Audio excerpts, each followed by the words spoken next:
deep in a dark forest. A cave entrance is decorated with human skulls, dripping with a sinister energy. A hooded figure asks if they are certain about the information they've received. A kneeling scout confirms that the target is definitely that specific village.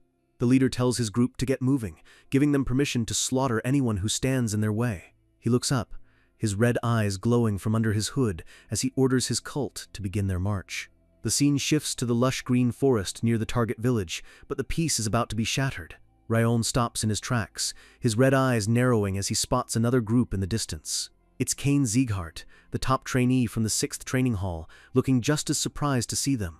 Both squads stare at each other, confused as to why they both ended up at the exact same mission site. Rayon recognizes Kane, remembering rumors that he had to join the 6th hall late because of an injury. Rayon analyzes him instantly, sensing that Kane is a high-tier sword user with a very disciplined aura. Kane steps forward, asking Rayon what the 5th hall is doing here on their orc raid mission. Rayon responds calmly that they are the ones on an orc raid mission. They both realize they've been assigned the same job, and a flashback to a local bar explains everything. The night before they left, Rimmer was drinking and bragging about how great his students were. He was shouting that his kids could handle an orc raid in their sleep, which annoyed the other instructors. The instructor of the 6th hall, Mithun, stepped in and told Rimmer to shut up, saying his hall was taking that mission. Mithun argued that teamwork is vital for raids, and the 6th hall is far more disciplined than Rimmer's individualistic squad. He claimed his students just finished a hell week without a single failure, making them the superior choice. Rimmer, being the agent of chaos he is, suggested that if everyone is so confident, they should just send both groups at once. He argued that a bit of competition would make the mission go faster and ensure the orcs are wiped out for good. Rimmer got permission from the Patriarch, excited to see how the 2 training halls would clash. Back in the present, Buren tells Kane there must have been a communication error and that the 6th hall can just go home. He claims the 5th hall can handle the entire mission by themselves, which immediately sets Kane off. Kane glares at Buren, asking if the 5th hall has grown arrogant just because they've been getting some attention lately. Kane insists that their superior teamwork will make the 5th hall look like a bunch of amateurs. Buren fires back, telling Kane not to underestimate them, and the two stare each other down while Rayon watches silently. Rayon realizes Rimmer set this up on purpose, but he wonders why the elf didn't give them a heads up. He realizes that to Rimmer, real-world experience is everything, and this competition is a lesson in itself. The mission isn't just about killing orcs, it's about learning to handle high-pressure politics and teamwork. Rayon thinks Rimmer wants them to see what the 6th hall does better so they can improve their own weak spots. He sighs, pinching the bridge of his nose as he thinks about how snake-like his instructor really is. But he accepts it, knowing this is a good chance for the other guys to grow as warriors. He remembers his mother's words about being a swordsman who protects others, and it keeps him grounded. Rayon steps between the arguing leaders, asking if they're just going to waste their energy on words all day. He points out that neither of them is going to back down, so they should just settle it with a bet. Kane is confused, wondering what kind of bet could possibly decide who gets to lead the raid. Rayon tells him that since no one wants to give up the mission, they should compete to see who's fit to be the commander. He notes that since this is a raid, there will definitely be high orcs in the mix, and they'll need a single leader for the final push. Kane agrees, proposing a challenge. Whoever wins this mini-battle becomes the commander for the entire mission. Kane explains that a coordinated strike on the orc leader is the only way to win, and the better team should take point. Kane asks if that sounds fair, and Rayon gives a simple, confident all right. The two halls prepare for a mock battle on the mountainside to prove their worth. Martha and Buren charge forward with a ferocious intensity, determined to crush the 6th hall quickly. Martha smirks, thinking she's about to teach these guys a lesson in real power. The conditions are simple: either take down the entire enemy team or capture their flag to win. Rayon suggests they make a plan, but Martha just scoffs, calling the 6th hall a bunch of losers. She tells Rayon to just sit back and watch as she wipes them all out single-handedly. She spots her target and lunges, a predatory grin on her face. She shouts that losers don't deserve tactics and swings her heavy practice blade with all her might. A massive clash of wood on wood echoes through the woods as she meets their defense. Rayon activates his legendary senses, closing his eyes to see the battlefield through aura and sound alone. He senses the fighting has officially begun, and things aren't looking good for his team. Runan looks at him, worried that they're fighting without any strategy, but Rayon knows they wouldn't have listened to him anyway. He bluntly tells her that as they are now, they are definitely going to lose. Martha and Buren are shocked when their attacks are parried with perfect precision by the 6th hall members. Martha can't understand how these weaklings are managing to keep her at bay. The 6th Hall trainees move like a single machine, their blades working in perfect tandem to block her strikes. She realizes their defense is too sturdy, and she's starting to drain her own aura just trying to break through. One of the 6th Hall members shouts that they aren't the center of the universe and tells the 5th Hall to stop looking down on them. Martha flinches as she realizes she's been baited into a trap. The sun begins to set as the 5th Hall trainees are forced onto the defensive, their arrogance being their downfall. Martha and Burin stand battered and bruised, staring at the ground in disbelief. They are panting and covered in dirt, having just been handed a humiliating defeat. Rayon walks up to them, his tone dry as he asks if that was as easy as they imagined it would be. He tells them the world doesn't stand still while they're improving, and they were stupid to look down on their peers. He scolds them for being drunk on their own arrogance, wasting their aura and exposing their techniques to an enemy who prepared for them. Kane watches from a distance, noting that everyone trains every day, and a recent win doesn't make you invincible. Runan asks Raon if they've officially lost the bet and the command of the mission. Raon smiles, saying they still have a chance, which makes Martha practically jump out of her skin with hope. He's glad to see they're still willing to try, even after being humiliated. Under the orange glow of the sunset, Rayon gathers them close and tells them exactly how they're going to win the next round. The 6th Hall trainees are laughing among themselves, talking about how easy the legendary 5th Hall was to beat. One of them warns the others not to let their guard down, reminding them that the 5th Hall did actually beat the Snow Tiger bandits. But then Martha appears, walking into the clearing with a look that would kill most people on sight. She points her blade at them, warning them they're going to regret talking trash about her squad. She calls out the forward attack 4th formation, ordering everyone to concentrate their aura to the front. She slams her foot down and charges, her speed and power even higher than before. The 6th Hall defender is shocked when Martha suddenly shifts her weight and attacks from the side instead of the front. The sun peaks over the mountain as the tide of the battle begins to turn. Burin takes a stance, his blue aura swirling around him as he prepares his next move. The 6th Hall opponents try to counter him based on his straightforward style, just like they practiced. Burin ducks low, moving with a fluid grace that catches them completely off guard. He whispers "fooled" as he delivers a blindingly fast strike to their blind spot. The 6th Hall leader can't believe Burin changed his movement so quickly in the middle of a strike. They realize the 5th Hall has completely changed their fighting style in just a few minutes. They stare in horror, wondering what the hell happened to make these brutes start using high-level tactics. The sound of blades clashing fills the forest as Martha and Burin start dismantling the 6th Hall's formation. Martha has a wide, manic grin on her face, realizing that Rayon's advice was spot on. In a brief flashback, Rayon asked them why they think they lost when they're individually stronger than the 6th Hall. Burin realized it was because of information and tactics. Kane knew exactly how they fought. Rayon explained that the 6th Hall planned their tactics around Martha and Burin's personalities, which are way too predictable. Dorian panicked, asking if that means they're just doomed to lose every time. Martha grabbed him by the throat, screaming at him to shut up and not jinx the mission. Rayon admitted they were at a disadvantage in terms of aura and stamina, but he had a plan to level the field. He told them they weren't the only ones with access to information and tactics. Burin asked if Rayon already had an idea, and our guy looked at them with total confidence. Rayon explained that Kane relies heavily on his legendary senses to notice them coming from afar and send in counters. He noted that Kane sent sturdy fighters to drain Martha's aura and quick-witted fighters to outthink Burin. Rayon said the simple way to win would be to switch who they send in, but he knew they wouldn't want that. Martha and Burin both shouted that they had to win their own fights to prove their growth. So Rayon told them they just needed to fight differently than they ever have before. He told Martha to find the openings in these sturdy guys' aura, and told Burin to use deceitful plays instead of his usual straightforward speed. Martha was skeptical, asking if Rayon had just been sitting back and watching them fail the whole time.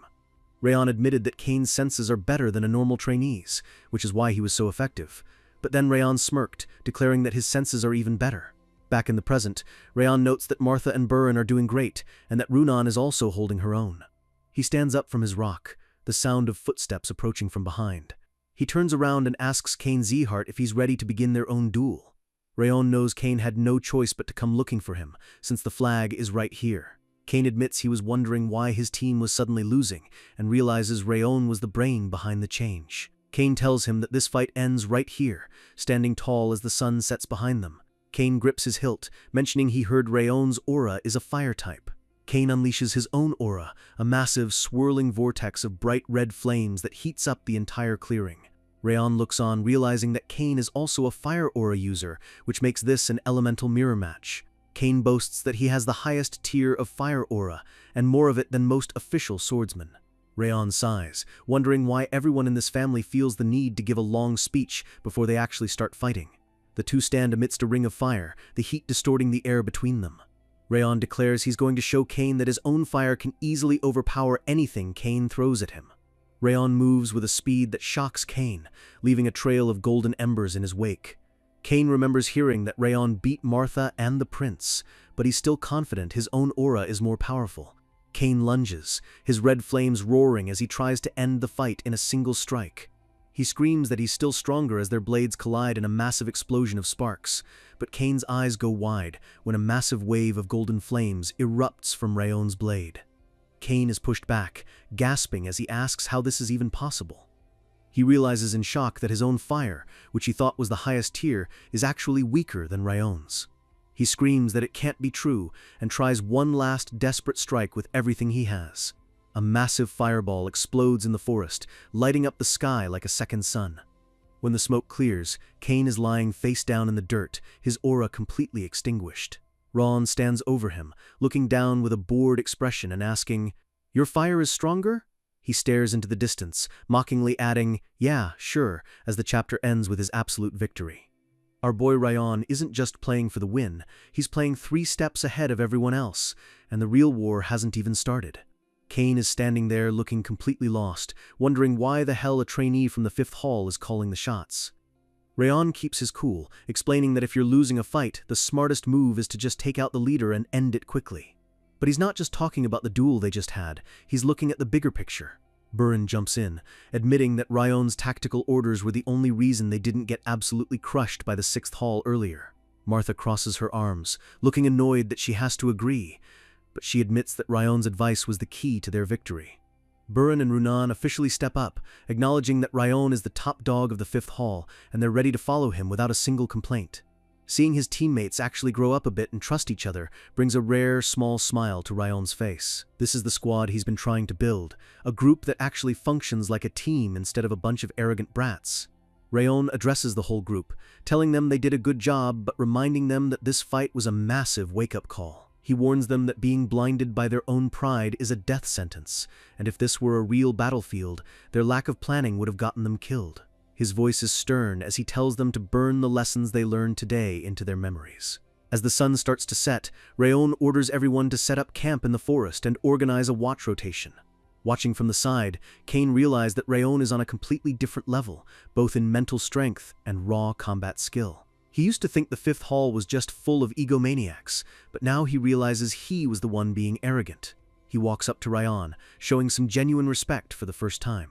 Kane admits that Rayon taught him the most important lesson: never let your guard down, and always have a plan B ready to go. He confesses that he was so sure they were going to win because they had the drop on the 5th Hall from the start. But after losing the mission and the duel, he's finally realized he's not as strong as he thought he was. He reaches out his hand, calling Rayon his savior for showing him the truth before he made a fatal mistake in the real world. Rayon gives a small, satisfied huff, seeing that the 6th Hall leader has finally been humbled. They shake on it, and Kane promises that his hall will fully support Rayon throughout the rest of the mission. 2 weeks pass, and the landscape turns into a frozen wasteland as the team moves deeper into the mountains. The group stands at the edge of a snowy cliff, looking sharp in their dark winter coats. Rayon stares down at the small village below, knowing this is where the real work begins. It looks like a peaceful, boring farming village with nothing special about it, making this mission seem like a routine monster hunt. But Rayon's instincts are screaming at him. He can feel eyes watching him from the shadows of the forest. This doesn't feel like an instructor checking on them, it feels way more sinister, like a predator sizing up its prey. He decides the best move is to play it smart, pretend he doesn't notice them, and stay on high alert. He turns to Burin and tells him he's got a special favor to ask. He tells Burin that he wants him to take the lead position for this entire mission. Burin is completely caught off guard, looking at Rayon with total confusion. Rayon plays it off, saying since he and Runan handled the last mission, it's time for the others to show what they can do.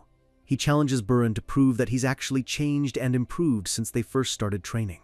Determined to prove his worth, Burin steps up and agrees to take command. The rest of the group acknowledges the change, with Martha and the others prepping to follow Burin's lead. Rayon pulls Martha aside for a second, telling her there's a reason for this, and to just play along for now. Martha doesn't even need the explanation. She's already decided to follow whatever Rayon says, showing how much she's changed. Rayon watches them walk off, his mind already focusing on the hidden threat lurking nearby. Wrath pops up, and Rayon asks him if he can feel the people watching them too. The demon monarch is surprised that Rayon noticed, crediting it to the traits Rayon stole from him. Rayon tries to get more info, but Wrath plays hard to get, accidentally letting slip that it's just one person watching. Rayon catches the slip up instantly, noting that Wrath said his location, not theirs. Rayon smirks, thanking the demon for the info, while Wrath starts fuming over being tricked so easily. Even though it's just one person right now, Rayon knows they probably have backup hiding somewhere else. The thought of hidden eyes watching their every move keeps Rayon's senses sharp. He knows he can't let his guard down for even a second in this environment. He lets out a heavy sigh, realizing this mission is going to be way more complicated than a simple orc hunt. Elsewhere in the mountains, a hulking figure in a dark cloak sits on a rock, wondering where these kids came from. A second cloaked figure joins him, identifying the kids as Ziegharts, but they don't seem impressed by the 6 Emperor's name. They figure it's just a bunch of trainees on their second mission since there's no instructor in sight. The scout is confident that none of the kids noticed him, laughing at the idea of trainees seeing through his stealth. They're confused why the family sent kids when they've already taken control of the local orcs. They look down at the village, frustrated that they haven't found a specific item yet and thinking it must be hidden in the town. One of them wants to just rush in and slaughter everyone right now. But the other one tells him to wait, seeing this as a perfect chance to kill the Zieghart trainees first. They're worried that if they act too fast, the Ziegharts might find the Mana Stone before they do. Their plan is to let the kids kill some random monsters so they think the mission is over. And then, they'll make their real move. The figure picks up a terrifying horned mask that looks like an orc's face. The plan is simple: wait for the kids to leave, then hit the village with everything they've got. They're going to ravage the entire place, and the glowing green eyes of the mask signal that a massacre is coming. Night falls over the quiet mountain village, and everything seems peaceful under the bright moon. Inside, the trainees are chowing down on a hearty meal, completely unaware of the threat outside. Raon keeps a close eye on Burin, watching how he handles the pressure of leadership. He was worried at first, but Burin is actually doing a much better job than anyone expected. Instead of acting like an arrogant noble, Burin prioritized the safety of the villagers and reassured the chief. Raon can see that Burin is genuinely trying to be a better person and a better leader. But Burin isn't the problem. The trainees can handle a few monsters on their own. The real problem is the person monitoring them, who seemed to vanish toward the mountains the moment they entered the village. Rayon wonders if this is a secret test from the Zieghart family, or if they've stumbled into something much darker. He finishes his meal, knowing that the truth will come out tomorrow. The next morning, the team finds massive monster tracks pressed deep into the snowy ground. Burin checks the tracks, confirming that the monsters are definitely lurking nearby. The village chief explains that while monsters show up every year, this time there are 3 times as many as usual. They've spotted over 100, which means the total horde could be well over 200 beasts. The chief introduces a guide named Kanbar to help them navigate the treacherous mountain peaks. Kanbar looks absolutely terrified to be leading a group of elite warriors into a war zone. Rayon walks up to the nervous guide, calmly promising him that they'll make sure he gets home in one piece. Burin gathers everyone, warning them that while orcs are the main threat, the smaller goblins and kobolds fight dirty with poison. The trainees shout their agreement, their voices echoing through the cold air. Burin orders Training Hall 6 to surround the area and prevent any monsters from escaping. The air grows heavy with tension as they prepare to launch the raid against the creatures threatening the land. With a fierce command, Burin tells them to show the world the power of the Ziegharts. The trainees charge forward with a massive battle cry, rushing toward the dark shadows in the trees. Wrath watches them go, calling them idiots for screaming and giving away their location during what was supposed to be an ambush. Rayon defends them, saying they're just trying to shake off their nerves since it's their first real raid. Wrath notices that Rayon isn't nervous at all, looking at the battlefield like a seasoned veteran instead of a kid.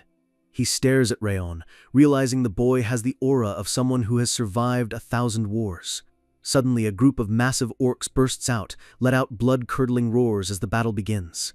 Martha leads the charge, her eyes wide with excitement as she prepares to tear through the monsters. Burin shouts orders, telling the group to clear out the smaller pests before focusing their strength on the orcs. But the monsters aren't acting like normal. They break through the formation and head straight for the non-combatants. Two massive orcs charge right at the terrified guide, Kanbar, who freezes in place as they scream. Kanbar lets out a scream of pure terror, regretting ever coming up here as the orcs raise their weapons. In a blur of motion, Rayon steps in, his hand moving to his blade with lethal speed. With a single, powerful swing, he cleaves through the first orc, dark blood spraying across the snow. He doesn't stop there, spinning toward the second monster before it can even react. The second orc is sent flying backward as Rayon delivers a devastating strike that ends it instantly. He stands over the fallen beasts, his expression cold and focused. The orcs collapse into the snow, their weapons shattered by Rayon's overwhelming power. Kanbar is stunned, staring at the dead monsters and wondering when they even died. Rayon checks on him, and the guide shakily confirms he's fine, looking at Rayon with total awe. Rayon uses the moment to ask about local legends, specifically any stories about hidden treasures or strange monsters.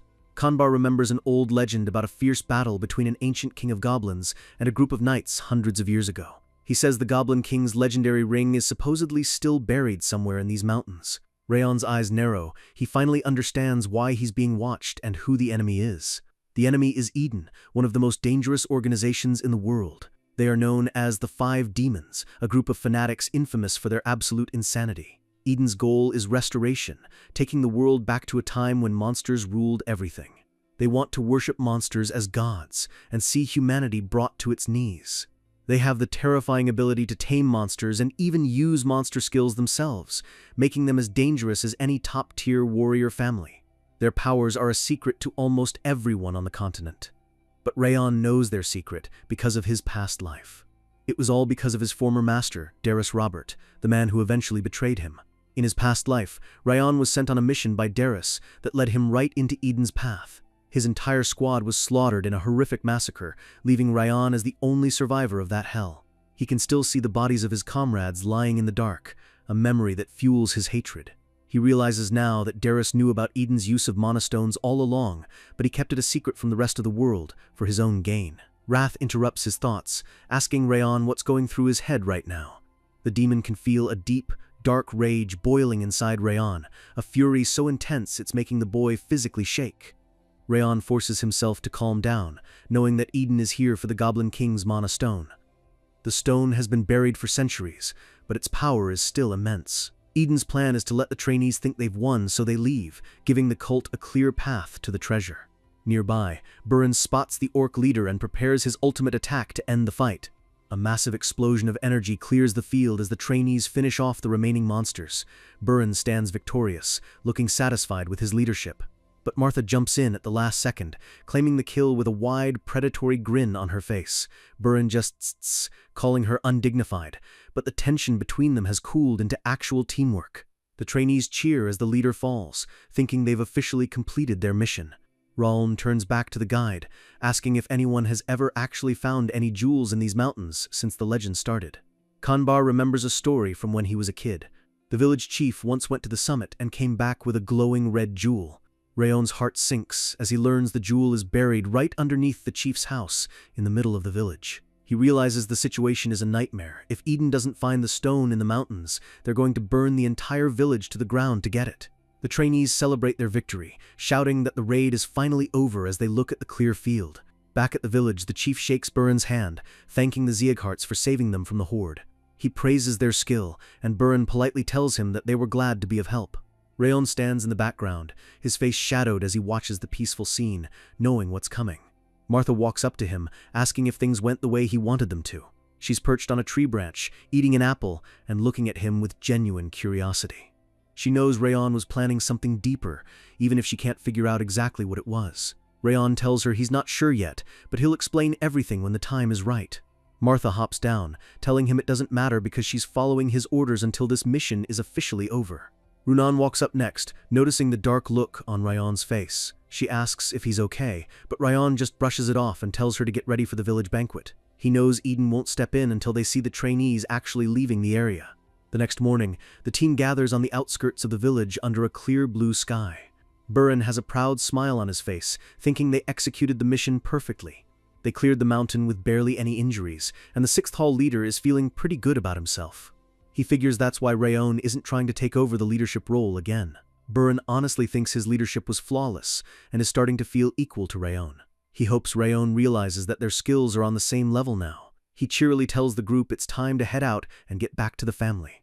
The team starts marching through the snow, leaving the village behind.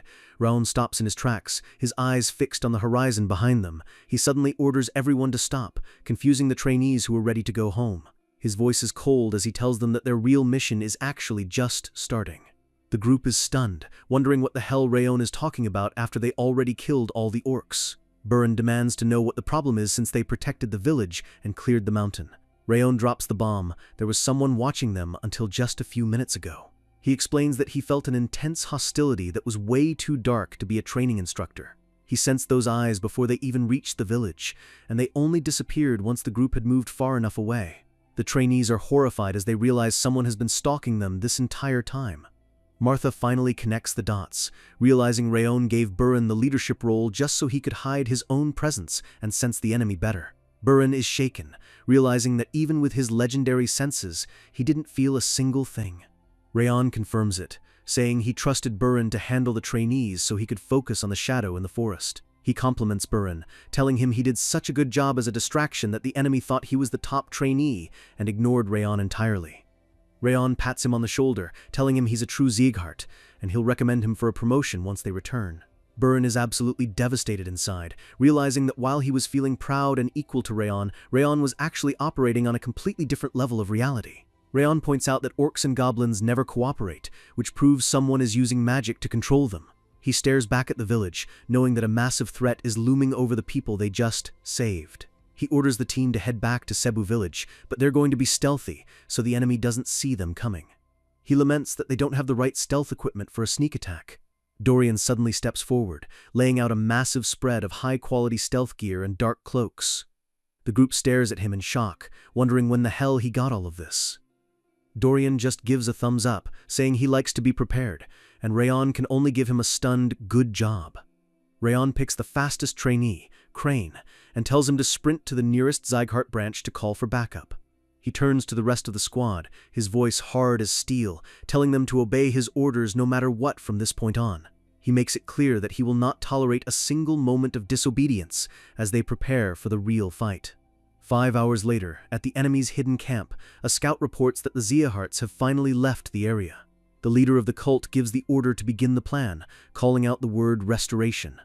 A massive, mutated orc stands up, its body pulsing with dark, unnatural energy. The beast lets out a deafening roar that shakes the very mountainside. A whole new army of monsters begins to swarm down toward the village. The leader stands on a cliff, pointing his blade toward the town and giving the order to kill everyone. The monster's glowing green eyes show that it won't spare a single soul.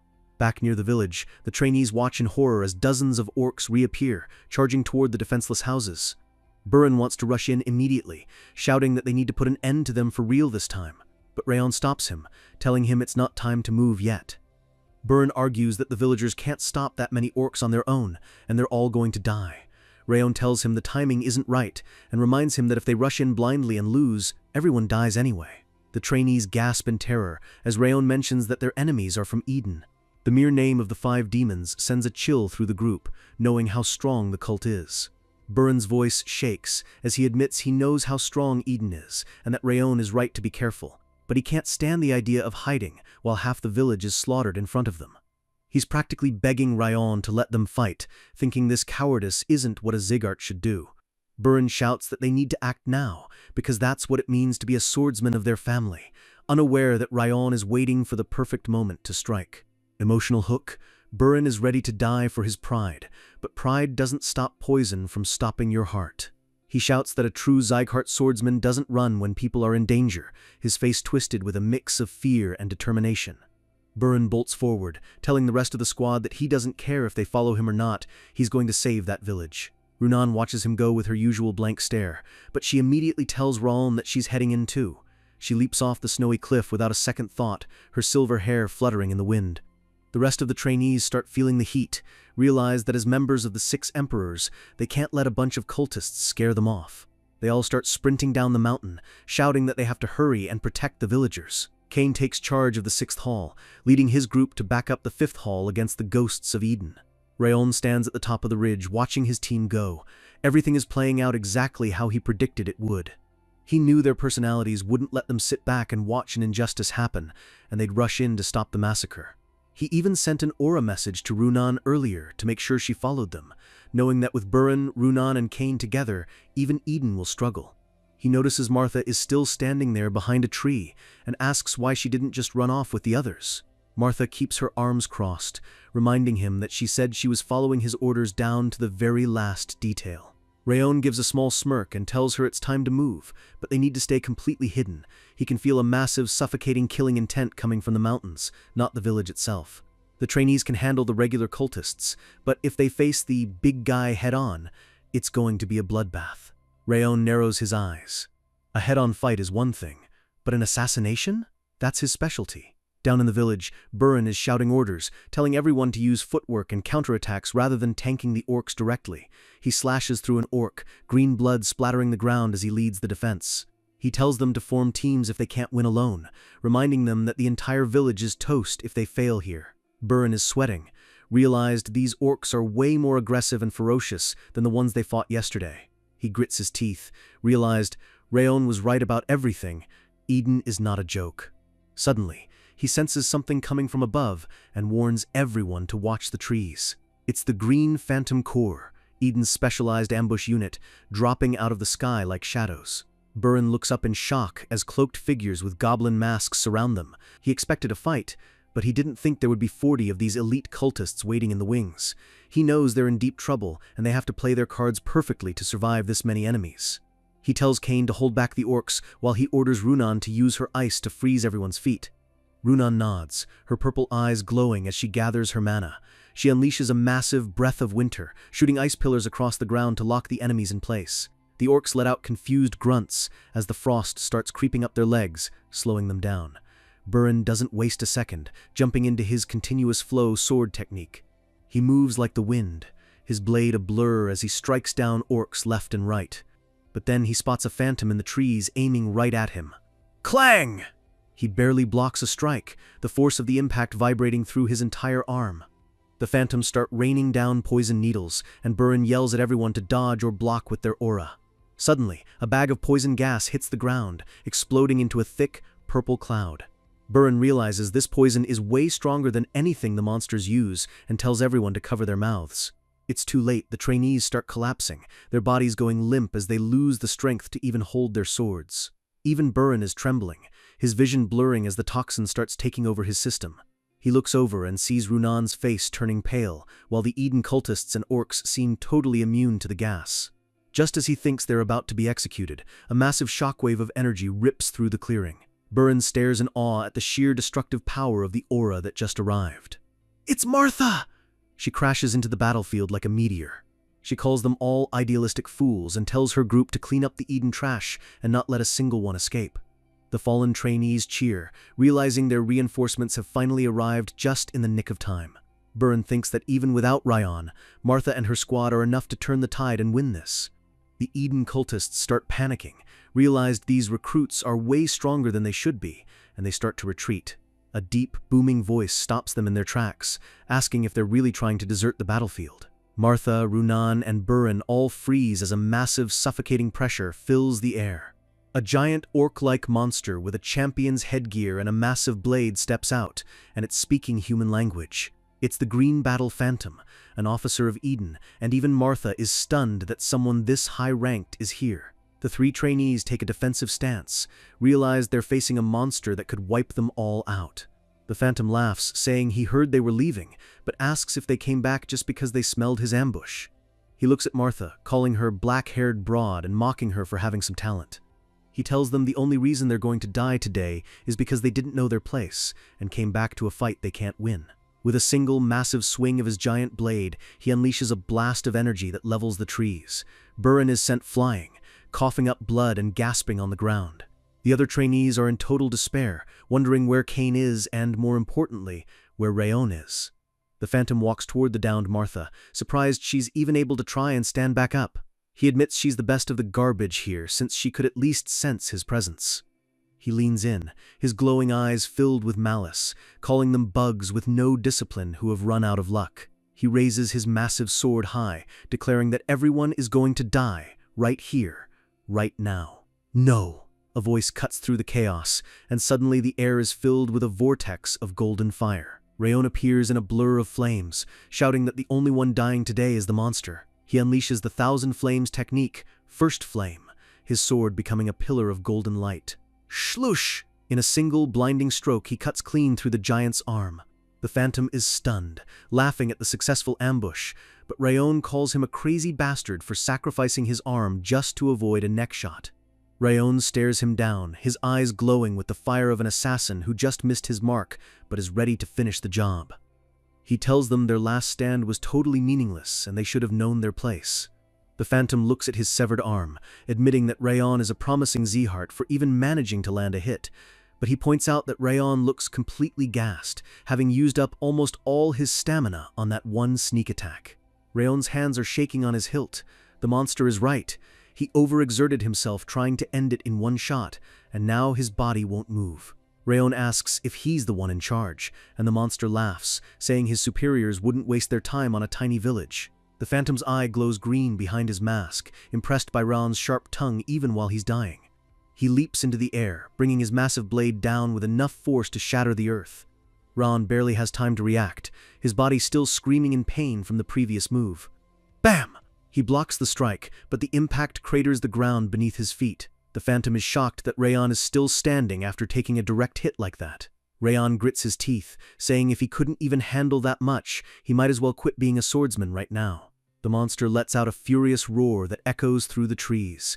He swings again, the force of his blow sending up clouds of snow and dirt. He calls Rayon a brat, but admits he likes the kid's mindset as they continue to clash. Clang! Clang!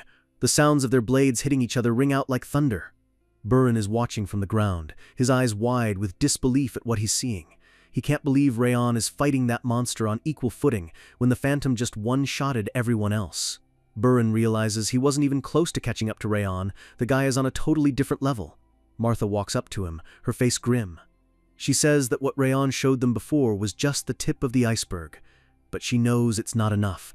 Rayon hasn't had any time to recover his aura, and he's running on fumes. She worries if he can actually win this fight with the tiny bit of strength he has left. Runan starts walking forward, her hand on her sword, saying they have to go help him. Martha stops her, telling her she's being reckless, and that if they make one mistake, they'll die in a single hit. Runan doesn't care, she's already drawing her blade, her purple eyes filled with a cold, sharp focus. Martha is surprised to see Runan so calm. It's like she's a different person when Rayon is in danger. Burin stands up too, feeling embarrassed that he even hesitated for a second. He tells Martha they can't just leave a comrade to fight alone. They are swordsmen of Z-Heart after all. Martha sighs, telling them they better take responsibility if things go south, but she starts drawing her own sword. The three of them walk forward together, ready to put their lives on the line for their friend. The phantom is still pushing Rayon back, surprised the recruit has lasted this long against him. He asks for Rayon's name, and our boy gasps it out through his exhaustion, Rayon Z-Heart. The monster pauses, realizing that with hair and eyes like that, Rayon must be a direct descendant of the main bloodline. He can see the blood of the Northern King flowing through Rayon, making him a prime target. The monster takes back his offer to recruit Rayon, realized he has to use every dirty trick to kill the kid now. He lets out a massive scream, his aura turning into a dark, swirling storm of energy. He swings his giant blade with everything he has, aiming to end it right now. Rayon sees the monster's eyes glow even brighter as the speed of the attack increases. Rayon's eyes widen. This lunatic is burning his own life force just to get faster and stronger. He barely dodges the strike, the blade whistling past his ear and smashing into the ground. Rayon is using his ring of fire to stay conscious, but his recovery isn't fast enough to keep up with this pace. Suddenly, a massive burst of Titan aura slams into the side of the monster. It's Martha! She's jumped in, her face set in a look of pure aggression. She drives her sword down with a powerful overhead strike, catching the phantom off guard. The monster snarls, calling her a small fry for even daring to touch him.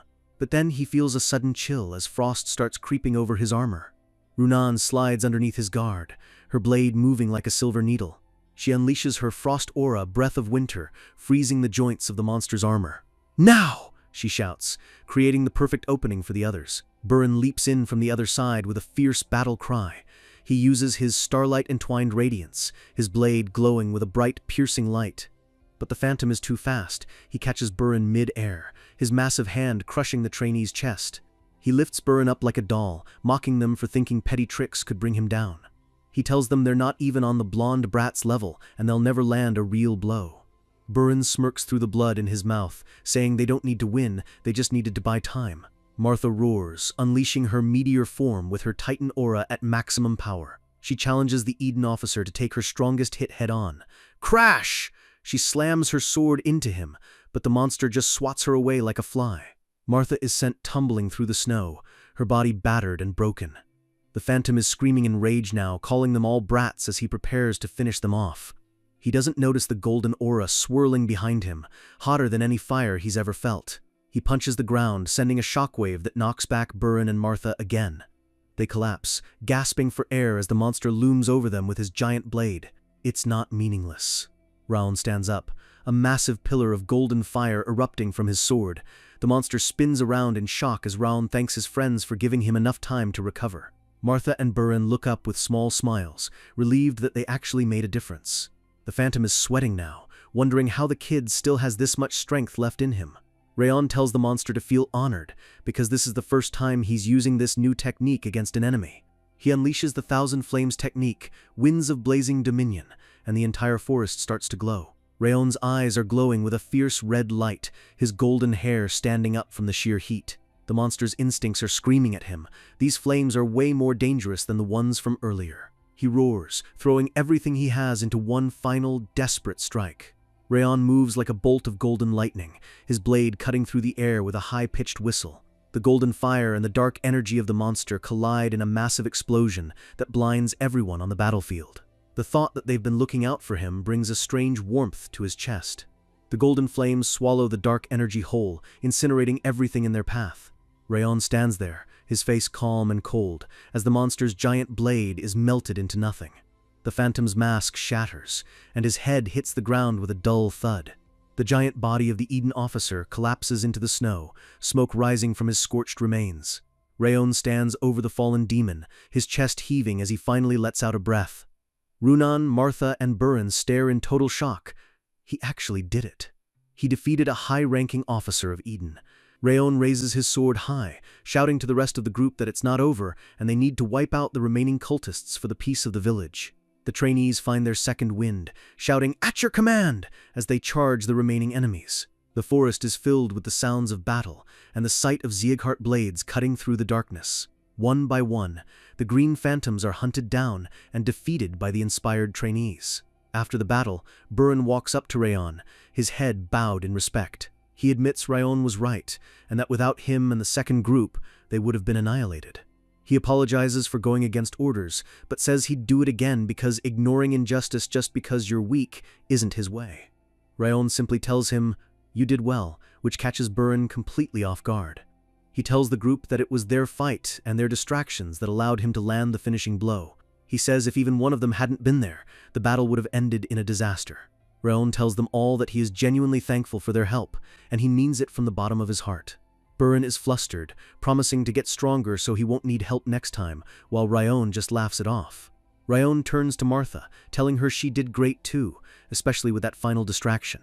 He thanks her for following his orders, and Martha looks away, trying to hide her reaction. She gives a rare, tiny smile, realized she actually feels proud of what they accomplished together. She tells him she's heading to the village to help with repairs, leaving Raon alone for a moment. Raon lets out a heavy sigh, his body finally starting to feel the weight of the exhaustion. As the tension leaves his body, his legs give out and he starts to fall. But someone catches him. It's Runan, who was waiting nearby the whole time. She asks if he's okay, and Raon is surprised she knew exactly when he was going to collapse. She says she knew because she saw how drained he was during training, and Raon realizes his friends have been watching him just as closely as he watches them. He quietly thanks her, leaning on her as they look out over the village. A blue system window pops up. Raon has performed beyond his limits, and all his stats have increased. He's even earned a new trait called Backstab, and a title called Indomitable. He checks his status window, seeing his strength and perception have reached new heights. He tells Runan he's fine, and to go ahead to the village while he checks the area one last time. He sits on a rock, realized the Indomitable title is way more powerful than he expected. It gives him a 3% stat boost whenever he fights someone stronger than him, a buff that will grow as he does. The backstab trait is perfect for his assassin roots, increasing his critical injury chance during surprise attacks. Wrath pops up, fuming about why the system is giving Rayon so many rewards for killing a weakling. Rayon just smirks, thanking Wrath for the help, which only makes the demon scream about how he'll crush Rayon's body for eternity. Rayon just waves him off, telling him to do it if he actually can. Wrath lets out one last frustrated roar as Rayon heads toward the village with a small smile. The trainees are hard at work, fixing fences and helping the villagers rebuild their homes. Rayon watches them, realized his team is actually becoming a family. He accidentally falls asleep for a bit, exhausted from the battle. When he wakes up and opens the door to his room, he's greeted by the sounds of the whole village. He's stunned to see that they've finished all the major repairs while he was napping. Runan walks up with a bucket of water, asking if he's feeling better now. She tells him there's somewhere they need to go quickly because everyone is waiting for him. They walk into the center of the village, where a massive bonfire is roaring. All the residents of Cebu village bow down to Rayon and his squad, calling them their noble benefactors. The chief thanks them for risking their lives, saying they will never forget the battle that saved their homes. Rayon stands there in silence, taking in the scene under the bright moon. He looks at his companions, Burin, Martha, and Runan, who are all looking at him with pride. He can feel it, the admiration and the gratitude flowing toward him from every direction. It's a feeling he has never felt in his entire life. In his previous life as an assassin, he was just a tool, a shadow in the night. No one ever showed him favor, no one ever thanked him for a job well done. Back then, the only things that existed were life and death. Everything he was and everything he did belonged to his master, Darius Robert. No matter how many people he killed, all the recognition always went to Darius while Rayon stayed in the dirt. But here, for the first time, he is being acknowledged for who he truly is. He clenches his fist, realizing he wants more of this. He wants more people to look at him with admiration. He knows that by living as a swordsman instead of an assassin, he'll be able to see this scene 1,000 more times. He looks up at the moon, the wind whistling through the ruined village. This is just the beginning. He's going to make sure the name Rayon Sieghart is known by the entire world. The village is buzzing with excitement after the raid, but our guy Rayon isn't joining the party just yet. He pulls the village chief aside, his face serious because he knows the danger hasn't actually passed. The real story is just getting started, and things are about to get a lot more complicated. Rayon wastes no time and asks the chief what's really going on behind the scenes. He brings up the cultists from Eden and asks the chief if he has any idea why they'd target such a small, boring village. The chief looks genuinely baffled, claiming they have nothing worth stealing in this unremarkable place. Rayon mentions the legend he heard about a red gem found on the mountain, and the chief's face goes pale instantly. The chief realizes that his lucky charm is exactly what the cult is after, and he feels like he's accidentally brought ruin to his people. Rayon warns him that even though they won today, Eden will keep coming back as long as that gem is in the village. The chief explains that after they buried the stone, the village became warmer and the fields turned fertile, so they treated it like a guardian god. Terrified, the chief asks if they should just dig it up and chuck it into the woods to save themselves. Rayon stops him, telling the old man that he's going to take the stone with him when he leaves. The chief is worried that Eden will just hunt Rayon instead, but Rayon doesn't care. Sieghart can handle the heat. Our boy stands tall, telling the chief that protecting the weak is simply the way of Sieghart. The chief is moved to tears, staring at Rayon like he's seen a ghost from the past. He mutters that once again, the Sieghart family is showing them immeasurable kindness. He reveals that decades ago, the current head of the family, Glenn Sieghart, saved this same village when he was just a young man. Rayon is stunned to hear that his terrifying grandfather was once a hero who smiled and treated commoners with respect. The chief remembers Glenn as a kind-hearted warrior, which is the complete opposite of the destructive king Rayon knows. Rayon tries to imagine his grumpy grandpa smiling kindly, but the mental image just doesn't compute.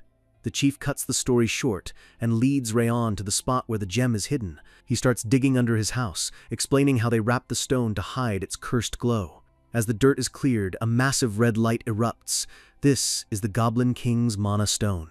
Rayon knows that if this thing falls into the wrong hands, Eden will use it to create a monster of legendary proportions. A monster with the power of a king would be born, and the continent would burn. Rayon tells the chief to wrap it back up quickly, but he suddenly feels a chill down his spine. A massive, hulking shadow appears behind Rayon, looking down at the gem with greedy eyes. Rayon is horrified. This guy got right behind him without making a single sound or letting out a drop of killing intent. The man is an absolute unit, and he mocks Rayon, asking who the boy thinks he is dealing with. The pressure in the air becomes so heavy it feels like the world is shrinking. The stranger holds up a terrifying green mask that looks exactly like a monster's skull. Raon recognizes the gear instantly and asks if he's a blood-mad fiend from the higher ranks of Eden. The man laughs, confirming he's an executive, and praises Raon's sharp senses for identifying him so quickly. He looks at Rayon with predator-like eyes, realizing this is the kid who killed his subordinate, the Green Ogre. Rayon realizes this is the superior the ogre mentioned, the one who wasn't supposed to show up. The fiend admits he only came because Rayon was strong enough to kill his pawn, and now he's curious. He towers over our guy, his presence alone making the ground feel like it's vibrating. Rayon is paralyzed by a wave of pure killing intent, realized that even if his whole squad was here, they wouldn't stand a chance. Wrath pops up, bluntly telling Rayon that there is zero chance he can win this fight. The demon monarch gives him two choices: die like a dog or surrender his body and let Wrath take over. Outside, the other trainees are working on the fences, completely unaware that their leader is about to be slaughtered. Rayon stares at the monster in front of him, while Wrath waits like a vulture for his chance to strike a deal. Burin and Martha are still bickering in the village square, keeping the vibe light for just a few more seconds. Burin asks Martha why she's here, looking annoyed as usual. Martha mocks their carpentry skills, saying they're better at fixing fences than they are at swinging swords. She snaps at Burin, reminding him that only one person, Rayon, has the right to give her orders. Runan walks up to them, carrying a basket and looking as spaced out as ever. She says she's brought some fruit for the group, but she specifically mentions she picked the freshest ones just for Rayon. Martha teases her, saying she acts like she's already married to the guy, which makes Runan just blink in confusion. Suddenly, a massive explosion rocks the village, sending a pillar of smoke into the sky from the chief's house. Runan drops her basket, her eyes widening in pure terror as she whispers Raon's name. She doesn't wait for the others, bolting toward the blast zone with everything she's got. The fruit is crushed in the dirt as Martha and Burin realize this is a code red emergency and start calling for the other officers. They scream for Rayon to answer them, dreading what they're about to find in the ruins of the house. They burst through the dust and debris, desperate to find their friend. They stop dead in their tracks, their faces going pale with shock. Rayon is slumped over, covered in blood and coughing his lungs out, while the blood-mad fiend looms over him like an unstoppable god of death. Emotional Hook, the strongest trainee in the family, is being crushed like a bug, and for the first time, Rayon looks truly helpless. Rayon gasps out for the others to take the chief and get the hell out of there. He's on one knee, using his sword just to keep himself from collapsing completely. He screams at his friends to save the chief and run, his voice full of a desperation they've never heard before. Martha is frozen, unable to process how someone as strong as Rayon could be beaten this badly in seconds. Suddenly, the air gets heavy, so heavy that the trainees fall to their knees, feeling like their lungs are being flattened by a mountain. The fiend chuckles, calling them cuties and mocking their pathetic weakness. Burin recognizes the armor. It's the legendary ogre plate worn by Eden's highest-ranking monsters. The shadow of the giant falls over them, casting the entire area into a dark, suffocating gloom. They realize with horror that they aren't just fighting a cultist, they're fighting an executive of the 5 demons. The fiend laughs at how weak the Zeahearts have become, while Martha can only tremble in fear. Rayon roars at them, asking if they have a death wish and telling them to wake up. His shout snaps them out of their trance, and they look at him with wide, terrified eyes. He tells them to concentrate their aura and fight the pressure, or they're all going to be annihilated right here. Burin finally grabs the chief and nods, promising to evacuate the villagers and come back as fast as he can. Rayon tells Martha and Runan to stay back and focus on creating distractions rather than fighting head-on. He stands between them and the monster, warned them that a direct hit from this guy means instant death. He reminds them of Instructor Rimmer's words, that a real warrior has to surpass their limits when the world is ending. Rayon takes his stance, pushing his physical and mental limits to the absolute breaking point. The fiend gives a creepy smile, admitting he likes the kid's spirit. But he mocks Rayon, wondering if just surpassing limits is enough to bridge the gap between a human and a demon. The real fight begins now, and Rayon knows he's the only thing standing between this monster and a village full of innocent people. He realizes that the moment he takes a single step back, everyone behind him dies. He's looking for any kind of opening to take the monster's head, but his own body is betraying him. For the first time, our MC honestly doesn't know if he can pull off a win. He feels like he's standing at the edge of an endless cliff with nowhere to go but down. The fiend taunts him, asking if he's just going to stand there and watch while his friends run away. With a sudden burst of speed, the monster lunges forward, the ground cracking under his feet. Boom! His fist hits the ground, creating a crater and sending a shockwave that rattles Rayon's bones. He roars that if Rayon won't come to him, he'll just have to go and crush the boy himself. Rayon's eyes go wide. The monster is even faster than he was a second ago. Rayon doesn't have time to think. He just reacts. He unleashes the 10,000 Flames cultivation, 10 flames, spinning into a move called Revolving Sky. A massive vortex of fire erupts around him, catching the monster in a pillar of golden heat. The fiend is impressed by the output, but he doesn't even slow down as he charges through the flames. The golden fire swirls around his massive body, but it doesn't seem to be doing any real damage. Rayon is horrified to see the monster just pushing through his strongest fire technique like it's a warm breeze. He barely has time to get his sword up to deflect a punch that could have easily decapitated him. The impact sends Rayon skidding backward across the dirt, his arms numb from the force. He only survived because he used his ring of fire to predict the flow of the strike and move just enough to not get crushed. He wants to retreat and regroup, but he knows he can't leave his squad exposed. He stares at the fiend, knowing his friends are watching him and he has to show them a way to win. He charges back in, looking for that 1% chance of survival. The monster laughs at Rayon's guts, crouching down to unleash even more power. The fiend admits it would have been boring if Rayon's flames were extinguished with just one punch. He looms over the small boy, a giant shadow that seems to swallow all the light in the area. The ground beneath them is turned to rubble as the intensity of the fight ramps up. The monster strikes again, his movements a blur of dark, violent energy. He screams at Rayon to entertain him even more, his bloodlust reaching a fever pitch. Crash! He smashes his fist down, and the entire village seems to shake from the impact. A massive cloud of dust and debris hides the two fighters for a split second. The fiend admits that Rayon's flames are on a completely different level from any ordinary aura he's ever seen, but he tells Rayon it's regrettable because fire simply doesn't work against him. Rayon gasps out that he knows why. The monster's helmet and armor have the traits of an ancient ogre.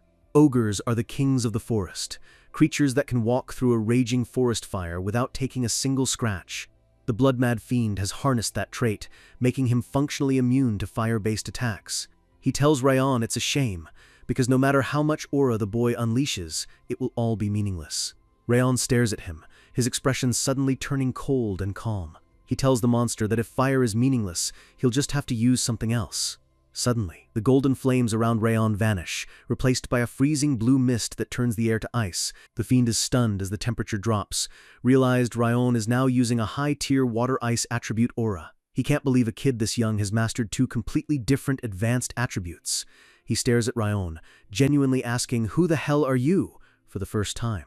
Rayon tells him he doesn't need to know, because he's going to die by his hands anyway. The monster's shock turns back into rage, calling Rayon an arrogant brat. He lunges forward, ready to see just how long Rayon's spirit will last against a master. Kaboom! Their collision creates a massive explosion of frost and shadow that knocks the nearby trainees off their feet. Burin and Kane stare in total awe, unable to believe what they're seeing. They watch the two blurs of energy clash in the distance, the speed of the fight exceeding their ability to even follow. Burin is shaking. Rayon is using Frost Aura. He's reached the expert realm, and he's fighting a literal demon officer all on his own. Rayon stands his ground, his new blue blade glowing with a cold, lethal light as he prepares to end the fiend once and for all. Burin is paralyzed with fear, but he realizes that if he doesn't snap out of it, he's failing his duty as a Zeehart. He finally finds his voice and orders everyone to retreat, telling them to focus on getting as far away from the Mad Blood demon as possible. Runan looks back at Ra'an, her eyes full of worry, as she's dragged away by the others. Rayon gives a tiny, confident smile, whispering "got it," as he watches his team finally get to safety. The fiend scoffs, wondering why Ra'an thinks those insects can actually run away from him. In the world of warriors, everyone is ranked by their skill with aura, from beginners who just learn to use it to aura users who can coat their weapons. But then there are the aura experts, the elites who can release their energy into their surroundings and use devastating sword energy.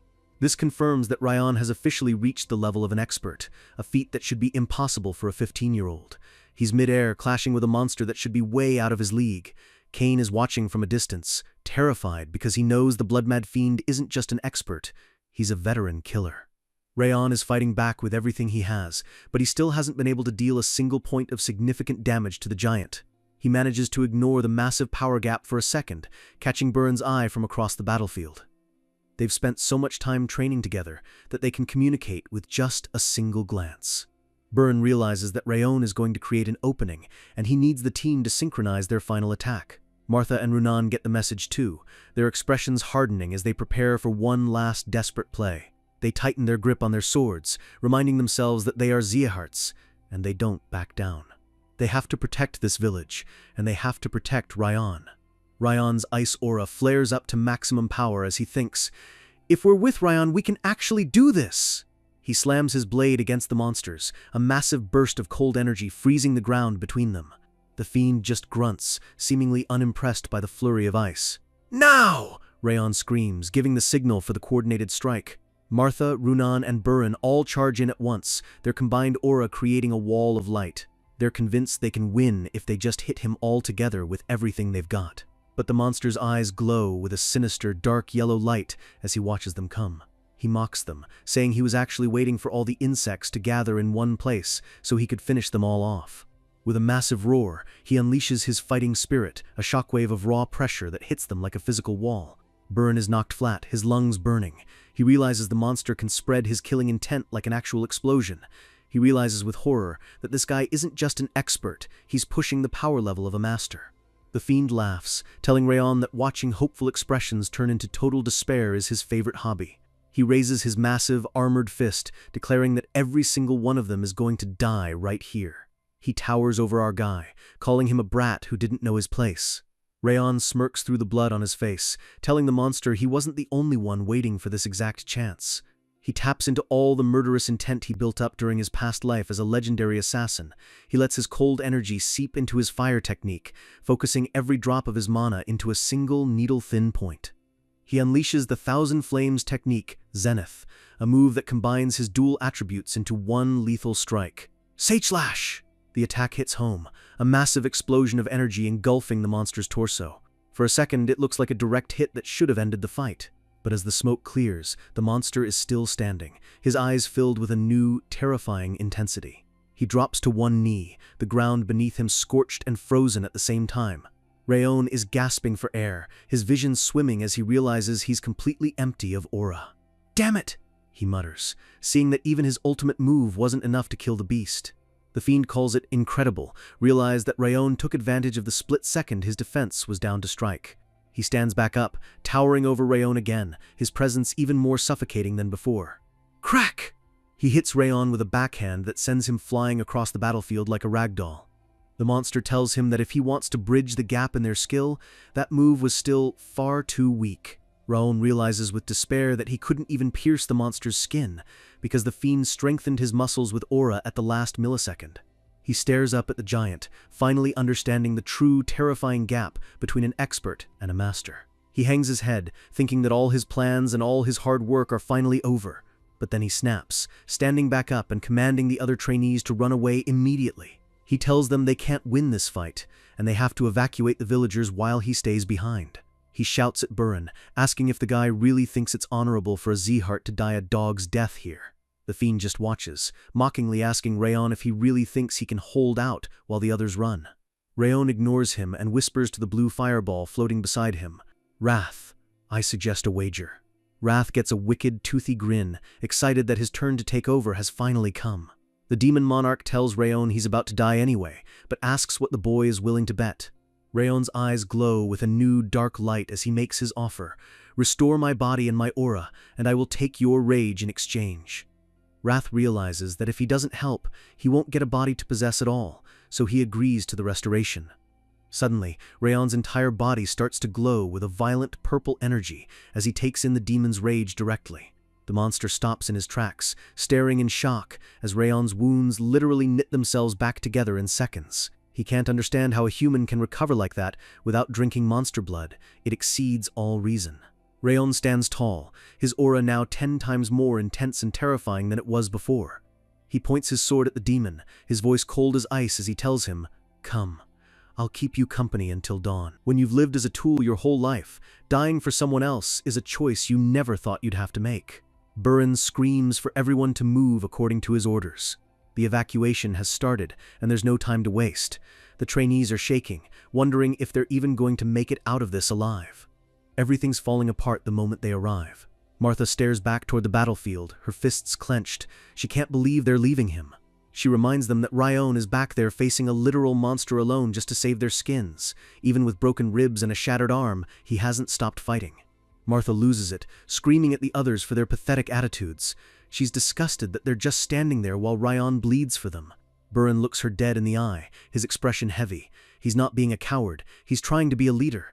He grips his sword so hard his knuckles turn white. He knows she's right, and he's not going to let Ryan's sacrifice be for nothing. Burin bellows for everyone to move faster. He reveals that Crane has already been sent to get reinforcements from the main family. He tries to keep the momentum going, but suddenly, he stops in his tracks. A massive shadow looms from the forest. A giant ogre emerges from the trees, and the trainees' hearts sink. Why the hell is a monster like that here? Burin's face goes pale. The king of the forest shouldn't be hunting them like this. Another roar rips through the air as a second ogre steps out, blocking their path. They're completely surrounded. It's a pincer movement, and it feels like the forest itself is trying to swallow them whole. Martha's eyes widen in realization. This isn't a coincidence. This is a trap. She realizes that Eden is controlling these monsters. The blood-mad fiend didn't ignore them. He had already set the hounds on them. The fiend's toothy grin flashes in her mind. He planned to massacre them all from the very beginning. One of the trainees drops to his knees, completely broken. He thinks it's all over and they're going to die without even getting a swing in. But a voice cuts through the despair, sharp and commanding. Burin stands tall against the ogres. He tells them that if they die here, he'll never be able to look Ryan in the eye again. Martha steps up beside him, a fierce smirk returning to her face. They have to clear these monsters out and get back to help our boy. The trio, Burin, Martha, and Runan, draw their blades. They've finally found their resolve. They charge forward, determined to do the absolute least they can for the guy who's currently dying for them. The ogres roar and swing, but the trainees are fighting with a new kind of desperation. Suddenly, a massive gust of wind ripples through the trees, making Burin gasp. Something powerful is coming. Back on the main field, the blood-mad fiend looks down, annoyed. He can't believe Ryan is still breathing. Our boy is leaning against a rock, his body a mess of blood and dirt. He looks like a corpse that hasn't realized it's dead yet. Ryan's left arm is useless, hanging by his side. He's actually considering cutting it off just so it stops getting in his way. Darkness starts to creep into his vision, and everything starts to feel distant. In the silence of his mind, he starts to question it all. Why is he even doing this? In his past life, he was a tool. He would have run away the second things got this bad. Every inch of his body is screaming in agony, a kind of pain he never even felt as a professional assassin. His eyes go cold. If this was his old life, he would have been long gone by now. But then, a memory flashes, a warmth he never had before. He sees his mother, Sylvia, hugging him tight.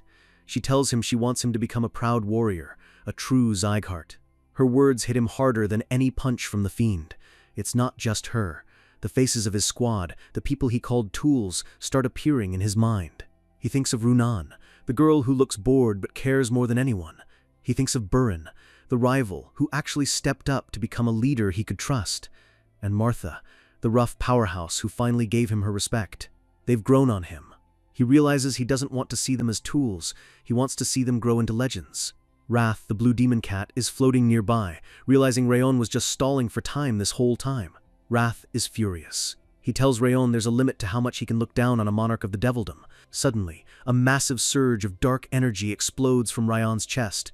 The rage is taking over. Wrath laughs, telling him he failed the moment he took in that power. Once he hands over his body, he's never getting it back. The fiend watches Ryan collapse, thinking the kid finally hit his limit. He gets a twisted, good idea. He decides he's going to kill the comrades first and leave Ryan for last. He thinks it'll be more entertaining. The fiend tells Ryan to imagine the look on his face when he tears their heads off right in front of him. Ryan's eyes snap open. He knows a master-level warrior will slaughter his friends in seconds. He forces himself up, his voice low and raspy. He tells the fiend to listen up. He stands tall, declaring his name, Ryan Zygarde. He is the descendant of the King of Annihilation, and he will be the strongest. With blood dripping down his face, he tells the mad demon of Eden that he isn't going anywhere. The fiend actually stops, impressed by the kid's spirit. He decides to show proper respect to such a warrior. The fiend's aura explodes, turning into a terrifying red mist as he prepares to end this once and for all. Raon closes his eyes. He doesn't have the strength to dodge this. This is it. Everything goes white for a second. But the impact never comes. Raon opens his eyes, confused. He sees a flash of green leaves and a familiar red mane. A man is standing in front of him, his back to Raon. Long red hair flows in the wind. The man's blade is out, effortlessly blocking the fiend's massive strike. The ground beneath them is cracking from the pressure. Raon lets out a small, bloody smile. He tells the man he's late. Rimmer, the lazy instructor, turns back with a cocky grin. He jokingly says he just overslept a bit. He tells Raon to take a break. He's got it from here. Rimmer stands ready, his lazy eyes now sharp enough to cut steel. The real fight is about to begin. The fiend recognizes the man immediately. He calls him Zieghart's Sword of Light.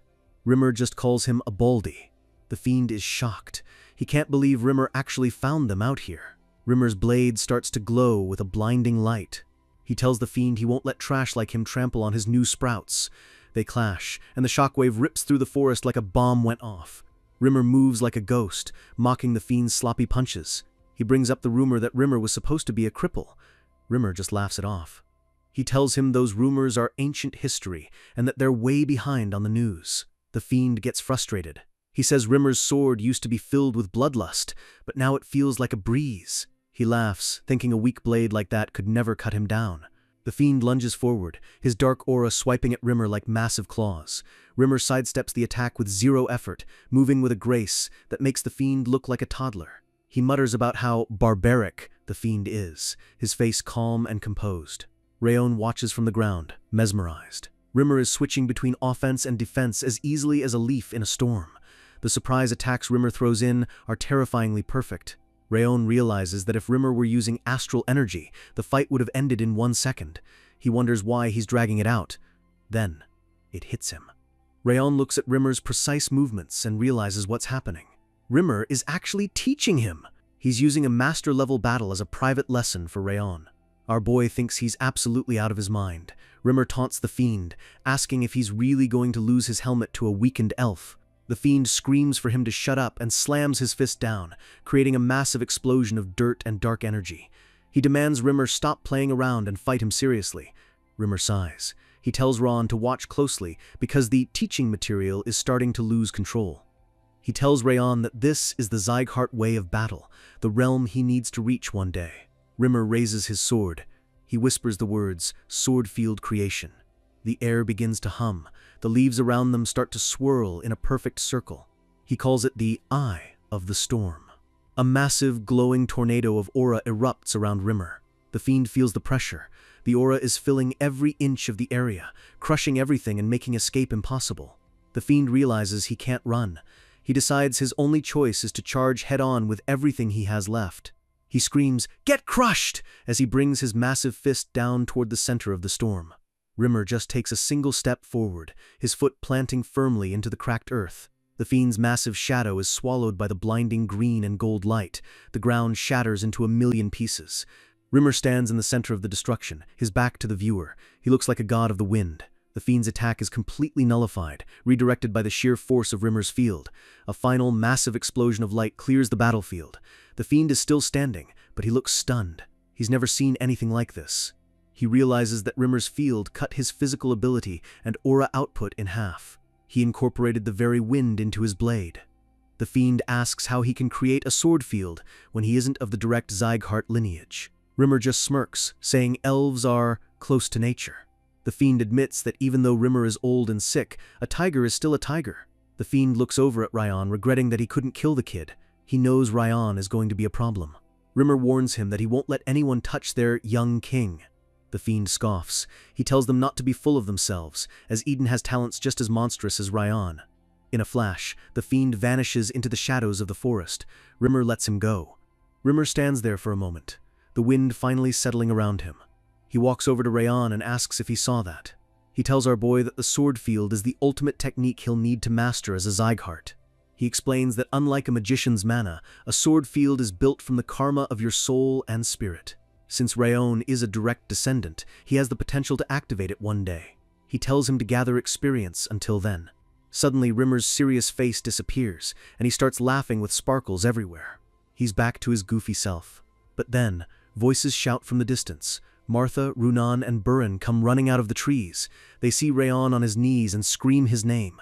They can't believe he's actually alive. The squad crowds around him, checking his injuries. They're genuinely relieved, and the tension finally breaks. Rimmer watches them, his arms crossed. He thinks to himself that pretending to be fine is a massive struggle. He reveals the truth. For an elf with a broken energy center, using a sword field is a death sentence. It literally consumes his lifespan. Every second that storm was active, he was burning away his very life. But as he looks at Rayon standing between his friends and a monster, he saw something he never expected. He saw the birth of a new king. Right then and there, Rimmer made a choice. He decided he would serve Rayon as his new lord. He felt dead inside ever since his energy center broke, but these youngsters gave him a new reason to live. He stands tall, looking at the future. The four of them walk together, the new generation of Zeoghart warriors. Rimmer watches them with a gentle, proud smile. He doesn't regret losing his lifespan. He's happy to pay the price. Because before he dies, he wants to see Rayon become the king of Zeoghart. News of the battle spreads. The image of Rayon standing alone against the blood-mad fiend is etched into everyone's mind. Back at the manor, Rimmer reports to Glenn Zeoghart. The patriarch is shocked that the fiend, who is a match for a swordmaster, was held back by a trainee. Glenn asks Rimmer if he's really telling him to believe a 15-year-old survived that. Rimmer tells him he has no choice but to believe it once he sees that Rayon has officially reached the sword expert realm. He reveals they used the Elvrin sap, a priceless treasure, to heal Rayon's shattered body. The whole room goes silent. Glenn tells him to say that again. The patriarch's eyes are glowing, with a mix of disbelief and intense interest. Rimmer laughs, saying he knew he'd get that reaction. He swears every word is the absolute truth. He mentions that the other trainees and the villagers can all back up his story. Another flash of the battle, Rayon facing the darkness alone. It's a legend in the making. Glenn asks about the damage the squad took. Rimmer says most are fine, but Rayon took the brunt of it. The patriarch is still processing the fact that the kid survived until Rimmer arrived. Rimmer emphasizes that seeing is believing. Rayon is a monster in his own right. Glenn brings up the Elvrin sap. It's the sap of the Second World Tree, a treasure you can't even put a price on. Rimmer just smiles. He says what the boy did deserved every drop of it. Glenn accuses Rimmer of giving the kid preferential treatment. Rimmer just beams, saying he's just helping the sprouts grow into something great. Glenn's red eyes narrow. He's starting to see the bigger picture. He orders his butler, Rowan, to summon all the division leaders. He wants a full household conference the moment the trainees return. Rowan turns to Rimmer and tells him he's had a tough time. It's a rare sign of respect. Rimmer acts shocked, asking if that was the first compliment he's gotten in 20 years. He starts acting like a drama queen. Cut to the gates of Zeoghart. The trainees are finally marching back into the city. Rayon is at the front. He looks tired, but his eyes are sharper than ever. The mission in Cebu village is officially concluded. It took longer than expected because of Eden's interference, but they made it. We see a montage of the trainees helping rebuild the destroyed village before they left. They didn't just fight, they cared. While the others worked, Rayon spent days in the village chief's house just trying to recover from his wounds. When he finally woke up, the first thing he did was check the rewards from his bet with Wrath. Wrath is mauling in the background, trying to say the bet should be cancelled because Rimmer did most of the work. But the system doesn't lie. A new trait has been created, Iron Will. Rayon is surprised. He didn't expect to get a trait out of this, only stat points. He realizes that with Iron Will, he can resist the mental pain from Wrath's rage much better than before. Wrath is screaming, wondering how such a broken trait went to a brat like him. The demon monarch is genuinely pissed. If it wasn't for that trait, he would have had Rayon's body by now. Wrath tries to calm himself down, muttering that he has plenty of time. But deep down, Wrath is worried. The rate at which he's recovering his own abilities is accelerating, but Rayon is growing even faster. He promises that the moment he wins, Rayon will be locked under a glacier for eternity. The sun shines bright over the Zeoghart training grounds. The squad is standing in front of the massive manor. External Commander Ilyun greets them. Ilyun looks serious as he welcomes them back. The trainees are exhausted. Runan is dreaming of bead ice cream, while the others just want to sleep for a week. But Ilyun tells them they can't rest yet. Rayon is confused. He orders them to head straight to the Lord's manor. They enter the massive throne room and drop to their knees. Glenn is sitting on his throne looking down at them. The whispers from the nearby executives start. They're wondering if Rayon is that kid who supposedly slayed an Eden officer. Rayon keeps his head down, realizing that every single executive of Zeheart is gathered here. He thinks back to the battle. He knows he needs to get stronger even faster if he wants to survive the future. He notices the direct lineage palace masters are also here. This incident has Glenn's full attention. Rayon knows how Glenn works. He makes a clear difference between public and private matters. He rewards success. Rayon decides he needs to prove their achievements so he can get a new martial art. Glenn speaks, his voice booming. He calls Rayon the central figure of the mission. He demands Rayon tell them all the details right there. Rayon begins his report, explaining how he noticed the probing gaze the moment they arrived at the village. He mentions how he volunteered to act as bait against the fiend to save the trainees. One of the executives looks stunned. That executive explodes, calling Rayon a liar. He can't believe a kid did any of that. He asks Glenn if he really believes this story. He calls it a blatant fabrication. Rayon doesn't even flinch. He just tells Dorian to take those out. Dorian nervously pulls a sack out and dumps it on the floor. 2 helmets clatter across the marble. The room goes dead silent. Those are the helmets of the Green War Demon and the Blood-Mad Fiend. Rayon then asks the Lord if he has permission to draw his sword. Glenn gives the nod. Rayon grips his hilt, and the air around him begins to shimmer with heat. He draws his blade, and a massive pillar of golden flames erupts from the steel. The executives are losing their minds. It's a pure aura blade, and the flames are incredibly powerful. Rayon holds the flaming sword high, asking if that's enough of an explanation. The executive who called him a liar is gritting his teeth, unable to say a single word. The proof is right there. Glenn stands up. He looks at Rayon and the rest of the 5th and 6th Hall trainees. Then, the words no one expected come out of his mouth. "You did an excellent job." The room is stunned. Glenn has never given praise like that in decades. Usually, it's just, "good job." Some of the trainees are actually tearing up. Hearing that from the destructive king is like winning the lottery. Rayon finishes his report, handing over the Goblin King's mana stone. In return, the trainees get bronze tablets, and Rayon gets a silver tablet. Rayon looks at the tablet, feeling a bit disappointed. He was hoping for something more to get a high-tier martial art. Wrath mocks him, calling him a fool for giving up such valuable info for basically nothing. Rayon thinks to himself that he shouldn't have trusted Glenn to be generous. As he walks out, a voice stops him. It's Rowan, the head butler. Rowan asks if he can visit Rayon at the Annex building tonight at midnight. Rayon is confused, but Rowan gives a knowing smile. He says the head of the house asked him to bring Rayon to him. The chapter ends with a shot of Rimmer's cocky grin. Glenn isn't done with our boy yet. The real reward is coming under the cover of night. When the strongest man on the continent offers to show you his moves, you don't just watch, you engrave every step into your soul. Ron finally makes it back to the Annex building. The maids spot him and shout out the news as Sylvia comes running out, her face filled with worry. Sylvia checks him over, her hands shaking as she asks about the rumors of his fight with Eden. She's terrified that her son's arm might still be broken. She pulls him into a tight hug, apologizing with tears in her eyes. She feels guilty, thinking it was her wish for him to be a proud warrior that pushed him into such a deadly fight. Rayon feels the warmth of her hug, realizing how much she truly cares. She's blaming herself for him facing those demons alone. Our boy looks at her with a gentle gaze, telling her he's actually grateful. He admits that when things got bad, his first instinct was to run away or even use others as bait. But then he remembered her voice and her wish. He wanted to be the man she believed he could be. He stands tall, telling her that her words were the only reason he was able to stand his ground as a true swordsman. He gives her a rare, soft smile, thanking her for giving him the strength to stay. Sylvia can't hold it back anymore and starts sobbing. The maids join in, wailing about how much the young master has grown up. Rowan is left standing there, totally confused why everyone's suddenly crying their eyes out. Later that night, Rowan talks to Judiel. She informs him that the Central Martial Palace has ordered her to return, which basically means they're going to get rid of her for failing as a spy. Rayon realizes they're taking out their frustration on her because they're pissed about his success. He tells Judiel that if she wants to live, she needs to follow his orders from now on. He tells her to send a letter saying she's become his personal maid instead.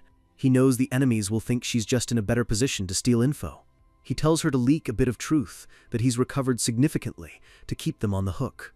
Judiel is stunned by his tactical mind and agrees immediately, heading off to write the letter. Wrath pops up, calling Rayon's actions pathetic. He doesn't see why our boy is bothering to keep a useless spy around. Rayon explains that she's not useless. She's a trap he's setting for his uncle, Karun Zeheart. But deep down, he tells himself he just doesn't want to see someone discarded after being used, just like he was in his past life. As the clock hits midnight, Rayon prepares for his final task of the day. He arrives at the patriarch's room. Glenn is sitting there like a god on his throne, waiting for him. Glenn skips the pleasantries and asks Rayon a weird question. Which footwork did you use the most on your mission? Rayon is caught off guard but answers honestly. He used the basic river footwork because he believes simple proficiency is what keeps you alive. Glenn nods but points out that simple moves have clear limits against powerful enemies. He decides that Rayon's real reward for the Eden mission will be a personal lesson. Glenn stands up, his massive cape billowing. He's going to personally teach Rayon a footwork technique suitable for his level. Rayon can hardly believe it. The strongest man in the world is going to be his personal instructor. Glenn warns him to watch closely because he's only going to show it once. Glenn takes a step, and the ground seems to ignite with golden aura. He moves across the floor, and it's like watching a disaster and a miracle happen at the same time. Rayon's eyes are glued to him.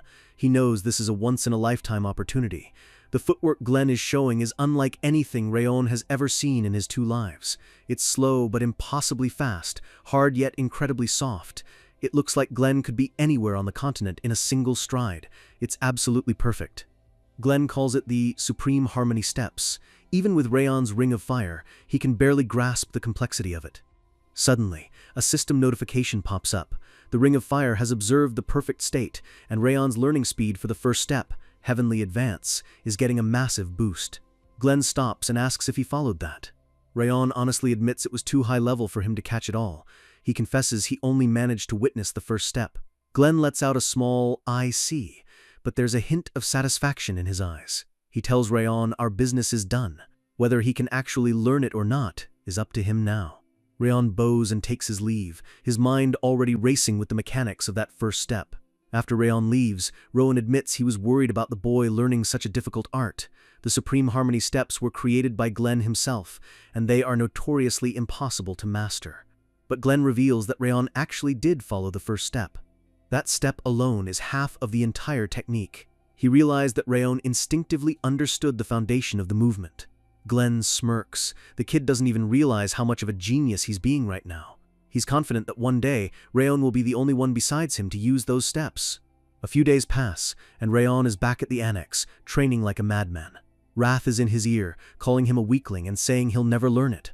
Suddenly, a sharp voice screams his name. Sylvia catches him training and blows a fuse.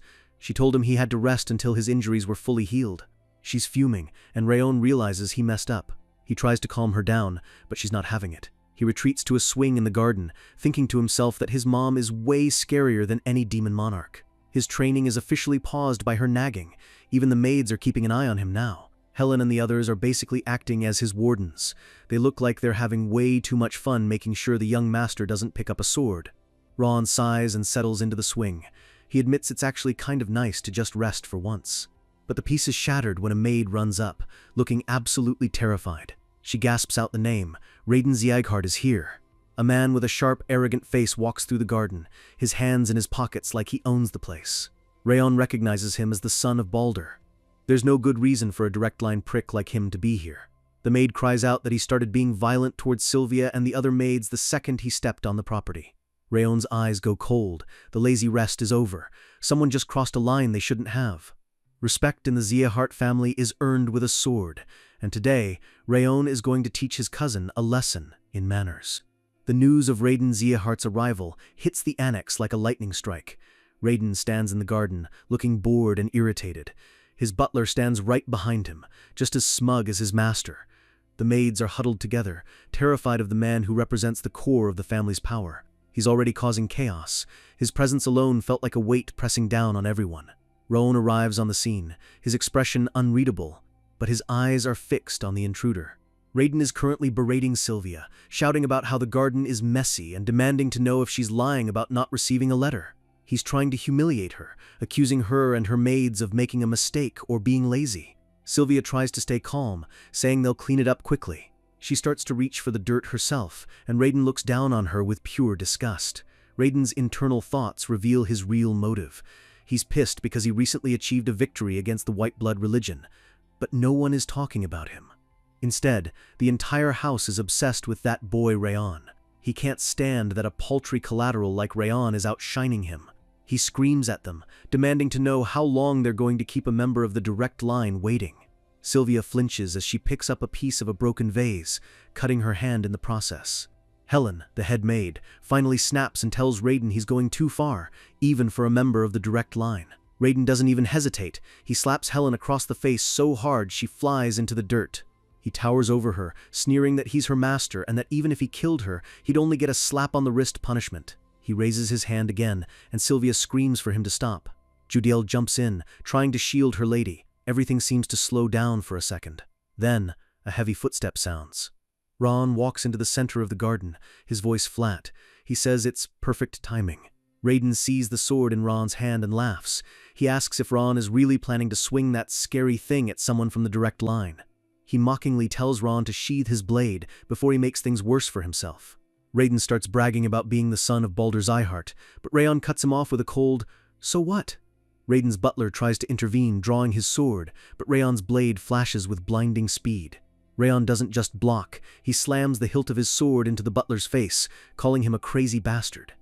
Raiden is trembling with rage, asking if Rayon even realizes who he's attacking right now. Rayon looks at him like he's trash. He says he sees a robber who intruded on his domain. Raiden is losing his mind, shouting that he's the legitimate master. Rayon moves like a blur, landing a brutal kick straight into Raiden's gut. As Raiden grovels on the floor, Rayon tells him he isn't anyone's master, and this annex isn't his home. He raises his sword, his eyes glowing. He declares that this is his home and his family's home. He brings his blade down and Raiden screams, thinking he's about to lose his head. Suddenly, a calm voice tells Rayon to stand back. A man in a black cloak appears. It's Raphael from the Heavenly Blade Division. Rayon wonders why an elite soldier directly under Glenn is here. Raiden immediately starts pointing fingers, screaming for Raphael to kill the crazy motherfucker who attacked a direct line member. Raphael doesn't move. He coolly states they only obey the Patriarch's orders and tells Raiden to withdraw.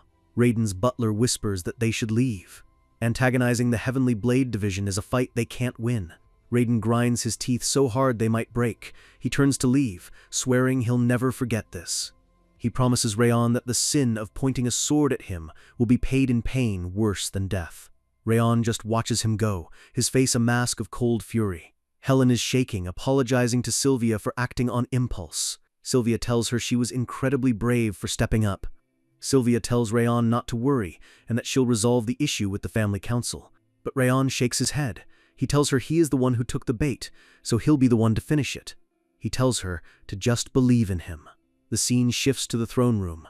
Both Rayon and Raiden are kneeling before Glenn Zeehart. Glenn's voice booms through the hall. He's heard there was trouble yesterday. Raiden immediately starts lying his face off. He claims he sent a letter and was given cold treatment when he arrived. He says Rayon attacked him without even talking. He puts on a pathetic act, saying he could have died from Rayon's surprise attack. Rayon speaks up, calmly stating that Raiden's entire testimony is a load of crap, especially the part about Rayon going easy on him. Raiden loses his cool and grabs Rayon's collar right in front of the Lord. Rayon just tells him he should probably stop. The butler Roen steps forward, his shadow looming over them both. He reminds them exactly who they're standing in front of. Glenn snaps his fingers and calls for the witness. Raphael steps out from the shadows. Raphael tells the absolute truth. He confirms there was no letter, and that Raiden started the violence against the maids. Rayon is actually surprised. He thought an elite would side with the direct line, but Raphael is being perfectly impartial. Glenn's red eyes fixate on Raiden. He calls his name, and Raiden looks like he's about to pee himself. Glenn's aura starts to flare. He tells Raiden that his story is quite different from the truth. He asks if Raiden really dared to lie in his presence. Raiden panics, screaming that the hierarchy is more important than the truth. Glenn agrees that a collateral attacking a direct line is a problem, but since both sides are at fault, he'll punish them both. Raiden wants Rayon's head, but Rayon speaks up. He tells Glenn he'll accept any punishment, but there's something he needs to do first. Glenn looks intrigued. "Something you need to do?"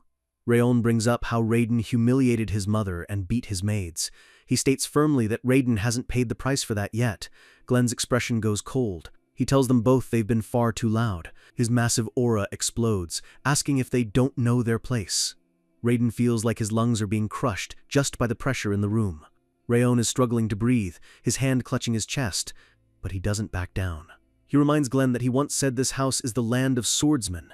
He drops to one knee and officially requests a sword duel to decide who's worth more. Glenn lets out a small, twisted smile. He thinks it could be a bit of entertainment.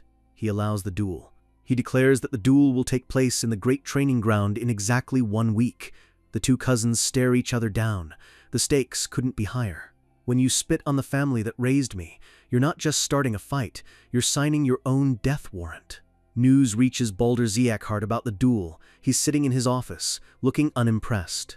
Raiden explains the conditions. If he wins, he gets to break Raon's energy center.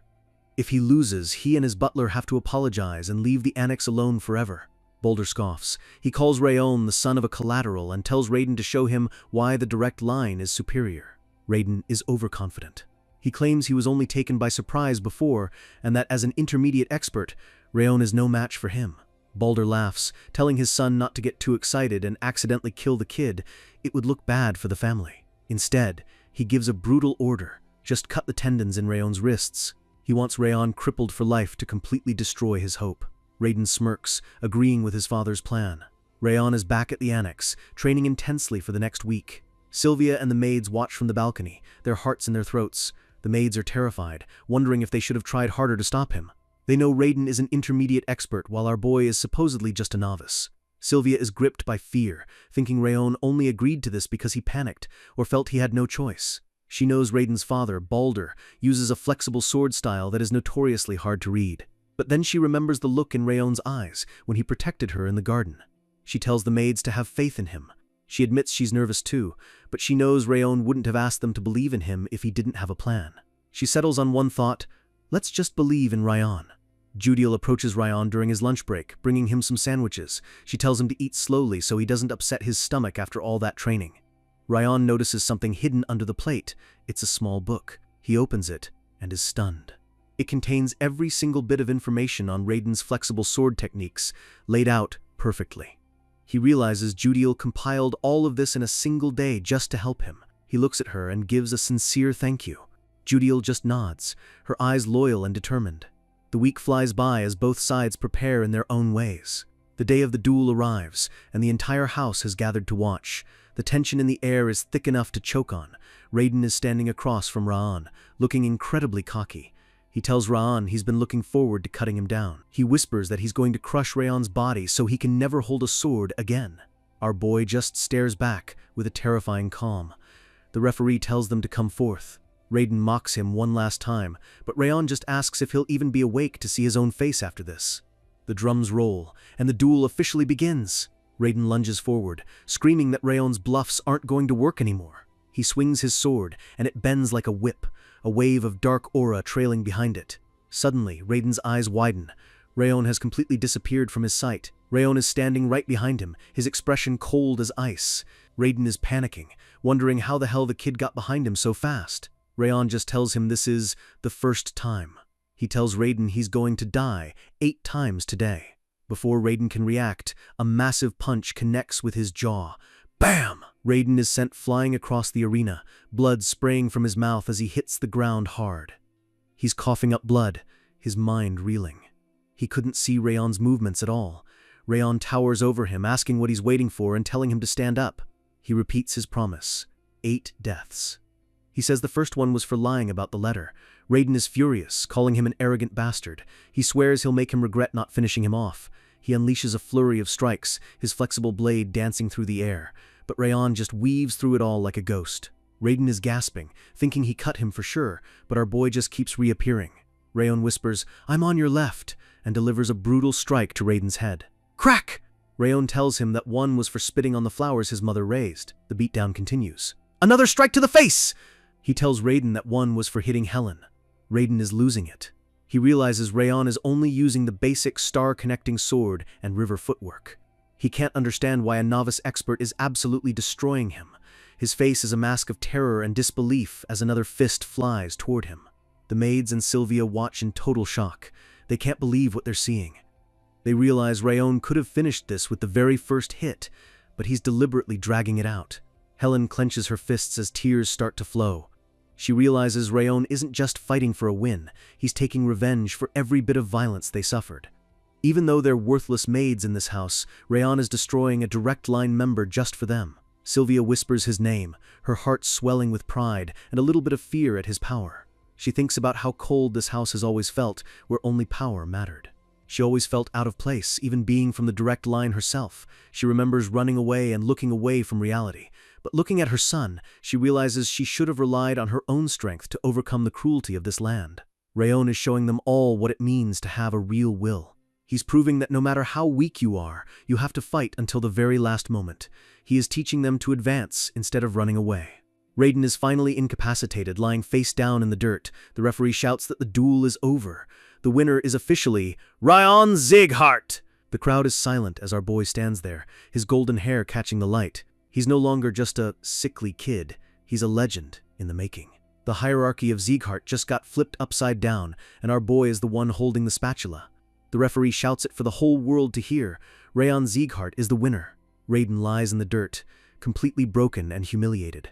Raiden's father, Baldur, looks down from the stands, his face twisted in shock and rage. He can't believe his genius son just got demolished by a collateral. Rimmer is having the time of his life, laughing and bragging to everyone that he knew Rayon was going to pull it off. Runan, Burin, and Martha are hyped up, cheering for their leader. They knew he was a monster, but seeing him crush a direct descendant like that is something else. Glenn Zieghart sits on his throne watching the crowd. His head butler, Roen, notes that this is the first time in history everyone is rooting for a collateral, without caring about status. Glenn's red eyes are fixed on Rayon. He's surprised by the boy's swordsmanship, but there's something else that caught his eye. He realizes that during the duel, Rayon actually managed to pull off the supreme harmony steps. Rayon moved like a flickering flame, his movements so perfect they left Raiden swinging at thin air. Glenn thinks to himself that this footwork is something ordinary warriors couldn't learn in a lifetime, yet our boy grasped it in just 2 weeks. The patriarch looks closer, his expression softening just a tiny bit. The entire arena is chanting Rayon's name. He's not just a trainee anymore, he's a star. Glenn reflects on how he built this house on raw strength, and because of that, he can't change the law of the jungle rules he created. But looking at Rayon, he thinks that since the boy knows the unfairness of the system, he might actually be the one to change this house one day. Rowan reminds him that the duel conditions must be carried out. It's time for the losers to pay up. Glenn gives a cold order to Rowan, slash the budget of Baldur's true martial palace by half. He tells him to use any excuse he needs. Talk about a grandpa tax. The arena clears as Glenn oversees the final fulfillment of the bet. In front of everyone, Raiden is forced to drop to his knees and bow his head in the dirt, apologizing to Sylvia and the maids. Glenn points a finger at the true Martial Palace members, warning them that they are officially forbidden from ever touching the annex again. The maids are finally able to breathe, their tears of fear turning into tears of pure joy. Ron takes his mother's hand, and they walk back to their home together, the shadows of the main family finally lifting. Sylvia is beaming, clinging to Ron's arm and asking him when he got so incredibly strong. Our boy just tries to play it cool, though he's clearly a bit embarrassed. From the shadows, the division leaders are watching Rayon, realizing he looks like a totally normal kid when he's with his mom. They admit that Rimmer wasn't lying. Rayon's swordsmanship and footwork are basically perfect. They're already planning to scout him. The Black Tiger division leader says he's going to take Rayon, but the others immediately shut him down. Everyone wants a piece of the new genius. They note that the 5th Hall trainees are graduating soon, and after that, every division in Zieghart will be fighting over them. Rayon might be the top, but the leaders realize the entire 5th Hall is full of monsters. Martha, Burin, and Runan are all high-level talents who could reach the peak from anywhere. The next selection ceremony is going to be a war. Back in his room, Judiel asks Rayon if he planned this entire duel from the start. Rayon admits he was confident he'd win, so he made sure the stakes favored them. Judiel smiles, telling him he's a frightening person to have as an enemy. But then she adds that he's also incredibly kind. Rayon just looks away, asking, "Am I really?" She thanks him from the bottom of her heart for saving her from Karun Zieghart back then. She bows and takes her leave, telling him to get some well-deserved rest. Rayon sits in the quiet room, his mind finally settling after the chaos of the duel. He thinks about Judiel's expression and realizes it wasn't fake. She's genuinely loyal now. He decides that it might be time to tell her the rage worm he used to threaten her was just a bluff. The scene shifts to the main palace, the snowy peaks of Zieghart looking as majestic as ever. Rimmer bursts into Glenn's office with a "Greetings, my lord," and more jewelry than a dragon's hoard. He's literally sparkling. Glenn and Rowan just stare at him like he's lost his mind. Rimmer brags that he won all this gold by betting on Rayon against Balder. He's basically the richest elf in the house now. Glenn sighs, realizing his son Balder got extorted by his own instructor. The patriarch tells him to stop bragging and get to the point. Why is he actually here? Rimmer's face goes serious. He says he has a suggestion to make regarding the trainees.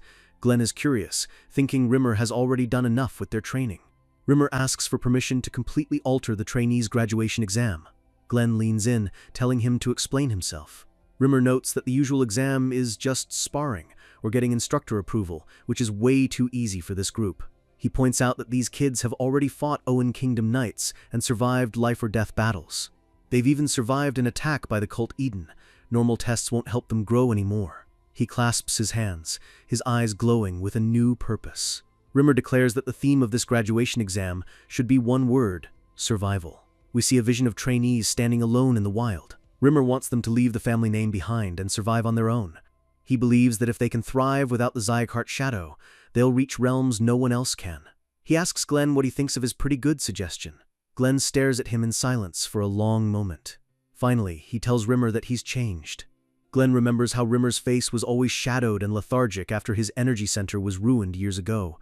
But now, Rimmer's face is full of passion again, just like the trainees he's teaching. Rimmer gets embarrassed, flailing his hands, but Glenn and Rowan both agree that he's finally back to his old self. Rimmer scratches his head, admitting he realized he has a talent for teaching kids, not just swinging a sword. He whispers that he might be able to create the next king, who will succeed Glenn with his own 2 hands. Glenn looks at him, the weight of the future hanging between them. He asks if Rimmer is talking about Raon, but the elf just shrugs, saying it could be any of them. Glenn gives a rare, genuine smile and says, "I see." He orders Rimmer to have a full report on the graduation exam, ready in a week. Glenn notes that if Rimmer can't pull it off, he'll pretend this conversation never happened. Rimmer just smirks and holds up a document. He's already had the whole thing planned out. The graduation exam isn't a test, it's a death march. And Rayon just got sent to the front of the line. The trainees are gathered at the training ground, annoyed because Rimmer is late again. They figure he's either at a gambling house or a pub. Rimmer kicks the door open, claiming he was late because he dropped by an orphanage. Buren screams at him to at least make his lies believable. Rimmer walks to the center of the field, his tone suddenly dropping into something serious. He announces that their graduation exam is starting soon.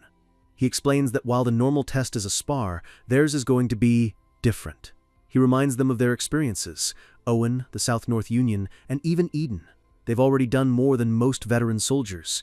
He tells them they're going out into the world by themselves to see how vast it really is. Rimmer smiles and drops the bombshell. The topic of the exam is survival. In 1 month, they must abandon their status as Zyakart trainees and survive in various locations across the continent with nothing but their swords. Runan immediately turns to Rayon and asks if he's going to do it. Our boy doesn't hesitate. He's in. Seeing Rayon's resolve, Runan immediately agrees too. She's basically his shadow at this point. Buren and Martha join in, saying they've been surviving since the moment they were born. They aren't about to back down now. Rimmer warns them not to decide too easily. He hasn't even told them where he's sending them yet. He looks at Rayon, warning him that the others are just following his lead without thinking. Rayon replies that he knows Rimmer wouldn't give them a trial they couldn't overcome. Rimmer lets out a small smirk at the kids' trust. He tells them he won't go easy on them just because they're brave. He opens the mission list.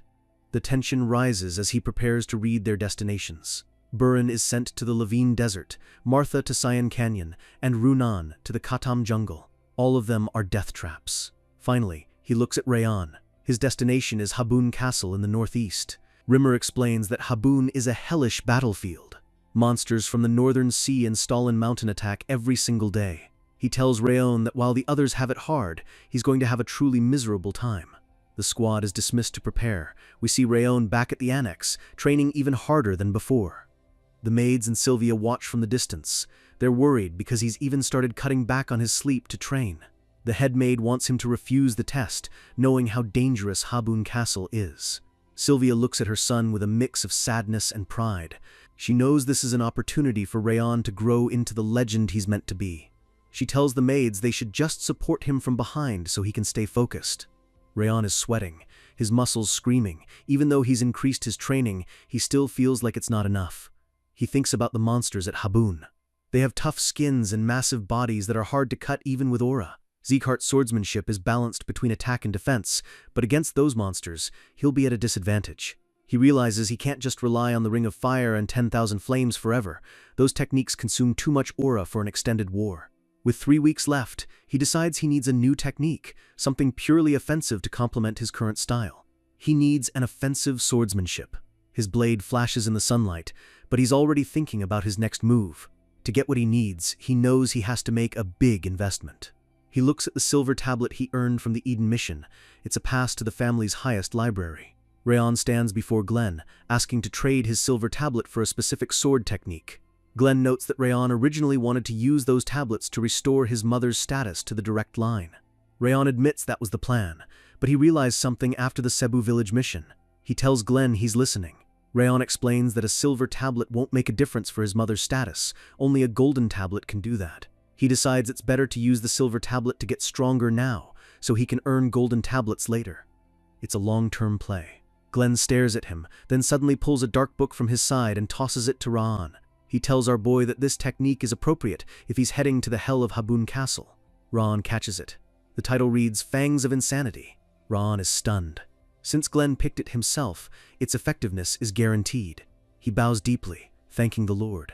Glenn just tells him to do his best at learning it. As Rayon turns to leave, Glenn stops him with one more question.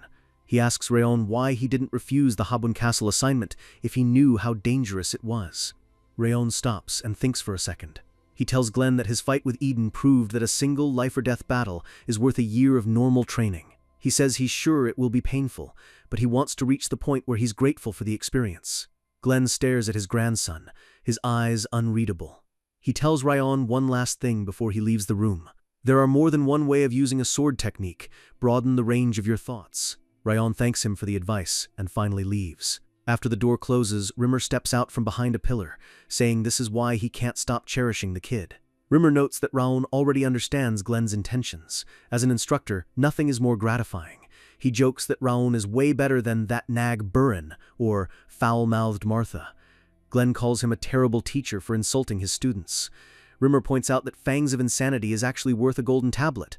Glenn basically just gave Raon a massive discount. He teases Glenn about his boundless love for his grandson. Glenn just tells him he talks too much. The patriarch admits Fangs of Insanity is a violent style, and he's worried if Rayon can control it, but his job is done now. Rayon walks through the hall, wrath floating behind him and looking at the book with suspicion. Rimmer continues to tease Glenn, calling it grandfather's love one last time. Glenn's patience finally snaps. A massive surge of electricity and aura explodes from his body. Rimmer panics, realizing he pushed it too far. He screams that he hasn't fully recovered yet. Glenn lunges forward, telling Rimmer that since he can still run his mouth, he's healthy enough for a lesson. A massive shockwave rips through the palace as Glenn educates the elf. Rayon, walking outside, can hear the explosion and just keeps moving. Rayon sits on his bed looking at the book. He wonders if this is really only worth a silver tablet. He opens the first page, and his eyes widen. He realizes this swordsmanship is anything but normal. The chapter title cards read, Fangs of Insanity. To survive the monsters, Rayon has to become one. It's time to show the world what happens when an assassin masters the Fangs of Insanity. The book explains that this is an intuition sword of the highest degree. It's based on relentlessly attacking like a savage beast tearing into a throat. Rayon realizes that an intuition sword can't be learned through books. It can only be mastered through raw battle experience. He spends the next few weeks sparring against every trainee in the 5th hall, swinging his blade until the very last day. He gets fiercer and more precise with every strike, pushing himself into a higher realm of combat. By the time of departure, all the other trainees are too bruised to even spar anymore. Rayon finally starts to understand the meaning of the fangs. The night before the exam, Judiel is treating Raon's back. She notes that he's getting a lot more bruises lately. She warns him that Sylvia will be worried if she sees these. Rayon admits he's been pushing himself to learn the new style. Judiel gently dabs his wounds. Rayon looks over his shoulder, his expression serious. He tells Judiel he has something to say before he leaves for a year. He drops the truth. He was lying about feeding her the rage worm back then. There was never any parasite in her body. Judiel goes silent. Rayon notes that judging from her reaction, she might have already suspected it. She admits she wasn't sure, but she had her suspicions. She tells him that at first, her desire to live made her obey him out of fear. But as time passed, the warmth of the annex and the way Rayon treated her like a human being changed her. He even saved her from the central martial palace. She realized that the cold face he showed her was just a mask he used to protect his family. She saw the real Rayon, the one who would do anything to keep the annex safe. She asks him why he's telling her the truth now.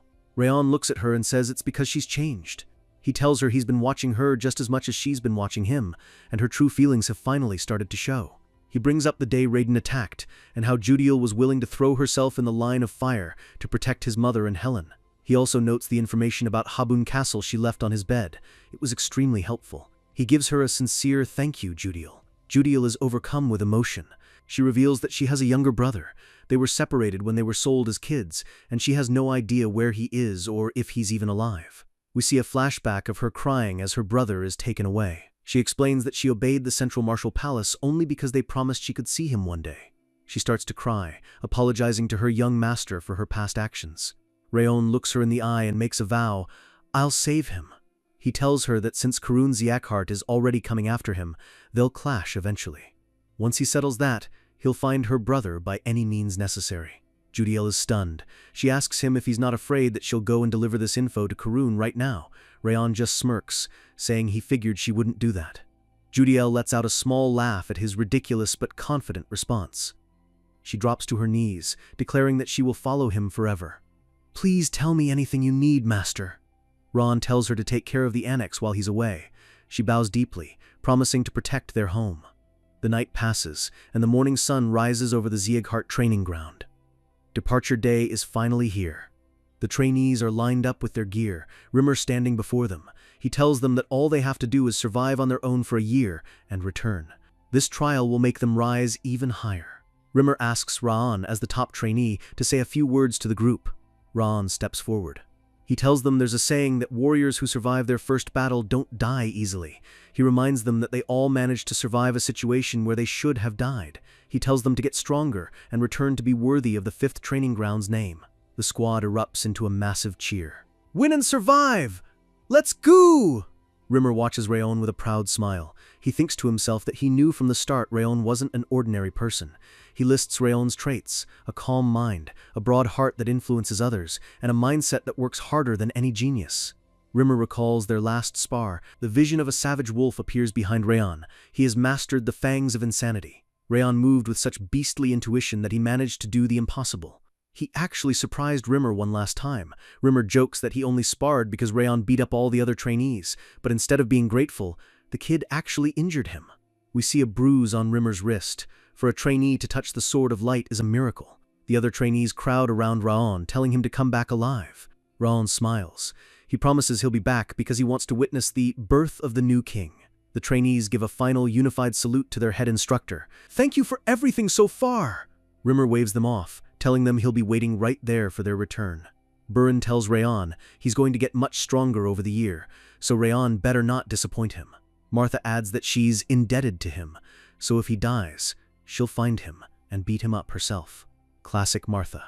Rayon thinks to himself that none of them know how to speak honestly. Runan walks up to Rayon holding a small box. It's bead ice cream. She tells him to take it with him because she has a lot. For her, this is the ultimate sign of love. Rayon thanks her for the treat, and she waves goodbye as she heads toward the Katam jungle. Rayon turns around, ready to start his own journey. He spots Dorian, who looks absolutely miserable. Dorian wonders why the hell he has to go to Habun Castle with Rayon. Rayon starts dragging Dorian away by his bag, saying they have one stop to make beforehand. Dorian asks where they're going. Rayon gives a cool smirk. They're heading to the merchant city, Kamaloon. He declares that they're going to get some top-tier equipment before the real fight begins. The journey of the reincarnated assassin has officially moved to the global stage.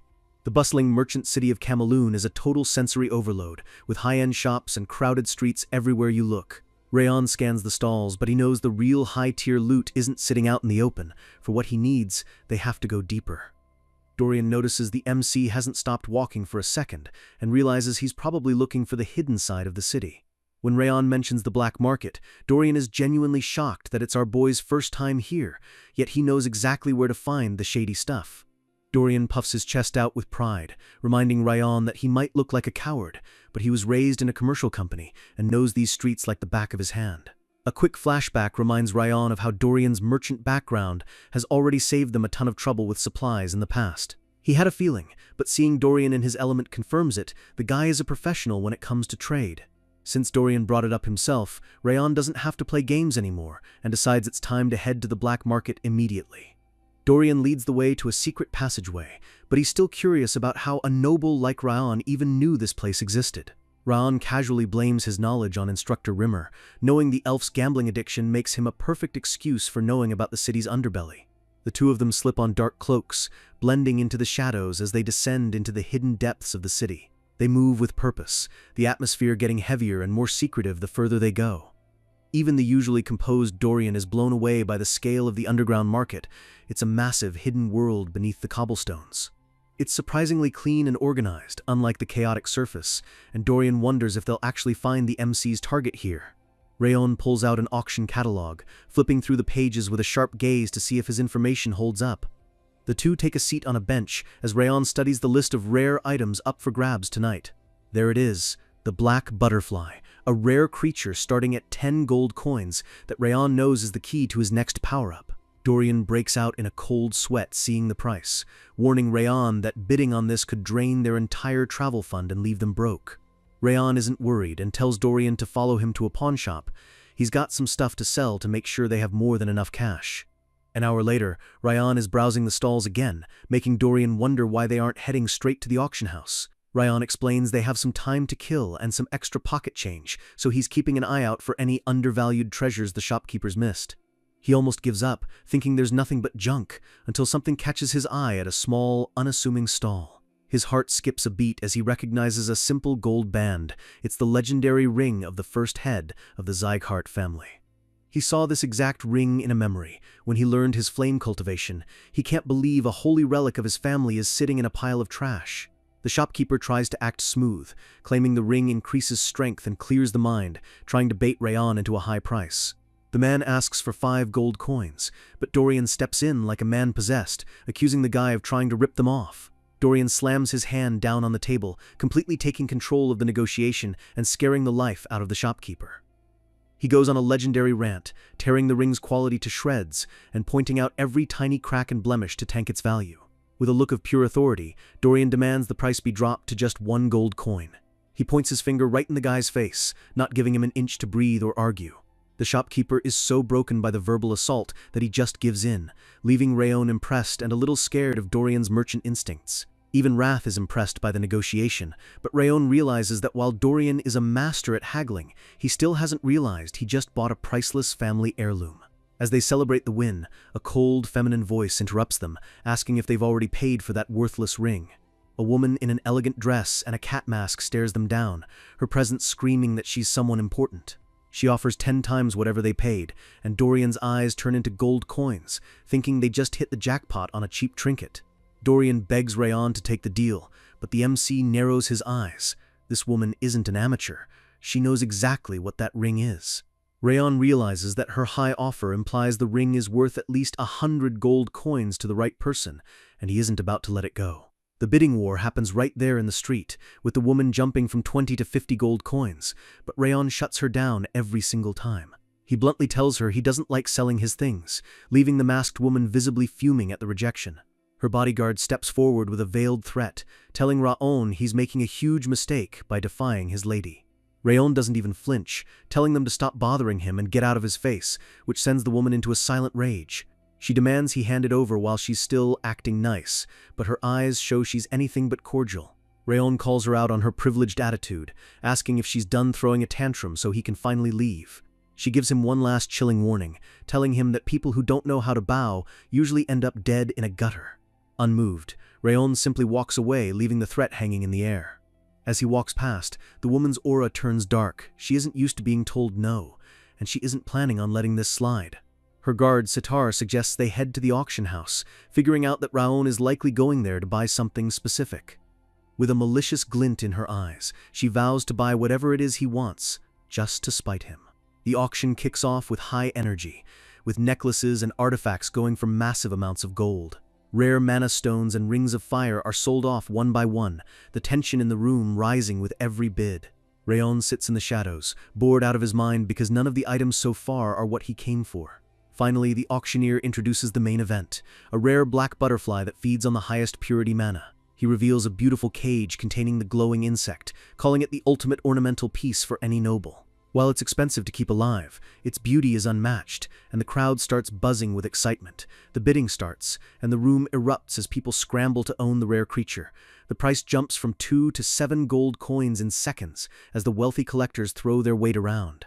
Rayon calmly raises his hand and calls out 13 gold coins, hoping to end the bidding early with a high jump.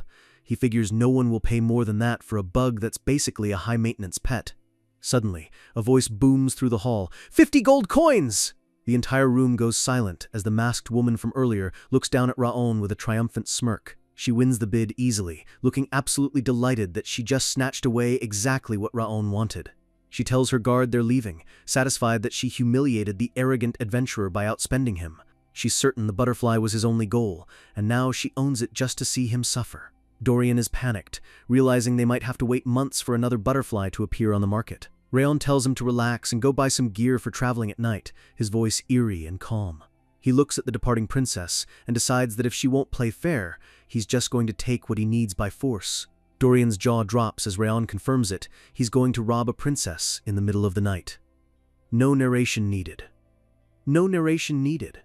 Rayon knows that every legendary assassin has their own specialty, whether it's blinding speed or raw power. But in his past life, he was feared because he was the stealthiest ghost on the continent, able to move through a room without a single soul noticing. He hadn't planned on using his old footwork in this life, but the situation with the princess has forced his hand. 10 minutes earlier, Dorian returns with the stealth gear, still worried about who this masked woman might actually be. Dorian hesitates, his face pale as he prepares to tell Ron the bad news he gathered from the locals. He drops a bombshell. The woman is actually Princess Jaina of the Balkar Kingdom, a major political powerhouse. She's a magic prodigy and a VIP of the black market, meaning robbing her is basically declaring war on a kingdom. Rayon doesn't care. He knows she's still doing an appraisal on the butterfly, making this the perfect window to strike before it's locked in her personal vault. Before Dorian can even finish his sentence, Rayon vanishes into the night, moving with a speed that defies logic. He infiltrates the storage room with ease, watching the guards play cards while the prize sits just a few feet away. The guards are complaining about how rich people spend 50 gold coins on a useless bug, completely unaware they're being watched. The black butterfly is right there in its cage, glowing faintly in the dim light. Rayon prepares his mana, but he isn't going to break the cage. He's got a much more assassin-style plan. He releases a tiny thread of his high-purity golden mana, letting it drift toward the cage like bait. The butterfly senses the incredible energy, which is way purer than any mana stone, and naturally phases through the bars to get to the source. It lands perfectly on Raon's finger, drawn in by the irresistible quality of his cultivation. One of the guards finally looks over, a confused expression on his face as he realizes something is off. He screams in terror when he sees the cage is empty. 50 gold coins just vanished into thin air. Rayon is already long gone, leaping across the rooftops with a smirk, having stolen the treasure without even touching the lock. Back at the inn, Dorian is pacing around, sweating through his clothes and biting his nails in pure anxiety. He's imagining the diplomatic nightmare that's about to unfold if Rayon gets caught. He nearly jumps out of his skin when Rayon suddenly appears behind him, asking what all the fuss is about. Dorian screams, clutching his heart because he didn't even hear the MC enter the room. He looks at Rayon with wide eyes, realizing the only reason he's back so soon is because the mission was a total success. Rayon casually pats a small pouch on his belt, confirming he got the butterfly without leaving a single trace. They prepare to leave, but the sound of footsteps in the hallway makes them freeze as a familiar voice calls out to them. Princess Jaina stands there with her guard, demanding the MC trade the ring for the butterfly she bought, still not knowing she's already been robbed. Rayon just looks at her like she's an idiot and repeats that he isn't selling his ring, no matter what. She starts threatening to make sure they never leave the city in one piece, her arrogance reaching a breaking point. Suddenly, one of the black market staff runs up, out of breath, and looking like he's seen a ghost. He blurs out that the butterfly has been stolen, and Rayon lets out a mocking "oh no," acting like he's concerned for her. Jaina sees the sarcastic smile on his face and the realization hits her like a truck. This guy did it. She's absolutely certain he's the thief, even if she has no idea how he pulled it off so fast. She calls him a wicked thief and asks if he even understands the weight of the name she carries. She removes her mask, revealing her true identity as the royal princess of the Balkar Kingdom. She expects him to fall to his knees in terror, but Rayon just stares at her with the same bored expression. She orders her guard to take care of him, determined to beat the location of the butterfly out of him. The guard lunges, but Rayon's internal monologue is ice cold. He doesn't give a damn about her royal status. With a single lightning-fast strike, Rayon counters the guard, his aura flaring with terrifying intensity. The high-level bodyguard is sent crashing to the floor, coughing up blood from a single blow. Jaina screams in disbelief, unable to understand how a random mercenary could one-shot her elite protection. A familiar voice echoes through the hall, calling out Rayon's name and stopping the chaos in its tracks. A pair of expensive boots clicks against the floor as a new player enters the scene. It's Prince Greer of Owen, and he's genuinely happy to see Rayon again, asking if the two of them are friends. Greer tells Jaina that she's looking at the greatest swordsmanship genius in the Zeeheart family. The name Zeeheart hits the room like a bomb, and Jaina's face goes completely pale. She realizes she just threatened a member of the most violent and powerful warrior family in the north. She looks at Rayon's blonde hair and red eyes, finally connecting the dots. He's the direct bloodline of the destructive king. Rayon stares her down, his eyes glowing with a pressure that feels like a sword at her throat. He asks her what she called him earlier, a wicked thief? Rayon takes a step forward, asking if he should consider her insults an official declaration of hostility from her kingdom toward his family. He gives her one final chance to apologize and overlook her childish behavior before things get real. Jaina is trembling, knowing that an official protest from Zeeheart could lead to a full-scale war she can't win. The once arrogant princess bows her head in deep shame, begging for his pardon in front of everyone. Rayon casually accepts, not wanting to waste more time on her, and walks away like she's nothing. His final words are a warning: don't embarrass your kingdom next time. Jaina is left fuming in humiliation, her pride shattered by a guy she thought she could bully. Later, Prince Greer joins them, wondering if he interrupted something bad at the inn. Rayon thanks him for the assist, and the three of them sit down for a civilized cup of tea. Greer promises to keep Jaina in line, showing his deep respect for the MC's power. He asks what brought them all the way to Cameloon, and Rayon explains they're gear hunting for their graduation exam. Rayon mentions he needs a high-quality sword, and Greer's eyes light up. He knows the perfect man for the job. He tells them about a hidden workshop run by a legendary blacksmith that most people don't even know exists. Greer wishes them luck and heads out, looking forward to Rayon's visit to the Owen Kingdom in the future. Dorian collapses in relief, admitting he thought they were done for when the princess started throwing her weight around. Rayon tells him they'll visit the workshop tomorrow, as he has some personal business to handle tonight. In his room, Rayon pulls out the black butterfly, telling the glowing insect it's finally time for it to do its job. No narration needed. The black butterfly is a unique creature that gathers mana it can't digest, while the Tooten flower is a rare plant that can't gather any mana at all.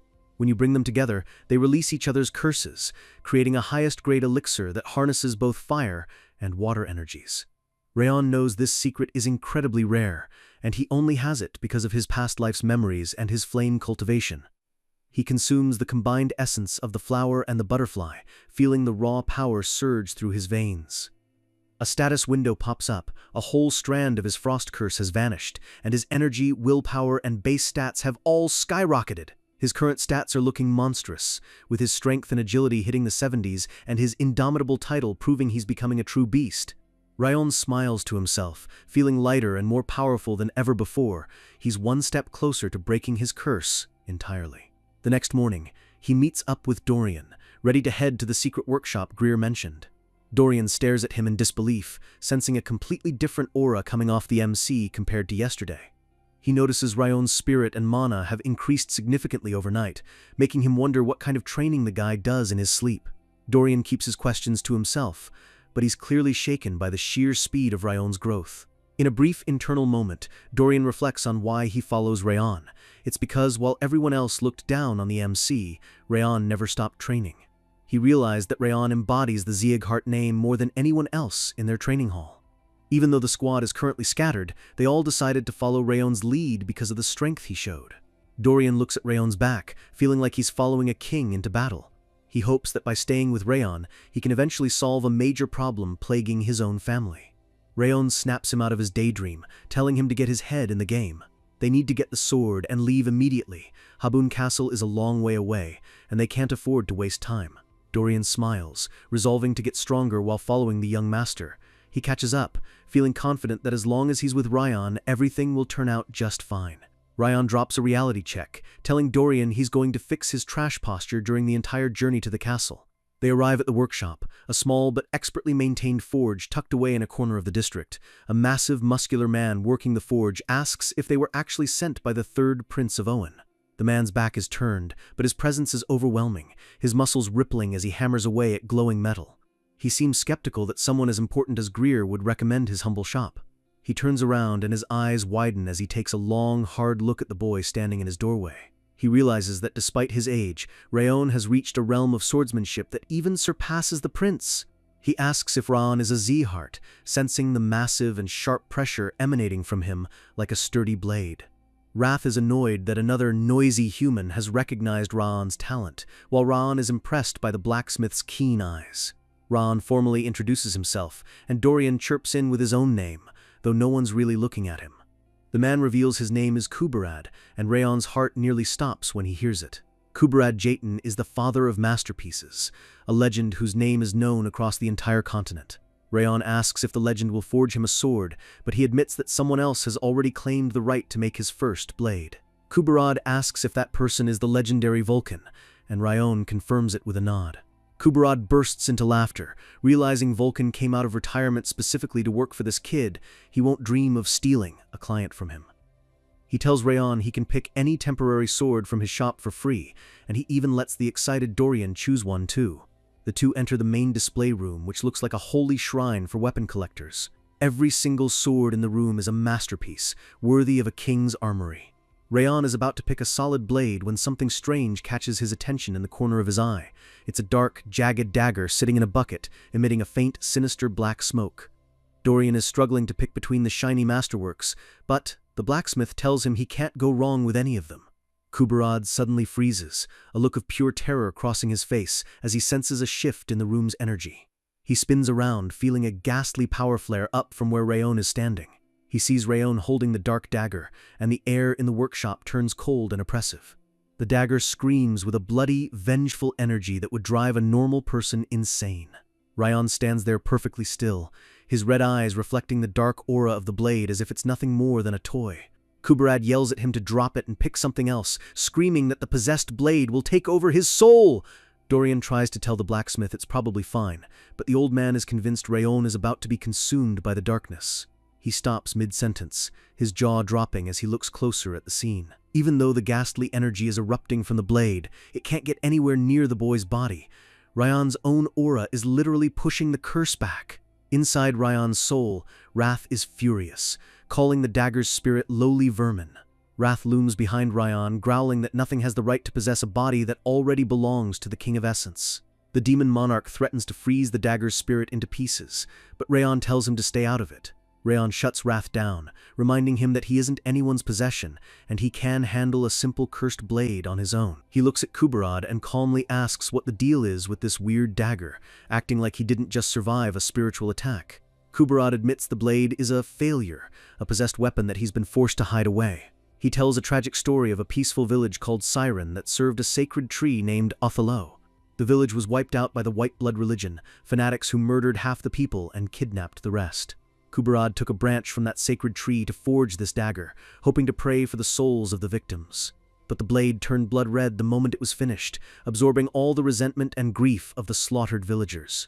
He's been hiding it because no one could hold it without losing their sanity, and he can't believe Raon is still standing. Raon looks at the red steel, feeling the weight of the souls trapped inside. He closes his eyes, letting the memories of the Siren village flow directly into his mind. He feels their pain, their indignation, and their desperate cry for justice against the white blood religion. Close-up of the red energy flaring around the MC. Raon whispers to the blade, acknowledging that he has a lot to do in this life, and his time is limited. He makes a solemn vow, if he ever encounters the white blood religion on his journey, he will personally exact their revenge. He asks the spirits of the village if they're willing to come with him and see that revenge through. The blade pulses with a soft light, the violent energy finally beginning to settle. Kuberad is stunned as the ghastly energy fades away completely. The blade has officially acknowledged Raon as its master. Raon names the weapon the Blade of Requiem, a sword forged for the repose of the dead, and prepares to take it to the front lines. Announcement panel, no narration needed. No narration needed. Rayon thanks the legendary blacksmith Kuberad for the incredible weapons, including the soul-filled dagger and a standard sword for regular use. Kuberad is humbled, telling the rising star that seeing his blades in the hands of a genius is the greatest honor a smith could ask for. As Rayon and Dorian walk off into the sunset, the old blacksmith watches them go, feeling like he just witnessed the start of a legend. Kuberad realizes Rayon isn't just talented, the kid already possesses the mind-blade unity usually reserved for masters. He can see that Rayon's potential is a massive vessel that might hold more power than anyone in history. The smith smiles, knowing that the Zeahart name is about to make the entire world tremble once again. A few days later, the duo heads north, and the scenery quickly turns into a frozen hellscape of endless snow. Dorian looks like he's about to freeze solid, while Raon remains perfectly calm, even as the repetitive white landscape starts to set in. Finally, the two exhausted travelers see their destination peeking through the blizzard. They've finally reached Habun Castle, the fortress where Raon's year-long survival test officially begins. As they reach the gates, the air hits them. Dorian nearly gags at the stench of blood and death, while Wrath wakes up, absolutely loving the vibe of a real battlefield. Rayon asks Dorian why he's acting so pathetic, considering the hike here wasn't even that difficult. Dorian looks like his soul is leaving his body, screaming at the MC for being a complete training addict. Apparently, Rayon spent the entire trip critiquing Dorian's sword form and swinging his own blade even while on guard duty at night. Dorian's been running on zero sleep and high-intensity training, so he's not exactly in the mood for Rayon's no-hardship comments. Even Wrath tells Rayon to chill out with the training, because even a demon king needs some peace and quiet. The gate opens, and they're met by a group of stern soldiers who were expecting some mercenaries to show up. The man in charge is Terrian, the deputy commander of the castle, and he doesn't look like he has a sense of humor. Terrian introduces himself formally, making it clear that he's the one Rayon will be answering to from now on. Rayon plays along with the mercenary disguise, while Dorian just collapses on the floor, too tired to even stand. Rayon has to literally drag Dorian inside by his collar as the guy begs to be sent back home to a warm bed. Walking through the castle, Rayon sees the grim reality of the front line, exhausted soldiers and traumatized villagers everywhere. The atmosphere is heavy, with the weight of a war that never seems to end. Rayon notices the walls are covered in scars from monster attacks, bearing the marks of a fortress that has fallen and been rebuilt countless times. The smell of burning corpses and blood is everywhere, exactly how his maid Judiel described it to him. He wonders how she knew so much about this place despite never being here. Her information network is truly terrifying. A young girl with twin tails named Yua spots them, wondering who these two handsome mercenaries are. Her grandfather calls her back to the tavern, but she can't help stealing another glance at the newcomers. She runs off to get ready for opening, though she's clearly distracted by the MC's arrival. Rayon senses someone watching him and looks back, but the girl is already gone. Terrian leads them into the main office, announcing that the mercenaries have arrived for their assignment. The man sitting at the desk is the legendary Milland Braden, the commander of the entire fortress. Milland welcomes the trainees of Zeahart, immediately seeing through their disguise because he knows exactly who sent them. Rayon realizes that Milland isn't just any commander. The guy has a presence that screams veteran warrior. Known as the Giant of the North, Milland has defended this castle for over 2 decades against the worst monsters imaginable. Wrath is actually impressed for once, noting that Milland's eyes are those of a true warrior who survived 1,000 hells. Milland tells them that their status as Zeahart nobles is a top secret. Outside of this room, they are just lowly mercenaries. He knows Instructor Rimmer sent them here to get real-world experience, and he plans to give it to them. He leans in with a terrifying gaze, telling them that in Habun there is no such thing as training or education. There are no hot meals, no comfortable beds, and no mercy, just biting cold and endless war. While Dorian is internally crying, Rayon speaks up with total confidence, telling the commander they came here specifically for the battlefield. Milland likes the kid's attitude, but he's curious to see how long that bravado will last once the blood starts spilling. He tells them they're starting at the absolute bottom of the food chain as standard soldiers. Milland assigns them to the 3rd Reconnaissance Unit under a man named Charles, ordering that they be treated like any other rookie. They are led out of the office to find their quarters, with Dorian looking like he's walking to his execution. Once they leave, the door shuts, leaving the two commanders alone in the quiet office. Terrian admits he doesn't like the look of the new recruits, thinking they're going to be a burden. He points out that Dorian is shaking with fear, while Rayon looks like he's on a summer vacation. Seeing the flower bracelet on Rayon's wrist, Tarion scoffs, thinking the kid is a pampered noble who's never seen a real fight. Millen tells him not to be so quick to judge. Appearances can be deceiving, especially with a Zygarde. He reminds Tarion that these kids survived Zygarde's brutal training hall, so they aren't nearly as green as they look. He tells his son to just keep a close eye on them for now before writing them off as trouble. Tarion mentions a strange request they received. Someone wants weekly reports on those two boys. He's shocked when Millen reveals the request didn't come from Rimmer, but from House Zeehart itself. The Annihilation King, Glenn Zeehart, personally ordered that every single action of his grandson be reported back to him. Cut back to the Zeehart mansion, where the terrifying patriarch Glenn is casually drinking tea, pretending he's not a doting grandfather. Back at the castle, Rayon enters their new room and is absolutely stunned by what he sees. While Rayon was in the restroom, Dorian used his merchant skills and subspace bag to completely transform the dingy room into a luxury suite. It went from a dreary stone cell to a cozy room with fresh beds and candles in under 5 minutes. Rayon asks where the hell Dorian got golden curtains, and Dorian just smiles, saying he always comes prepared. Dorian even offers to swap out the colors of the decor if the MC isn't feeling the current vibe. Rayon stares at Dorian's bag, wondering if the thing is actually an artifact or if Dorian is just a wizard of interior design. Suddenly, a shadow looms in the doorway, asking if the newbies are done playing house yet. It's Radin, the captain of the 3rd Reconnaissance Unit, and he tells them they're heading out for their first mission immediately. He smirks, telling them an expedition order just came in. It's time for Rayon and Dorian to see what a real war feels like. Meanwhile, back at the Zeehart mansion, the atmosphere is as quiet and oppressive as ever. Patriarch Glenn sits in his hall, looking like he's ready to kill anyone who breathes too loudly.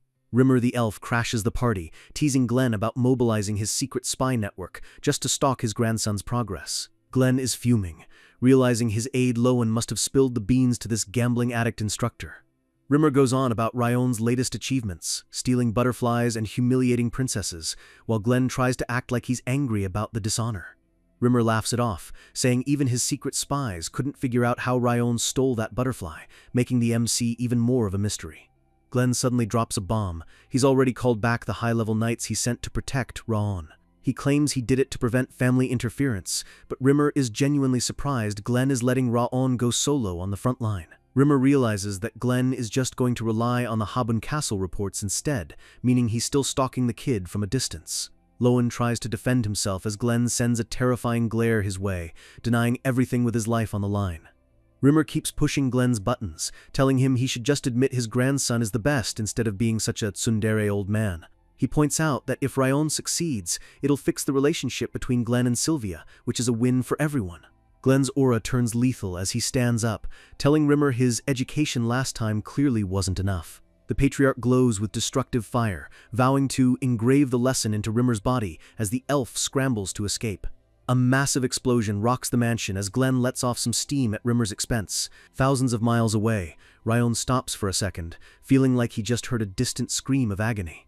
They are standing on Mount Sterlin, a place so dangerous and monster-infested that the soldiers call it Hell on Earth. Captain Raiden looks out at the snowy peaks, admitting the view is beautiful, even if everything out here is trying to kill them.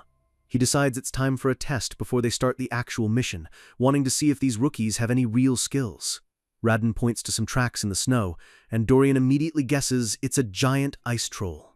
Rayon steps forward and bluntly shuts him down, saying there's no way those tracks belong to a troll. He kneels down to examine them, explaining that troll tracks are deeper and more human-like, while these clearly belong to a 4-legged animal. He correctly identifies them as Kari Mountain goat tracks, leaving Raiden completely speechless that the kid got it right in one go. Raon continues the masterclass, noting the ground hasn't hardened yet, so the tracks are less than a day old. If they head west, they'll catch it. Raiden points to claw marks on a tree next, and Raon instantly identifies them as dire wolf territory markers. But Raon adds a chilling detail. The wolf that made these marks is already dead. Raiden is losing his mind, asking how he could possibly know that, and Rayon explains that dire wolves never leave their territory. These tracks are too old for a living wolf. Raiden starts wondering what kind of monster this mercenary kid actually is, his suspicion growing with every word. Rayon realizes that the hazing in Habun isn't about physical beatings or chores. It's about senior soldiers trying to show rookies how useless their book knowledge is compared to real battlefield experience. But since Rayon knows more than the veterans, the hazing is backfiring spectacularly. Radin is visibly annoyed and looks over at Dorian, who is just standing there looking confused. Feeling humiliated by Ryan, Radin takes his frustration out on Dorian, demanding he identify some random tracks to prove himself. Dorian begs the young master to save him as the captain drags him off for a lesson in tracking. Ryan ignores the drama and decides to use his legendary senses to check the surrounding area for real threats. His new soul sword begins to glow, feeding him information through spirit energy as it scans the forest. The blade absorbed energy from the monsters they killed on the way here, giving Ryan a new passive ability related to spirit detection. Wrath pops out and starts a fight with the sword, screaming that his demon senses are way better than some trash parasite's sword. Ryan tells Wrath to shut up, saying he likes that the sword is trying to be helpful and he doesn't need Wrath's help right now. Wrath is offended, yelling that his legendary senses are just a tiny part of his true power. He keeps bragging about being the strongest king in the demon realm, while Ryan just rolls his eyes. Wrath is fuming at being ignored, but he decides he needs to show off his superiority once and for all. Ryan admits he's hesitant to use Wrath's power because the monarch is always trying to steal his body. Wrath tells him he won't have to worry about that if he learns the proper technique for manipulating cold energy. The demon monarch prepares to teach Ryan a real ice method that is light years beyond anything a human could ever learn. Ryan is surprised, realizing he just stumbled into a major power-up without even trying.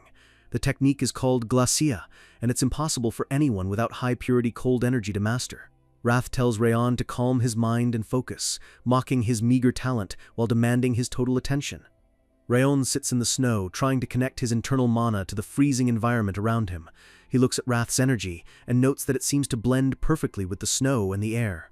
Wrath corrects him, explaining it's not blending, it's the essence of cold energy to cold energy connection. Ryan finds it incredibly difficult, never having thought of mana manipulation in such an abstract way. He realizes that even with his genius, mastering glacia isn't going to be a walk in the park. He stops trying to force the connection and instead holds a mental image of it, letting his senses drift. Suddenly, it clicks. The entire mountain's cold energy becomes his eyes, ears, and skin. He can feel the movement of every branch and every creature within a huge radius. The world seems to slow down as his brain processes a massive amount of sensory data at once. He realizes his body feels heavy because his mind is working at a speed far beyond normal human limits. His senses have become so sharp that he can perceive the entire mountain as if he's standing in a small room. He sees Dorian getting bullied by Radin and spots a dire wolf eating its prey a mile away. The sheer scale of the power is insane, and Ryan is blown away by what he's seeing. Since it's his first time, the distance is short and he can't maintain it for long before his head starts to throb. Suddenly, he senses a massive, unnatural vibration moving through the earth at high speed. He jumps up and runs toward his squad, screaming for Captain Radin to listen to him. He warns them that a shark mole, a massive underground predator, is tunneling toward their position right now.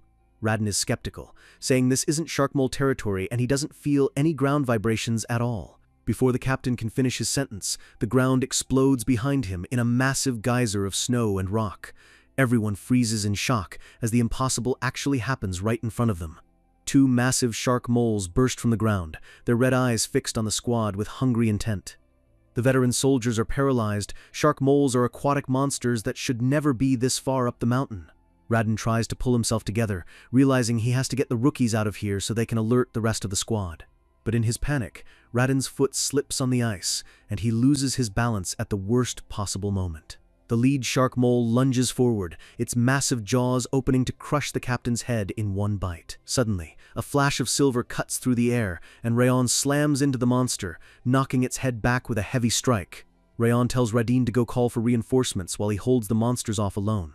Radin stares at him in disbelief, his pride taking a back seat to the pure aura of strength Ryan is projecting. Ryan looks back over his shoulder and simply tells the captain to trust his sword, a command that leaves Radin stunned. Radin grabs Dorian and starts running, screaming for Ryan to just avoid them and stay alive until help arrives. Ryan watches them go, finally free to use his full power without anyone watching too closely. He draws his blade and faces down the two mountain-sized sharks with a calm, predatory smile. The monsters roar and charge at him, their massive bodies shaking the ground with every step. Ryan stands his ground as the first monster lunges, its shadow looming over him like a cloud of death. He narrows his red eyes, his concentration hitting its peak as he prepares his next move.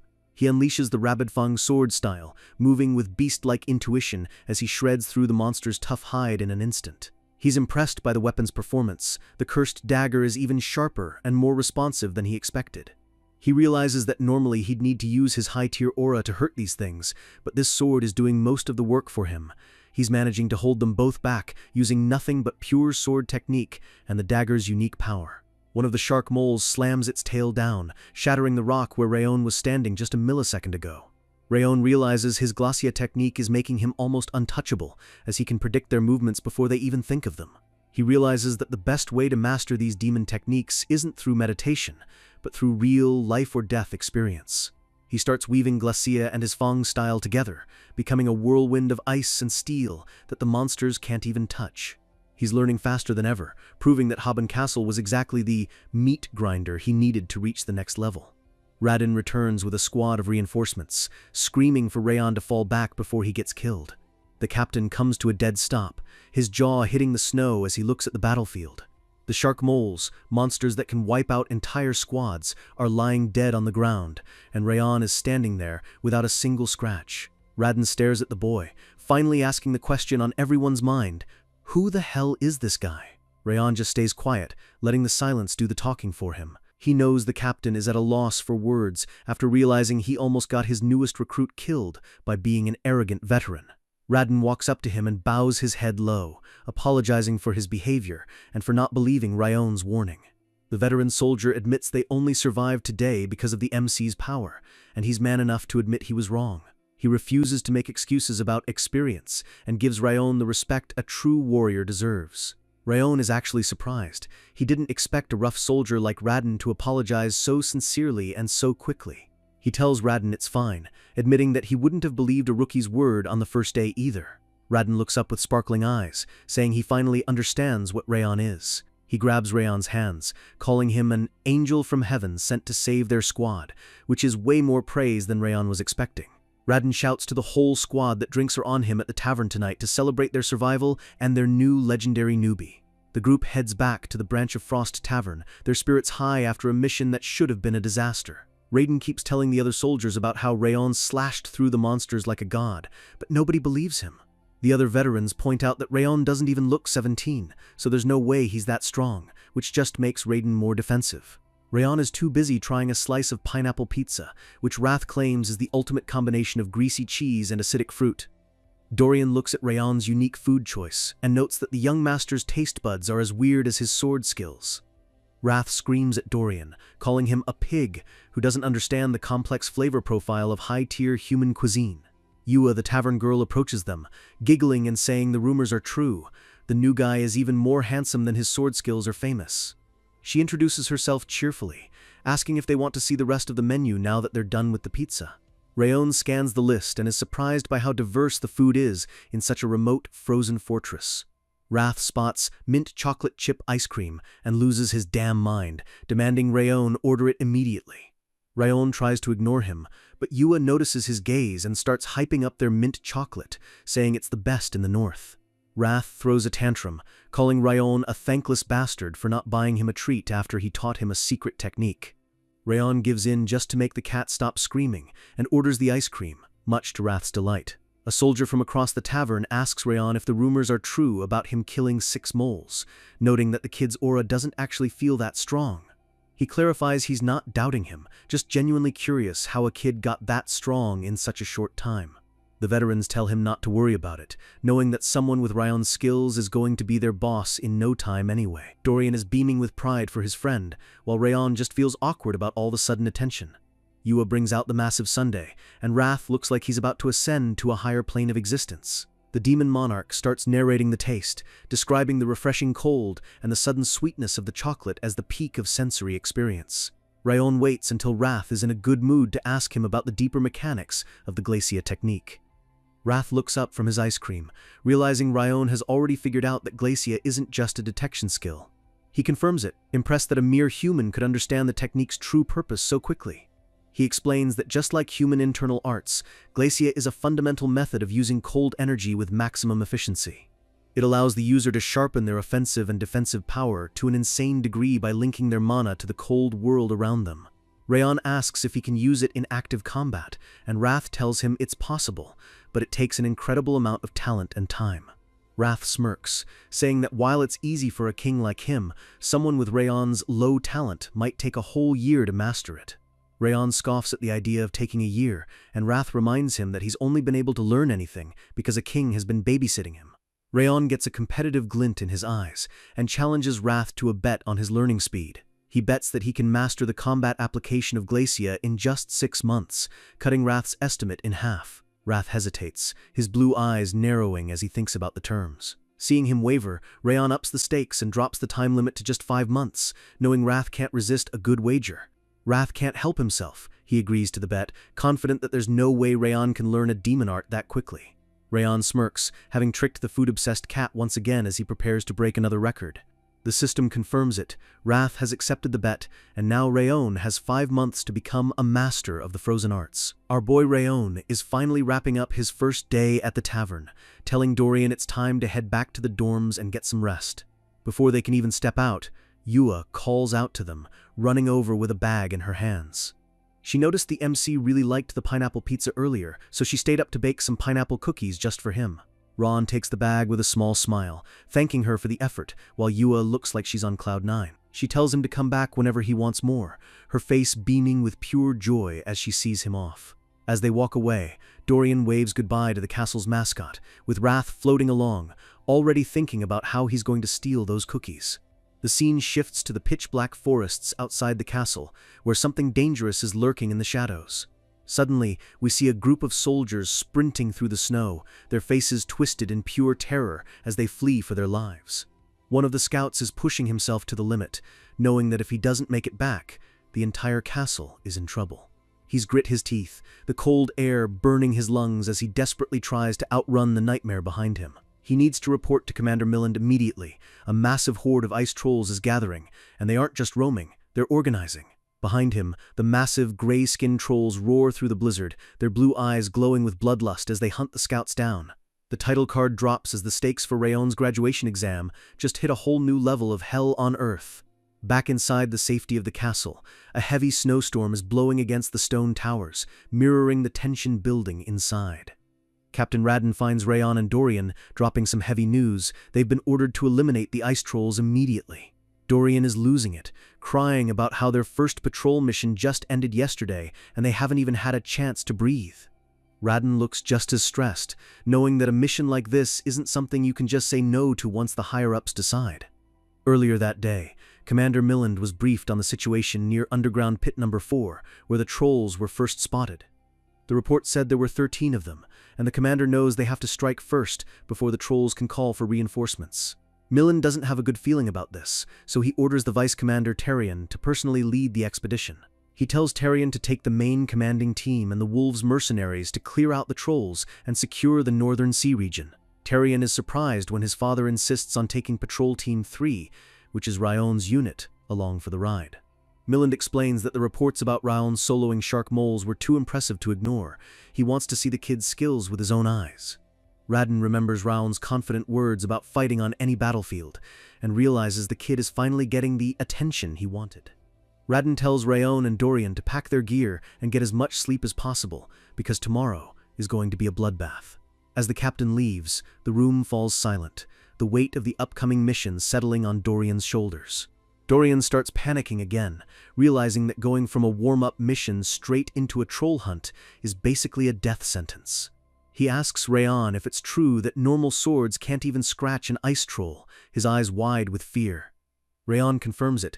Ice trolls have skin like reinforced leather and can regenerate from almost any wound unless you cut them with high-tier aura. Dorian crawls into his bed and pulls the covers over his head, claiming he might as well start writing his will right now. Rayon sits calmly on the edge of his bed, telling Dorian that if he just uses his speed, he should be able to survive a fight with one. But seeing Dorian is still a shaking mess, Rayon mentions there is one more method to get rid of his fear. Rayon grips his training sword, telling Dorian that if he duels the MC right now, an ice troll will look like a literal teddy bear in comparison. Our boy gives Dorian a terrifying, murderous smirk, inviting him to a training session that Dorian knows is going to be pure torture. Suddenly, Dorian decides trolls are actually weaklings and goes to sleep instantly, while Wrath just watches, thinking the MC is a total bully. The next morning, the gate is crowded with soldiers as Tyrion starts taking attendance for the expedition. Dorian is looking surprisingly refreshed, admitting that he'd rather face 100 trolls than spend another minute in a room with a dueling Rayon. A new face approaches Rayon, asking if he's the famous rookie everyone's been talking about. It's Beto, the captain of the Wolves' mercenaries, and he seems friendly enough, though there's a strange vibe coming off him. He tells Rayon that his men are all eager to see the Z-Heart genius in action, offering a handshake as a sign of respect. Rayon shakes his hand, but he's already analyzing the guy's grip and posture, like a true assassin. Beto excuses himself to check on his own mercenaries, leaving Rayon standing there in deep thought. Wrath pops out and immediately says he doesn't like the guy, suggesting Rayon should just take Beto's eyes out right now. The Demon Monarch explains that in his experience, people with snake eyes like Beto's are backstabbers 80% of the time. Rayon realizes that even though Wrath is a grumpy cat, his instincts about people are usually spot on. He decides to keep a very close eye on the mercenary captain, sensing that 20% of doubt is still too risky. Beto walks away with a polite smile, but the way his hair covers his face feels a little too calculated for Rayon's liking. Suddenly, the sound of running feet cuts through the tension as someone calls out to the soldiers. It's Yua again, carrying a heavy crate of food she prepared for the departing troops. The veteran soldiers all light up, patting her on the head and calling her the pride of Habun Castle for being so thoughtful. Rayon watches Yua laugh with the men, realizing she really is the emotional anchor that keeps these tired soldiers going. She spots Rayon and immediately runs over, calling out to him with a blush on her face. She hands him a small pouch of homemade beef jerky, telling him it'll keep his strength up during the expedition. Rayon awkwardly thanks her and gives her a quick head pat, promising he'll buy some from the tavern when he gets back alive. Vice Commander Tyrion calls everyone to order, standing at the head of the formation with a serious expression. He briefs the squads on their two goals: kill the trolls and secure the northern sea passage without losing a single man. Rayon and Wrath both look toward the distant mountains, the air around them suddenly feeling cold for a completely different reason. Rayon senses a strange, dark energy coming off the mountain peaks. It's faint, but his Glacia senses are screaming that something is wrong. Wrath stares intensely into the distance, wondering if a certain someone is lurking in those hills, but he quickly brushes it off. With a loud command, the expedition officially moves out, heading into the White Abyss for a mission that's about to go south very fast. Before they even hit the trail, some veteran soldiers from the Snow Attack Squad dump a massive pile of bags at the feet of the scouts. They mockingly tell the rookies to treat the bags like they're lovers, even though they probably don't know what a woman's touch feels like. Rayon is annoyed, asking Raiden why the main combat unit is dumping their luggage on the scouts who are supposed to be out front. Raiden explains that the veterans think they need to conserve strength for the real fighting, so they use the scouts as literal pack mules. Our boy narrows his eyes, realizing the hierarchy in this castle is even more toxic than he first thought. Dorian steps in and stuffs a massive log-shaped bag into his subspace pocket, amazing the veterans who can't figure out how he's doing it. Raiden warns Raon that in this place, strength and rank are absolute, so they just have to suck it up until they prove themselves. Raon stays quiet, but you can see the rage simmering behind his red eyes. He doesn't take well to being treated like a servant. He thinks about how absurd it is. Scouts are the ones who risk their necks first in every ambush, yet they're the ones being mistreated.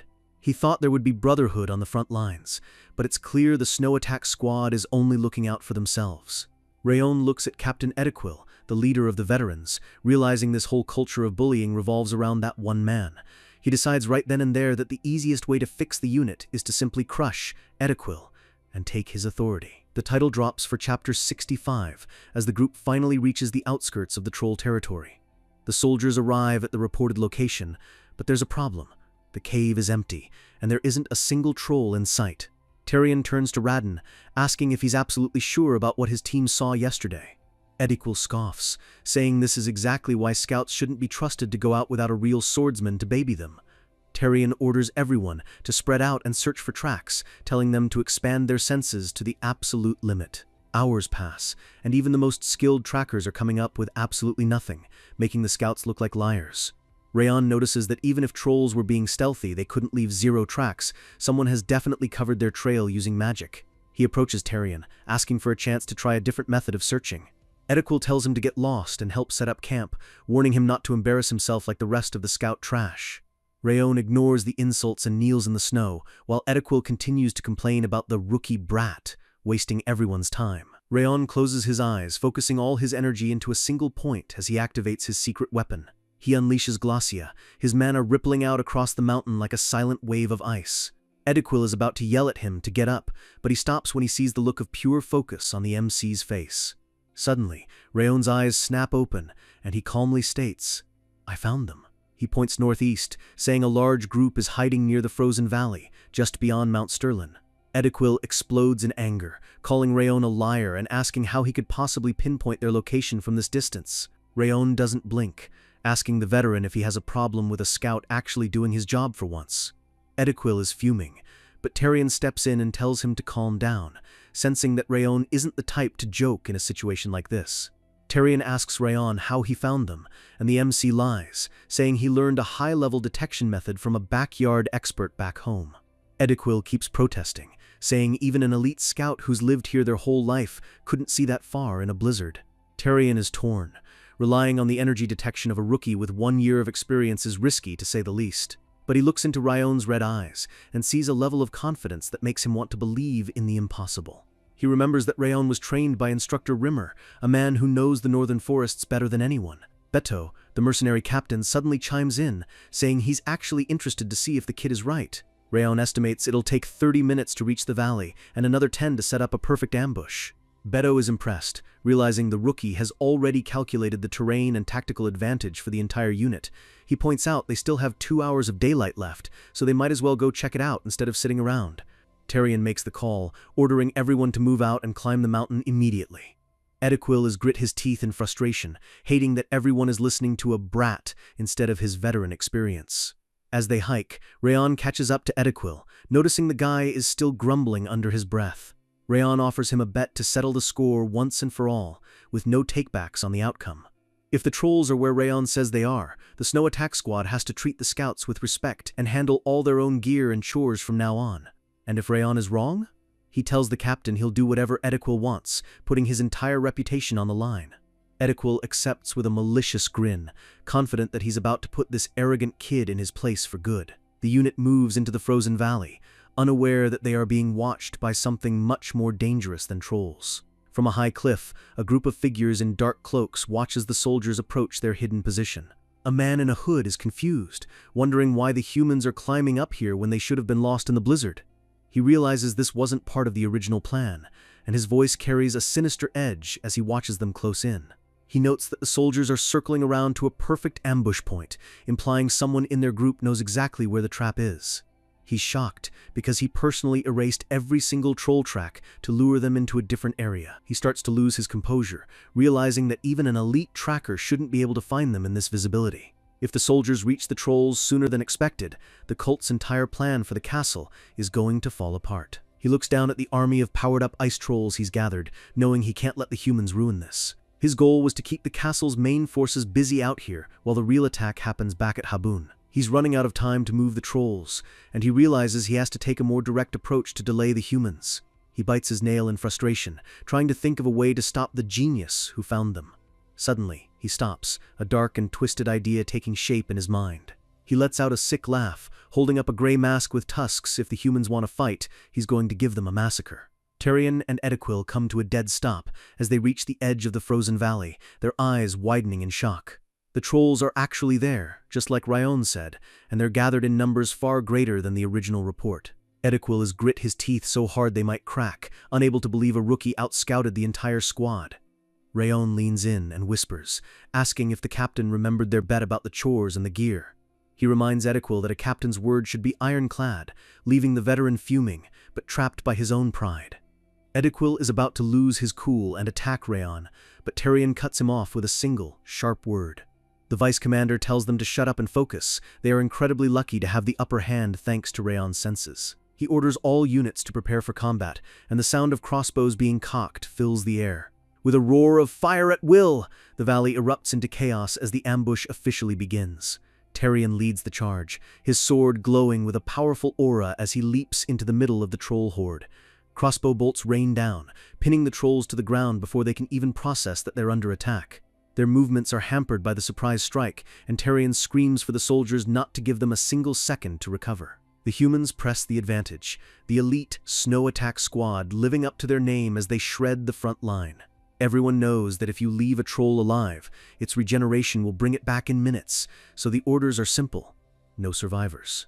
Beto, the mercenary captain, joins the fray, moving with a smoothness that proves he's not just a talker. He tells his men to aim for the necks and hearts, slicing through the thick troll leather like it's butter. Rayon watches the battlefield from the side, noting that despite their toxicity, these men are true veterans who know how to maintain a formation. But he notices something off about Beto. The guy was calm a second ago, but now there's a disturbing manic light in his eyes as he kills. Dorian snaps Rayon out of it, asking why the hell he's just standing there while the rest of the unit is fighting for their lives. Rayon tells Dorian their mission is to protect the scouts in the rear, so they need to stay put and guard the perimeter. But then he drops a bombshell. He's not jumping in because he's already found a separate opponent that the others haven't noticed yet. The scene shifts back to the front line, where Tarion is screaming for the scouts to provide support from the rear. A massive troll bellows in rage, its healing factor already working to push out the arrows stuck in its chest. Tarion directs his men to use a pincer movement, with sword users blocking the front and crossbowmen scattering the troll's attention. Radin is leading his scouts with newfound confidence, firing into the chaos to keep the monsters off balance. He notes that the battle is going way better than normal because of the perfect starting position Rayon gave them. The trolls are still confused and unable to mount a counterattack as the humans systematically dismantle them. Radin thinks to himself that they owe this entire victory to the angelic newbie, Rayon. Suddenly, Raiden's intuition screams at him and a cold shiver runs down his spine that has nothing to do with the weather. He spins around just in time to see two massive shadows leaping from the cliffs above. It's an ice troll warrior and an ice troll shaman, high-tier variants that are 10 times stronger than the ones they're currently fighting.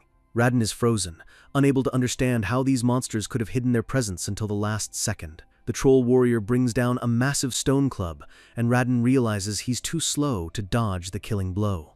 Suddenly, Beto intercepts the attack, his blades sparking against the heavy stone as he saves the captain's life.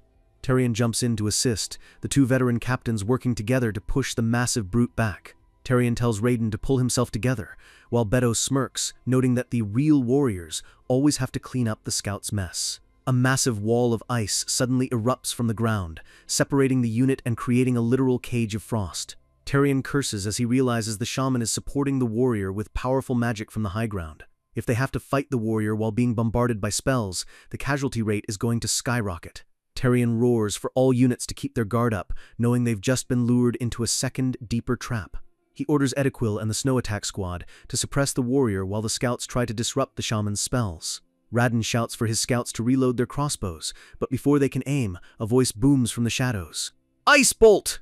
A barrage of glowing blue spears of mana rains down, shredding the scouts' formation in an instant. A flash of silver light cuts through the bolts as Rayon finally makes his move, his blade moving faster than the eye can follow. Rayon stands in front of Radin, looking up at the cliff and telling the hidden attacker that it's about time they showed their face. A sinister laugh echoes through the valley as the figure in the gray mask steps out, calling Rayon a little child for daring to block his magic. The cultist mockingly praises Tarion's strategy, but you can tell he thinks the humans are already dead. Tarion realizes that the troll's movements weren't just weird, they were being controlled by this masked bastard all along. He identifies the intruder as a member of Eden, the demonic cult, specifically one of their blue spirits. The blue spirit activates a massive purple magic circle, preparing a high-level spell called the Shadow Demon Curse. He declares that not a single one of them will leave this valley alive, his voice dripping with malice. Suddenly, a wave of dark energy washes over the soldiers, and the veterans begin to buckle under the weight of the curse. Radin and Ediquil fall to their knees, their bodies refusing to move as the supernatural cold begins to freeze their internal mana.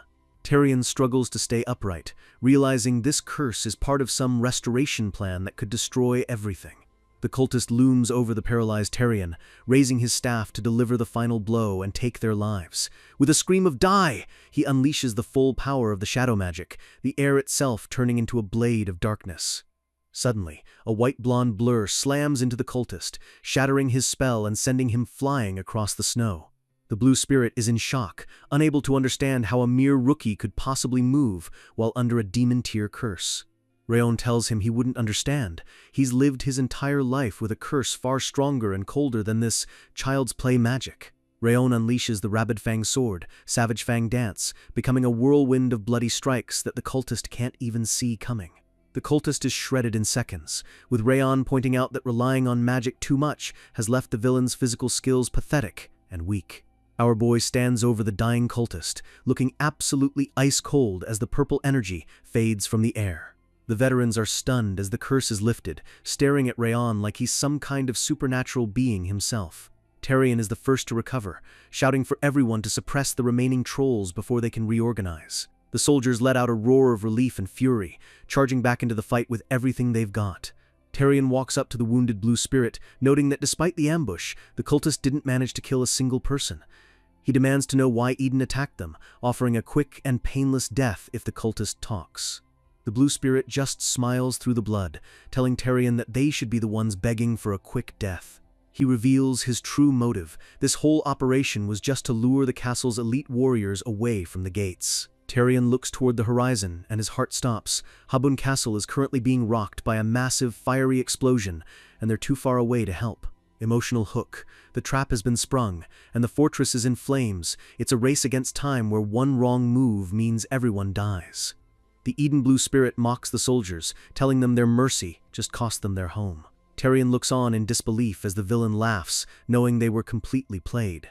Suddenly, a soldier screams for Tarion to look behind him as a massive shockwave rocks the area.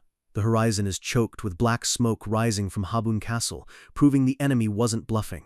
Tarion and the others are stunned, unable to wrap their heads around how an indestructible fortress could be falling so easily.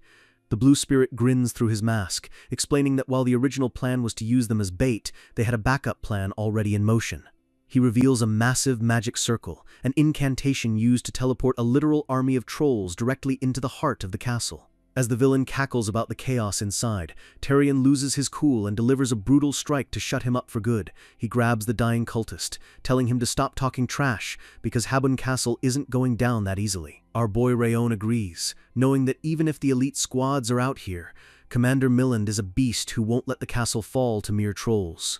The blue spirit just keeps laughing, a creepy, distorted sound that echoes through the snowy valley. With his final breath, his eyes glow purple as he hints that the trolls were only the beginning of their nightmare. Right then, the soldiers start losing their footing as the very mountain begins to tremble. Edequil and the others realize this isn't just a small tremor, something massive is happening under their feet. Rayon's eyes widen as he realizes this isn't a natural earthquake, it's a sign of a massive disaster approaching. The blue spirit's ghost seems to mock them one last time, reminding them they've been dancing in the palm of Eden's hand since the start. Tarion's face is a mask of pure fury as he realizes they might be forced to watch their home crumble from a distance. The villain's laughter reaches a fever pitch, celebrating the despair he thinks he's left behind. He tells them to wallow in their helplessness as his life force finally fades away. With a final splash of blood, Tarion ends the cultist's life, but the damage is already done. Tarion turns back to the troops, his voice booming with authority as he prepares for a desperate sprint. He orders every single unit to drop everything and move. They are heading back to Habun Castle right now. The scene shifts to the castle, which is currently a literal war zone covered in fire and blood. The structures are collapsing, and the remaining guards are desperately trying to get civilians to safety. Commander Milland stands in the center of the chaos, barked orders to suppress the fires and hold the line against the trolls. Tarion and the returning units finally burst through the gates, reuniting with the commander in the middle of the burning courtyard. Milland reports they are being swarmed by ice trolls, but he wants to know what happened out in the field. When Tarion confirms this is all Eden's doing, Milland's eyes narrow. He knew something felt off, but the scale of this is insane. Rayon steps up and explains that while they killed the summoner, the earthquake they just felt suggests a much bigger threat is coming. Tarion apologizes for not figuring out the full plan, but Rayon interrupts with a grim realization. He warns Milland that the monster wave, the event they all fear, is going to hit the castle way sooner than expected. The trolls were just the appetizers, the earthquake was a signal, and now a massive wave of monsters is heading straight for them. Hearing this, the soldiers start to break. They're exhausted, the castle is on fire, and now they have to face a legendary monster wave? Before the panic can spread, a voice like thunder rips through the air. Milland screams at his men to shut up, asking them when they became such pathetic cowards. He reminds them that this is Habun Castle. the iron castle that has never fallen and is the only thing protecting the continent. He points to their flag, asking who will protect their families and friends if they decide to quit now. His aura flares as he grips his sword, telling them they've survived before and they will survive today. He yells for them to fight, not for glory, but for the people they love who are counting on them. The speech works instantly, and the soldiers roar back in unison, their fear replaced by a desperate will to fight. You can see the fire back in their eyes. They're ready to follow Milland into the jaws of hell. Rayon is genuinely impressed, watching how a few words from a true leader can completely flip the morale of an entire army. He realizes this is the true power of a veteran commander who has lived his life on the battlefield. Milland starts assigning positions, telling Rayon and Dorian to stay back and help the squads protecting the civilians. But Tyrion steps in and asks the commander to reconsider. He wants Rayon and Dorian up on the front lines, on the walls. Milland is hesitant, knowing the walls are basically a suicide mission where one slip-up means instant death. Tyrion drops the bombshell. Rayon took down that high-level Eden spirit in a single strike without breaking a sweat. He tells his father to trust his judgment. These two aren't normal kids, and they need their strength where the fighting is thickest. Milland looks Rayon in the eyes, seeing the cold, steady gaze of a true warrior. He finally gives the command. Rayon and Dorian are to head to the top of the walls and hold them at all costs. Rayon doesn't hesitate, shouting his acceptance as his own aura begins to simmer. They rush to the ramparts, and the view from the top is absolutely terrifying. Milland asks a scout for an update, his voice tight with tension as he looks into the distance. The scout looks like he's seen a ghost, trembling as he tells the commander that the situation is far worse than they imagined. Milland rushes forward, his heart sinking as he sees what the scout is talking about. His face goes pale. In all his years of fighting, he's never seen anything like this.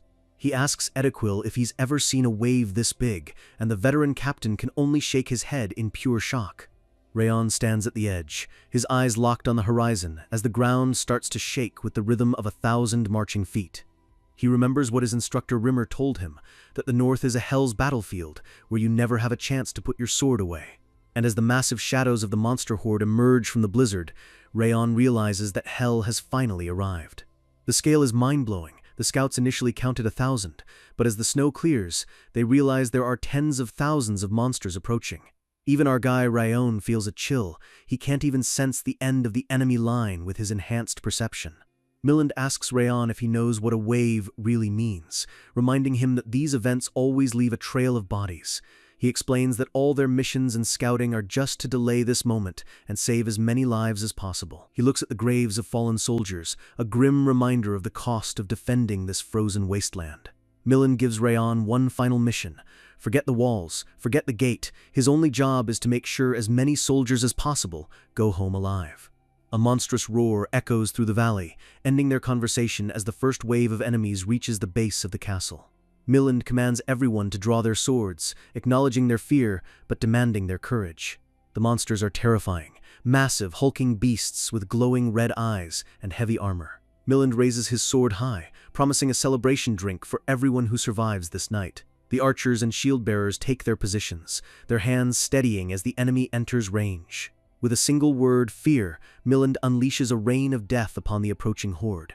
The monsters let out a blood-curdling scream as the arrows start to find their marks. A literal black cloud of arrows descends, but the monsters just keep coming, stepping over the corpses of their own kind. The ground is stained red instantly as the arrows rip through flesh and bone. It's a massacre on both sides, with the sounds of screaming and clashing metal filling the freezing air. Suddenly, a scout screams through his telescope, spotting a new, bigger threat rushing the perimeter. A massive elite orc, twice the size of the others, is sprinting toward the main gates with a giant axe. The soldiers panic as their arrows bounce off the orc's thick skin. He's heading straight for the gate to smash it open. Just before impact, a flash of blue and white light explodes at the gate. Commander Milland has jumped down, blocking the elite orc's strike with his own blade, his aura flaring like a star. Tyrion uses the moment to rally the men, telling them to hold their ranks because the commander has their back. While the gate is safe, the other monsters start scaling the walls like insects, using their claws to dig into the stone. The captains order their men to use their aura the second a monster reaches the top, but the sheer numbers are overwhelming.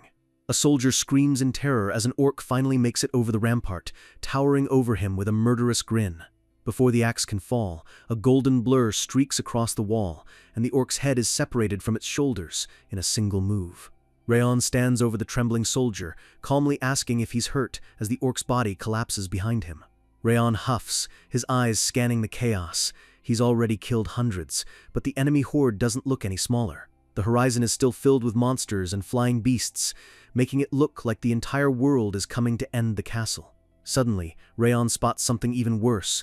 A boom skull, a suicide bomber monster, is sprinting toward a weak point on the right wall. A massive explosion rocks the castle, throwing stone and fire everywhere as the boom skull detonates.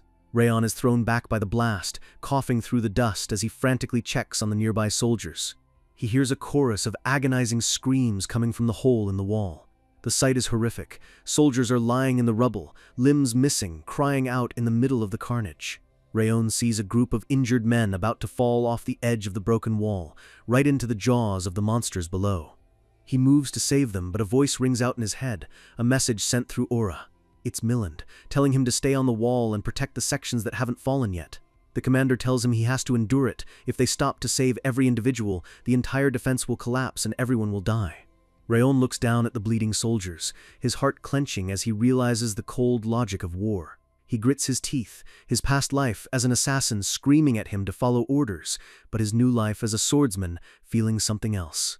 He grips his sword until his knuckles turn white, deciding that he's done taking orders that cost lives. He tells himself he's not a commander, he's a warrior, and his mission is to make sure no more soldiers die today. With a defiant roar, Rayon jumps off the 50-foot wall, diving straight into the sea of monsters below. Wrath pops out, calling him a literal idiot for making such an emotional, suicidal decision. Rayon lands in the middle of the horde, surrounded by thousands of enemies, but his aura is burning brighter than ever. Wrath keeps mocking him, telling him he's just chosen a dog's death for a few random soldiers. Rayon just smirks, reaching for his red dagger and admitting that yeah, it's an emotional decision, and he doesn't care. He swears to himself that in this life, he won't be a tool used by others. He will live and die on his own terms as a true swordsman. He stands his ground as the monsters close in, declaring that not a single beast will get past him to reach the injured soldiers. The battle turns into a blur of silver and gold as Rayon begins his dance of death in the middle of that frozen hell. Hours pass, and Rayon doesn't stop for even a second, slashing through everything that breathes. His hands are torn and bleeding, his mana is running on empty, but his will is unbreakable.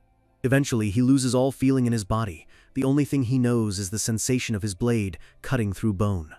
The world turns red, a haze of blood and fury as he becomes a literal one-man army. He screams a battle cry that echoes across the entire battlefield, terrifying even the monsters. He spins through the air, a whirlwind of steel that shreds an elite giant in seconds. The night seems to last forever, but slowly, the blood-soaked sky begins to change. The moon sets, and the first light of dawn begins to break over the mountains. The scene is unbelievable. Rayon stands alone in a field of thousands of dead monsters, his sword still dripping with blood. As the sun rises, he looks up, exhausted but triumphant. There isn't a single monster left standing in front of him. Far away in a dark room, a mysterious masked woman watches the sunrise through a crystal ball, whispering Raon's name with a creepy fascination. She reveals her original goal was just to destroy the castle and find something called an incarnated body. She touches the crystal with her long, sharp nails, a sinister smile spreading across her face. She calls Rayon an unexpected harvest, realizing she's found someone much more interesting than a simple fortress. The screen fades to white, marking the end of the longest night in Rayon's new life. Birds chirp as the sun shines through a window, a peaceful contrast to the nightmare of the previous night. Rayon suddenly bolts upright in bed, gasping for air as if he's still in the middle of the fight. He looks around, confused, remembering the wall collapsing and his desperate stand until the very end. He hears a familiar voice cry out his name, snapping him back to reality. He turns to see Yua standing in the doorway, her eyes wide with shock and relief. She starts tearing up, telling him she's so glad he's finally woken up. Dorian is there too, sitting in a chair with his arms crossed, looking like a huge weight has been lifted off his shoulders. Dorian tells him he's been out cold for 3 whole days and they were genuinely terrified he was going to die. Rayon tries to thank him, but Dorian points to Yua, saying she's the one who really saved him. He explains that Yua never left his side, nursing him day and night while everyone else was busy cleaning up the mess. Even with her job at the tavern, she made sure Rayon was cared for every single second he was asleep. Yua walks over with a steaming bowl of soup, her face glowing with a kind smile. She tells him she made it extra soft and easy to eat since his body is still recovering from the madness. Rayon looks at her, truly touched by her kindness, and calls out her name softly. He thanks her sincerely, but she just laughs it off, joking that it's just good business etiquette to take care of a regular customer. Rayon stretches, his stomach growling, and he suggests they all go get some real greasy food at the Branch of Frost tonight. Dorian agrees but says that first, Rayon has to show his face to everyone else. Rayon is confused, but Dorian just smiles and leads him outside, telling him there's a crowd waiting for him. As Rayon steps into the sunlight, someone screams that the hero of Habun Castle has finally awakened. A massive crowd of soldiers and villagers surrounds him, cheering and thanking him for saving their lives and their comrades. One soldier tells him drinks are on him tonight, while others promise they will never forget the debt they owe him. Commander Milland and his officers walk through the crowd, looking at Rayon with nothing but pure respect. Milland explains that this wave was the worst in history, larger, faster, and more brutal than anything they'd ever seen. He admits that normally they would have lost hundreds of men, but because Rayon didn't hesitate to jump, there wasn't a single casualty in the entire wave. Rayon stood at the front and protected everyone single-handedly. Milland places a hand over his heart, offering Rayon the sincerest thanks on behalf of the entire Habun Castle. He then mentions that Captain Ediquil, the man who hated Rayon, has something he wants to say. Rayon looks at Ediquil, who looks incredibly humbled and a bit embarrassed. Ediquil admits he was a total jerk, looking down on Rayon just because he thought he was some rookie mercenary. He says that seeing Rayon jump off that wall changed him. He realized Rayon is the perfect image of a true swordsman they all want to be. He bows deeply, offering a sincere apology for his past behavior, which is a huge deal for a veteran captain. Milland interrupts the heavy moment to announce a castle-wide festival to celebrate their impossible victory. The soldiers go wild as he promises 3 days of free food and drink at the tavern. The men start racing toward the tavern, their spirits higher than they've been in years. Rayon watches them go with a small smile, finally feeling a sense of peace. Milland tells Rayon to go join them, saying he'll catch up after he finishes some officer business. He leads Tarion and the other captains back into the command room, his face turning serious. Dorian grabs Rayon's arm, dragging him toward the party so they don't miss out on the best seats. The sky above Habun Castle is clear and blue, finally free of the smoke and the shadows of the monsters. Back in the meeting, Milland asks his son if he thinks they should just give Rayon a simple thank you. Tarion agrees that he needs a reward that matches the fact that he saved thousands of lives. Milland shocks them by saying he's going to give Rayon something more valuable than gold or jewels. He reveals he's going to give Rayon the ultimate Habun Castle artifact. The captains gasp, thinking he means the legendary snow-horned sword, the symbol of the castle itself. Milland laughs, saying that sword is just a symbol, but the thing he's giving Rayon is a real piece of power. He opens a heavy leather case, and even the captains look nervous just being near it. It's the White Soul armor, crafted from the mana stone of an ancient orc lord, a legendary piece of inner armor. Milland explains it's actually more valuable than the castle's symbol, but it's the least they can do for the kid. His eyes soften as he says he'll only feel at ease if he knows Rayon is protected by this armor in the future.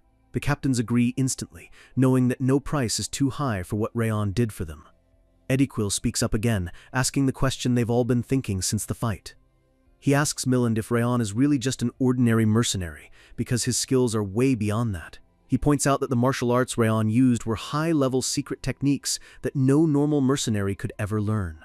Milland looks out the window at Rayon and Dorian running toward the festival, and he admits he can't tell them everything. He promises them one thing, that Child has been nothing but sincere and loyal to them from day one. He tells them that one day Rayon will reveal his true identity on his own, and they don't need to worry, because he's a good person. The scene shifts back to the tavern, where Raon is surrounded by his friends, clinking mugs and laughing under the sun. And with that, the festival begins, celebrating not just a victory, but the true birth of a legendary hero. Emotional hook, 10 months of blood and snow have passed, and our boy Rayon has transformed from a sickly child into a living legend of the North. Rayon looks out over the mountains, reflecting on how much he's achieved during his time at Habun Castle. He mastered the manipulation of spirit energy thanks to the sword he got from the legendary blacksmith Kubarud.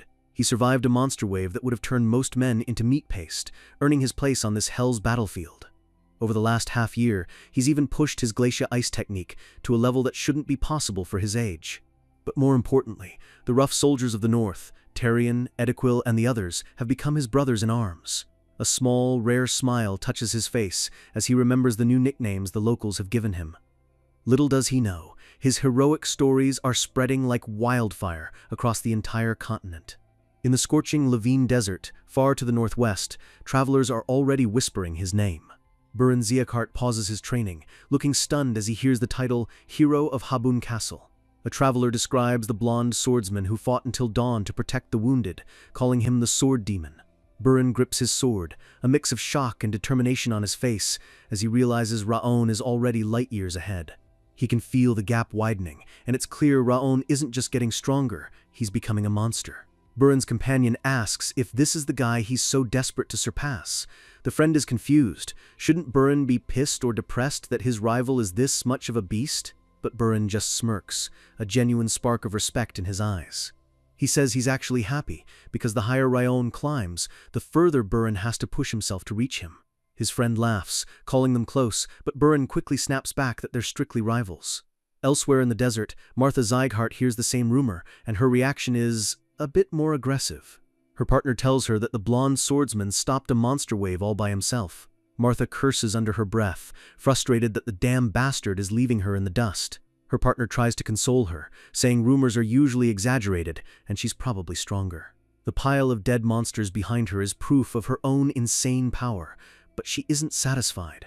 She knows Raon is a real prodigy, and that good enough isn't in his vocabulary. She can practically feel his aura growing stronger, even from thousands of miles away. Her partner is genuinely curious about who this guy is to make someone as prideful as Martha this worked up.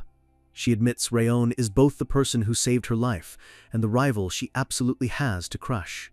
Deep in the Katam jungle, other trainees are debating the same rumor, unable to believe a kid could protect a whole battlefield. They turn to Runan, asking what she thinks since she's actually Raon's friend. Runan gives a small, confident nod, stating that Raon is definitely capable of such legendary feats. The other girl is skeptical, thinking Raon must be weaker than the silver-haired Runan. Runan bluntly tells her she's wrong. Raon is stronger than her, both in body and in spirit. The girls are shocked, because Runan just cleared a jungle trial in 6 hours that takes Masters 8. They realize Runan's whole vibe changes when she talks about Raon, asking if she's training to beat him. Runan looks up, a soft, determined expression on her face. She says she isn't training to beat him, she's training so she can stand by his side. She never wants to be a burden, she wants to be the person who helps him when things get real. Back at Habun, Raon is deep in meditation, the cold wind whipping around him as he enters a trance. He's testing his glacia senses, feeling the world around him become more vivid with every breath. It's a ridiculous technique that allows him to see the entire mountainside even with his eyes closed. Wrath is fuming in the background, hating that Raon is mastering a demonic skill so easily. Raon notices the blue cat has been unusually quiet lately, which is never a good sign. Wrath has been staring at the peak of Mount Sterlin, looking like he's planning something. Suddenly, the demon monarch calls out Raon's name with a serious tone.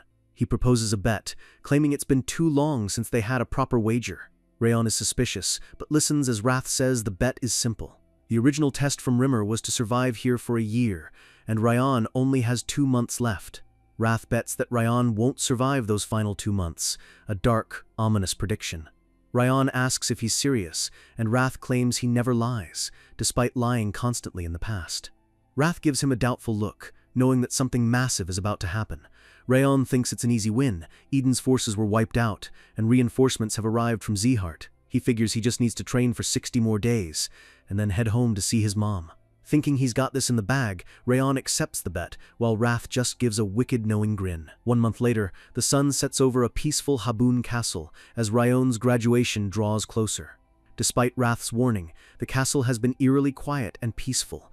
Wrath has been yelling at the mountain peak lately, calling it a lazy bum, which just confuses Raon. Raon thinks everything is fine until he notices something strange in the sky. A massive murder of crows suddenly swarms over the castle, their caws filling the air with a sense of dread. Raon realizes they aren't attacking, they're fleeing from something deep in the mountains. Suddenly, he feels a strange vibration under his feet and a sense of wrongness in the air. He draws his sword, his instincts screaming that a disaster is about to strike. He looks down and sees a frog crawling across the frozen ground, an impossible sight in this cold. Frogs should be hibernating. For it to be out now means the natural order is completely broken. He looks at the town's water fountain, noticing the water is acting erratic. A A single drop falls, but the ripple it makes is jagged and unnatural. Suddenly, the water explodes upward as the ground begins to violently heave. A massive earthquake rips through the castle, throwing people to the ground and shattering windows. The sound of cracking stone echoes everywhere as the fortress groans under the pressure.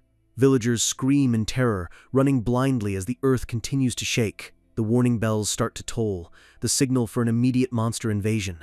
Milan, Tarion, and Rayon meet in the courtyard, their faces grim as the scout screams the news.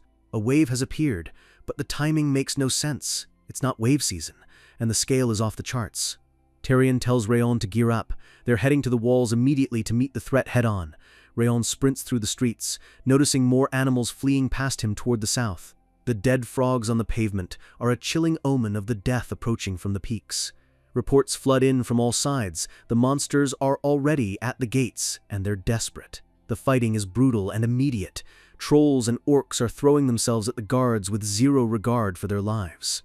A soldier gasps that this wave is just as big as the last one, but something feels different. The defensive lines are buckling because the monsters are fighting with a level of frantic insanity they've never seen. Tarion asks Milland if Eden is behind this again, but the commander looks uncertain. Rayon notices it too. He doesn't sense any bloodlust or anger from the monsters. It's much worse. The monsters aren't attacking the castle. They're running through it because they're terrified of something behind them. Wrath floats beside him, his voice cold and flat, saying it is coming now. He tells Rayon this is his fate for ignoring the warning, but Rayon demands to know what it is. Wrath says it's too late. The entity has already noticed them, and it won't stop until every last human is erased. He mentions a sacrifice might satisfy it, but the look on Wrath's face suggests that's a lie. Wrath tells him to witness it with his own eyes, refusing to explain any further. Rayon rushes to Milland, asking what the plan is for a foe they simply cannot defeat. Milland looks at him with the eyes of a man who knows he's about to die. He's surprised by the question, but gives the only answer a leader can. He says they will fight to the last man to buy time for the civilians to escape, even if it means total annihilation. That, he says, is the only reason Habun Castle exists. Rayon grits his teeth as a monster lunges at him, realizing he can't retreat when he doesn't even know what he's running from. He slashes through the beast, trying to focus on the immediate fight while his heart pounds with dread. Ediquil shouts for the archers to focus on the flying monsters that are picking off the guards. Rayon pauses, sensing a shift in the atmosphere. The air itself feels like it's becoming heavy and toxic. A herd of deer sprints past the castle walls, following the crows in a desperate exodus. Milland realizes the danger and orders Tarion to evacuate everyone, including the civilians outside the walls. Tarion hesitates for a split second before saluting and rushing to carry out the order. Suddenly, Rayon hears Milland's voice directly in his mind through an aura message. The commander tells him that he saw further than anyone else, and that Rayon's life is too valuable to throw away here. He tells Rayon to save himself, promising that his efforts for the castle will never be forgotten. Rayon flashes back to the celebration, the faces of the people he's protected, and he knows he can't just leave them to rot. His golden flames flare up as he rejects the order. He isn't running away alone. He vows to stand his ground, but then a massive purple pressure crushes the entire area. A sound like a deep, cosmic groan echoes through the valley. The world turns a sickening shade of purple, and Rayon feels his very soul trembling. He stops mid-motion, his eyes wide as a shadow looms over the horizon. A single, massive crow sits on a spire, its red eye reflecting the coming doom. Rayon realizes 12 hours have passed, but the sun hasn't risen. It's like time itself has stopped. The wave wasn't a tide of monsters, it was a tide of darkness. A voice sighs, sounding exhausted and sick of everything. The figure says they woke up and now they have no choice but to erase everything in their path. The ground cracks with every step the entity takes, the purple aura dissolving the very stone. Rayon is paralyzed, sweat pouring down his face as the pressure nearly snaps his knees. Wrath mocks him, asking if he's finally sensed the gap between him and a true high-ranking demon. He identifies the lazy bum as Sloth, the receiver. He is a demon lord on the exact same level of power as Wrath himself. Sloth stands before them, looking bored and tired, draped in purple furs and dark horns. His eyes glow with a terrifying red light. The monarch of laziness has arrived to put the world to sleep. Chapter 72 begins with the ultimate confrontation, a human boy against a literal god of the underworld. Sloth's presence is so heavy that the very air feels like lead, a sluggish energy that drains the will to live. Milland's hand is shaking as he grips his sword, his eyes fixed on the impossible being before them. The commander is horrified, unable to believe such a creature could even exist in the mortal realm. Rayon realizes that because Milland is a master, he can feel the power gap even more clearly than the regular soldiers. Wrath notes that Sloth has gathered an insane amount of energy for someone who spends his life napping. He tells Rayon that at his current level, he wouldn't even be able to understand the depth of Sloth's power. Sloth walks forward slowly, his every movement radiating a calm, unstoppable destruction. Wrath explains that the constant skirmishes and tremors from the last year finally woke Sloth from his slumber at the mountain peak. He used to just drift in and out of sleep, but now he is fully, dangerously awake. Wrath decides to tell Rayon a fun story about his fellow monarch. In the demon world, falling asleep in the open is a death sentence, yet Sloth never stopped sleeping. Rayon wonders how someone that lazy could ever become a demon lord. The answer is terrifying. Sloth indiscriminately slaughtered anything and everything that made a sound near him. He would wake up, wipe out an entire army of high-ranking demons, and then go right back to sleep on their corpses. If you talked to him, you died. If you attacked him, your entire bloodline was erased. He spent 1,000 years killing anyone who disturbed his peace. Eventually, the other demons were so terrified that they just let him be, and he became a lord of the demon world. Sloth's eyes reflect a deep, eternal boredom as he stares at the castle. Rayon realizes Sloth isn't here for conquest. He's just here to quiet the people who woke him up. Wrath confirms it with a wicked grin. Sloth is here to erase every soul in Habun Castle. Rayon desperately asks if there's a way to stop him, but Wrath says it's impossible for any human here. He says only beings on the level of Rayon's grandfather, the Patriarch, could even hope to stand against him. Rayon looks at Milland, who is frozen in despair, and his mind races for a solution. He thinks of his grandfather, Glenn Zyhart, and the sheer power he radiates. Wrath explains that Sloth hates long fights because they keep him awake, making him even more irrational. His sleep is the only thing that dictates his decisions. He is a force of nature with zero empathy. Wrath gives Rayon two choices: give up his body so Wrath can fight Sloth, or stay in control and be annihilated. Rayon looks at the fallen soldiers around him, knowing he has to make a choice right now. If he does nothing, everyone dies. If he gives in to Wrath, he loses his humanity. The descent of two demon lords at once would be the end of the human world. Rayon begins to say, "Wrath, take over," but then Milland speaks his name. The commander stands tall, his fear replaced by a final, desperate resolve. He thanks Rayon for everything he's done for the castle since the day he arrived. Milland says it's time for him to be a model for his men, his eyes fixed on Sloth. He unleashes his full master-level aura, his blade glowing with a brilliant blue light. Rayon tries to stop him, knowing Milland is already exhausted, but the commander won't listen. Milland says Rayon's era hasn't arrived yet, and he has much bigger things to achieve in the future. Rayon is ashamed he even thought about giving up, seeing Milland's courage in the face of certain death. Milland gives the final order. Everyone is to evacuate the castle while he and Rayon hold the line. Terrian and the others refuse to leave, crying out that they will fight to the end. But Milland screams at them to save at least one more person instead of dying pointlessly here. Terrian grits his teeth, the weight of the order crushing his heart. He finally turns to his men, ordering them to open the south gate and move as fast as possible. Every second Milland and Rayon hold on is one more life saved, and the soldiers sprint away with tears in their eyes.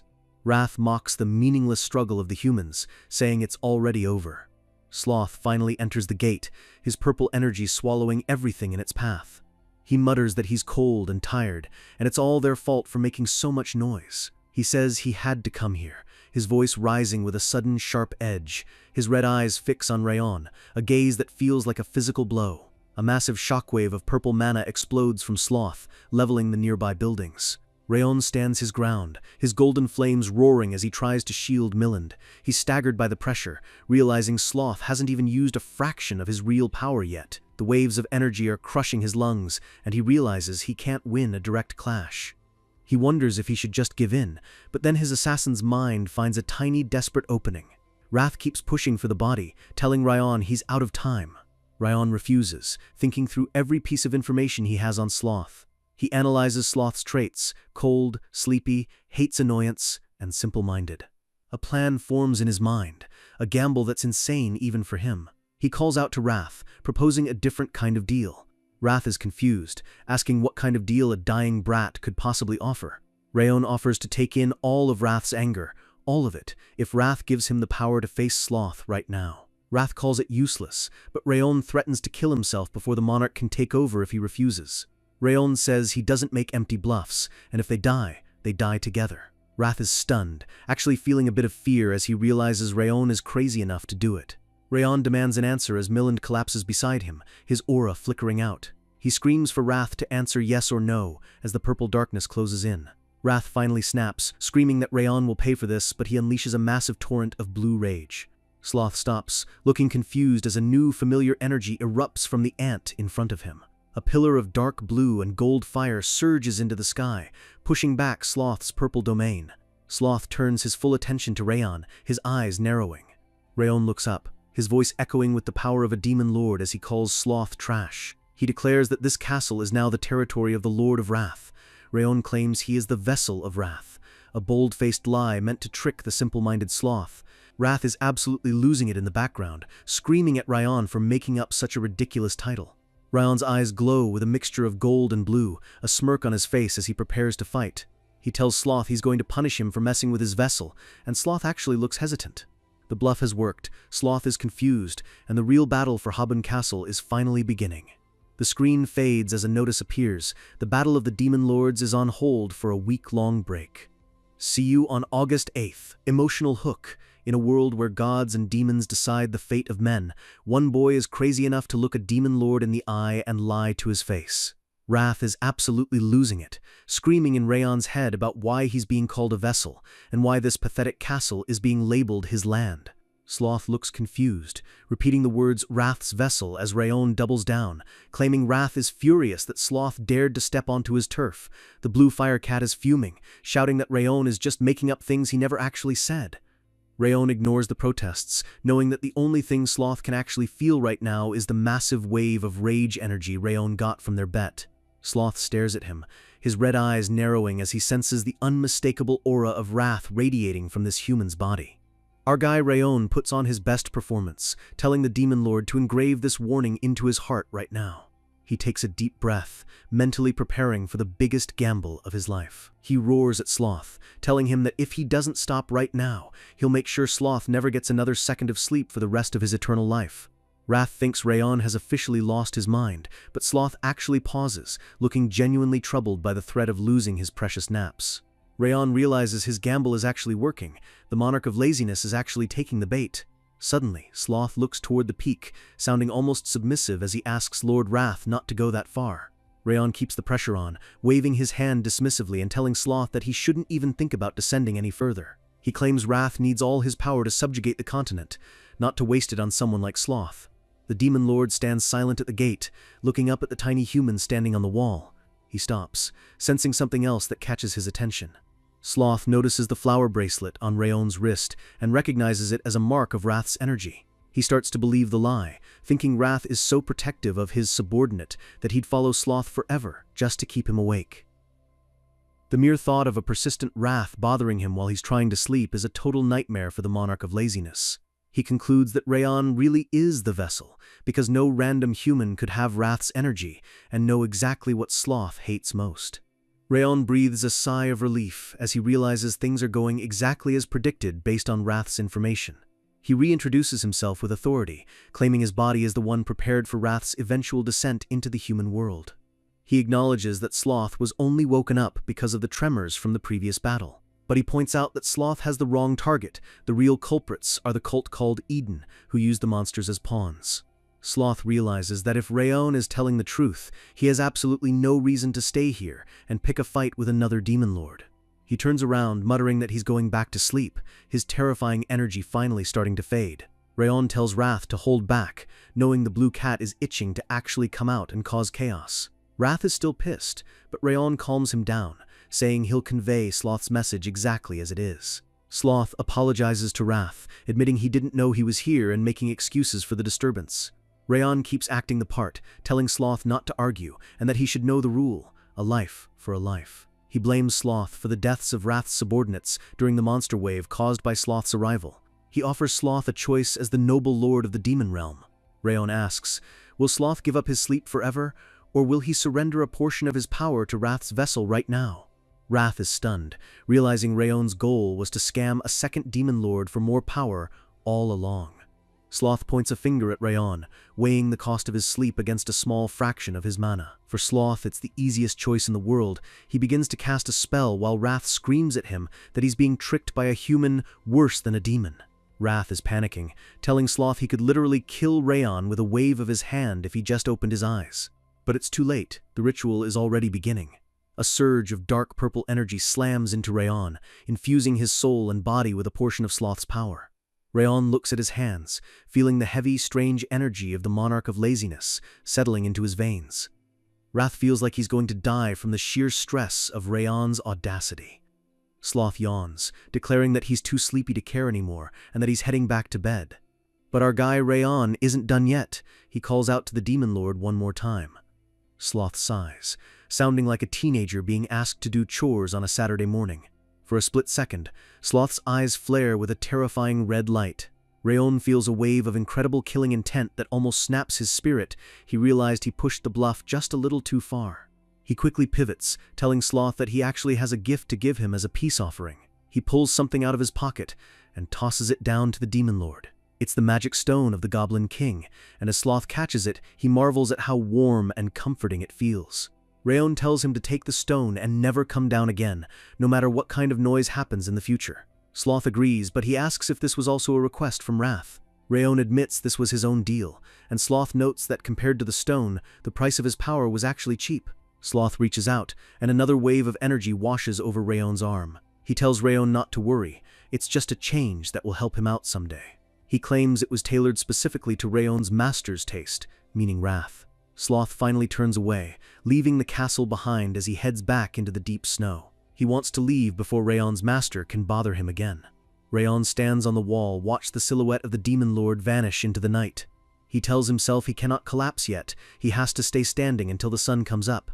He watches as Sloth walks away, the nightmare finally receding from Habun Castle. Wrath is still sulking, calling Rayon a son of a bitch for the dangerous stunt he just pulled. Rayon looks down at the unconscious soldiers, realizing that if anyone had been awake to see that, his secret would be blown. The long, hopeless night that felt like it would never end is finally over. As the Demon King vanishes, the darkness fades and the first rays of dawn hit the castle walls. The nightmare is finished, and Rayon has survived the impossible. Chapter 74 kicks off with a look at the aftermath. Rayon has reached a new level of legendary status. Commander Millen slowly wakes up, rubbing his head and realizing he's actually still alive. He looks at his sword, remembering the final shockwave of energy that felt like the end of the world. He recalls sensing the power of an absolute being, something that reminded him of the Northern King of Annihilation. He wonders how on earth he survived such an encounter with a literal Demon King. Tarion rushes over, relieved to see the commander is okay and reporting that the others are fine too. But when Milland asks about Rayon, Tarion just points toward the sunrise, looking completely stunned. Milland follows his gaze, his eyes widening in disbelief. Rayon is standing there, bathed in the golden light of the morning sun. He looks like a statue of a god, his back to them as he stares out at the mountains. Rayon turns his head slightly, giving a small, weary smile as he says he kept his promise. Tarion is mind-blown. Even the commander was knocked out, so how did this 16-year-old stay standing against a demon until the very end? Rayon tries to say he's glad they're okay, but his legs finally give out. He collapses onto the stone floor, his body finally shutting down from the sheer exhaustion. Milland catches him, gently telling the boy that the battle is finally over and he can rest now. The scene fades as the narrator calls for a round of applause for the true hero of the North. 3 days pass as the people of Habun Castle work tirelessly to repair the damage from the wave. In the command room, Milland asks if Rayon has woken up yet, his voice filled with concern. Tarion confirms that he's still asleep, though the medics say he's physically fine. They all agree that his body is likely just recovering from the most intense experience of his life. Milland reflects on the entity they faced, admitting that everything after feeling its energy is a total blank. He tells his officers the truth, that being was a demon, and not just a low-ranking one. He explains that an energy signature that powerful could only belong to a Demon King. He notes that usually, no one can fight off a Demon King unless they are a legendary hero like the King of Annihilation. So the big question is, how did Rayon manage to drive it away while keeping everyone alive? Ediquil suggests a theory that makes everyone go quiet. Did Rayon negotiate with the monster? He assumes that Rayon, knowing he couldn't win a fight, chose to sacrifice his own soul and body to buy their safety. Milland remembers hearing the word negotiation as he was passing out, and his heart sinks thinking about what Rayon might have lost. The captains ask Milland to finally tell them Rayon's true identity, as they can't hide it anymore after this. Milland nods, deciding it's only right to tell them who their savior really is. He reveals the truth that sends shockwaves through the room. Rayon is of the Z-Heart bloodline. The officers are stunned, but then it clicks. It makes total sense that a Z-Heart could achieve the impossible. Milland says they are all heavily indebted to the boy, and it's time for the castle to pay him back.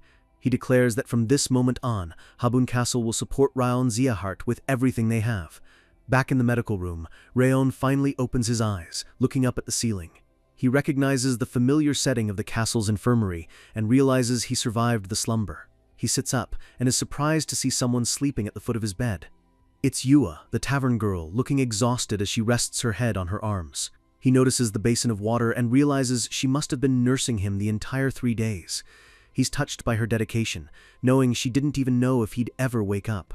Rayon checks his own condition and is shocked. He expected his body to be a wreck after sloth. Instead, he feels completely refreshed, and his senses are actually sharper than they were before the fight. Wrath pops up, sounding like a grumpy parent, asking if it's strange that his body feels light.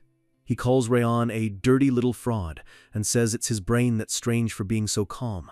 Rayon just smiles and thanks Wrath for saving him, which only makes the demon even angrier. Wrath yells that Rayon is the first person in history to scam 2 demon kings and calls Sloth an idiot for falling for it. He then mentions that Rayon's soul level has actually increased. A system window pops up, confirming that his soul level rose due to facing a transcendental being. The rewards are insane. His 1000 Flames and Glacia are now 4-star, and all his stats have been boosted significantly. Rayon stares at the blue screens, unable to believe how much he gained from a single night of bluffing. But then he notices one specific reward that catches him off guard. A new trait called Sloth has been created, allowing his stats to increase and his aura to recover drastically while he's sleeping. He laughs, realizing his 3-day nap was basically like 24 hours of pure, high-intensity training. Wrath keeps complaining, calling Sloth a fool for giving Rayon such a cheat code ability. He asks Rayon how much his stats went up, and Rayon gives a number that makes the cat's eyes pop. 11, Rayon says calmly, and Wrath looks like he's about to have an aneurysm. The cat screams about how much Rayon is ripping off of him, but the noise wakes up the people nearby. Yua and Terrian burst in, seeing Rayon awake and looking healthier than ever. Terrian is relieved, but quickly remembers he has an important message. He tells Rayon that the commander has been waiting to see him the moment he woke up. Rayon heads to the command room, where the sun is shining brightly over the repaired fortress. Milland greets him, stating that in all his years, he's never seen anyone grow as fast as Rayon has. He apologizes for asking so soon, but he needs to know one thing for sure. He asks directly how Rayon managed to deal with that demon king. Rayon is nervous, thinking they might throw him out if they suspect he has a connection to demons. Milland stops him, saying Rayon isn't actually obligated to answer if it's too personal. He explains that they're already aware the monster was a demon king, and that Rayon must have negotiated with it. Milland says they believe Rayon put his own soul and body up as collateral to send the demon back. Rayon is stunned. They've completely misinterpreted the situation in his favor, making him look like a tragic hero. Wrath is dying of laughter in the background, mocking the humans for thinking Rayon would ever sacrifice himself. Milland places his hand on the table, his voice full of solemn respect. The commander and his officers all bow deeply to Rayon, paying respect to the sacrifices they think he made. He declares that Habun Castle will always support Rayon Z-Heart, no matter what. Rayon just smiles, realizing he's accidentally secured the most loyal allies he could ever ask for. Milland tells him to ask for anything he needs, and Rayon decides to take him up on it. Rayon asks for one final spar with the commander before he leaves the north for good. Chapter 75 begins 1 week before Rayon's graduation, with the snow still clinging to the castle walls. Thanks to the sloth trait, Rayon's body has reached a level of power he's still trying to fully comprehend. Today is the day he finally leaves Habun Castle, and he wants to test his limits one last time. He stands in the courtyard, his physical condition at its absolute peak as he faces Milland. The soldiers are gathered around, cheering for Rayon and telling him they believe he can actually win. Milland asks if he's ready, and Rayon confirms he's been preparing for this since he woke up. The commander throws off his heavy cloak, revealing a lean, powerful frame. This isn't just a friendly duel anymore. Milland stomps his foot, and the ground itself seems to buckle under his weight.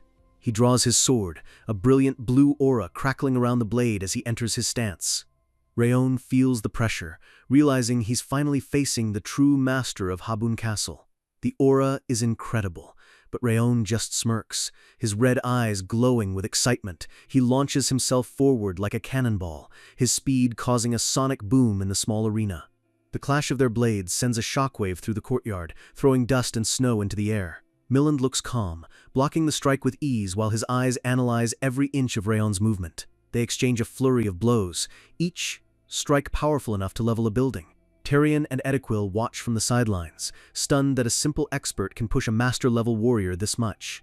They realize Rayon is only a small step away from becoming a master himself, which is unheard of at his age. Milland knocks Rayon back, telling him his speed is good but his strikes aren't sharp enough to beat a real master. Rayon just grins, stating that he's only just getting started. He unleashes the Rabid Fang's sword, his movements becoming unpredictable and beast-like. He spots a tiny opening in Milland's defense and lunges for the win. His sword misses by a hair as Milland tilts his body at an impossible angle. Rayon is shocked as Milland counters instantly with a blow to his ribs. He barely manages to block it, but the force behind the strike is like being hit by a tidal wave. Milland keeps the pressure on, his movements becoming a blur of blue light that Rayon can barely track. Rayon realizes his plan to exploit an opening was completely predicted and countered by the veteran warrior. Milland notes the shock on Rayon's face and decides to teach him a lesson. He explains that he can predict all of Rayon's attacks because he isn't even slightly tired. He points to his chest, revealing the secret to a master's power, the middle energy core. He explains that this core allows a master to manipulate massive amounts of power with only a tiny drop of aura. Rayon realizes he can't win a fight of attrition because Milland's energy efficiency is literally on another level. He stares at the commander, finally understanding the true gap between an expert and a master. Milland asks why the hell he's smiling in a situation where he's clearly outmatched. Rayon says it's because he finally sees the path forward and is happy there's still more to achieve. Milland is impressed that Rayon doesn't back down even when faced with a literal wall. He decides to show Rayon a glimpse of full power, his aura doubling in intensity. His eyes go cold as he prepares his ultimate technique. The air begins to freeze solid around them as the temperature drops instantly. Rayon braces himself, sensing an attack that seems capable of splitting the very world in half. Milland names the skill Ice Dragon's Bane, the move that destroyed an actual dragon. He warns Rayon that while he won't use his full strength, this is the first time he's ever used this on a student. He tells Rayon one simple thing: please try not to die. Rayon thinks about dodging, knowing it's foolish to take an attack of this level head-on.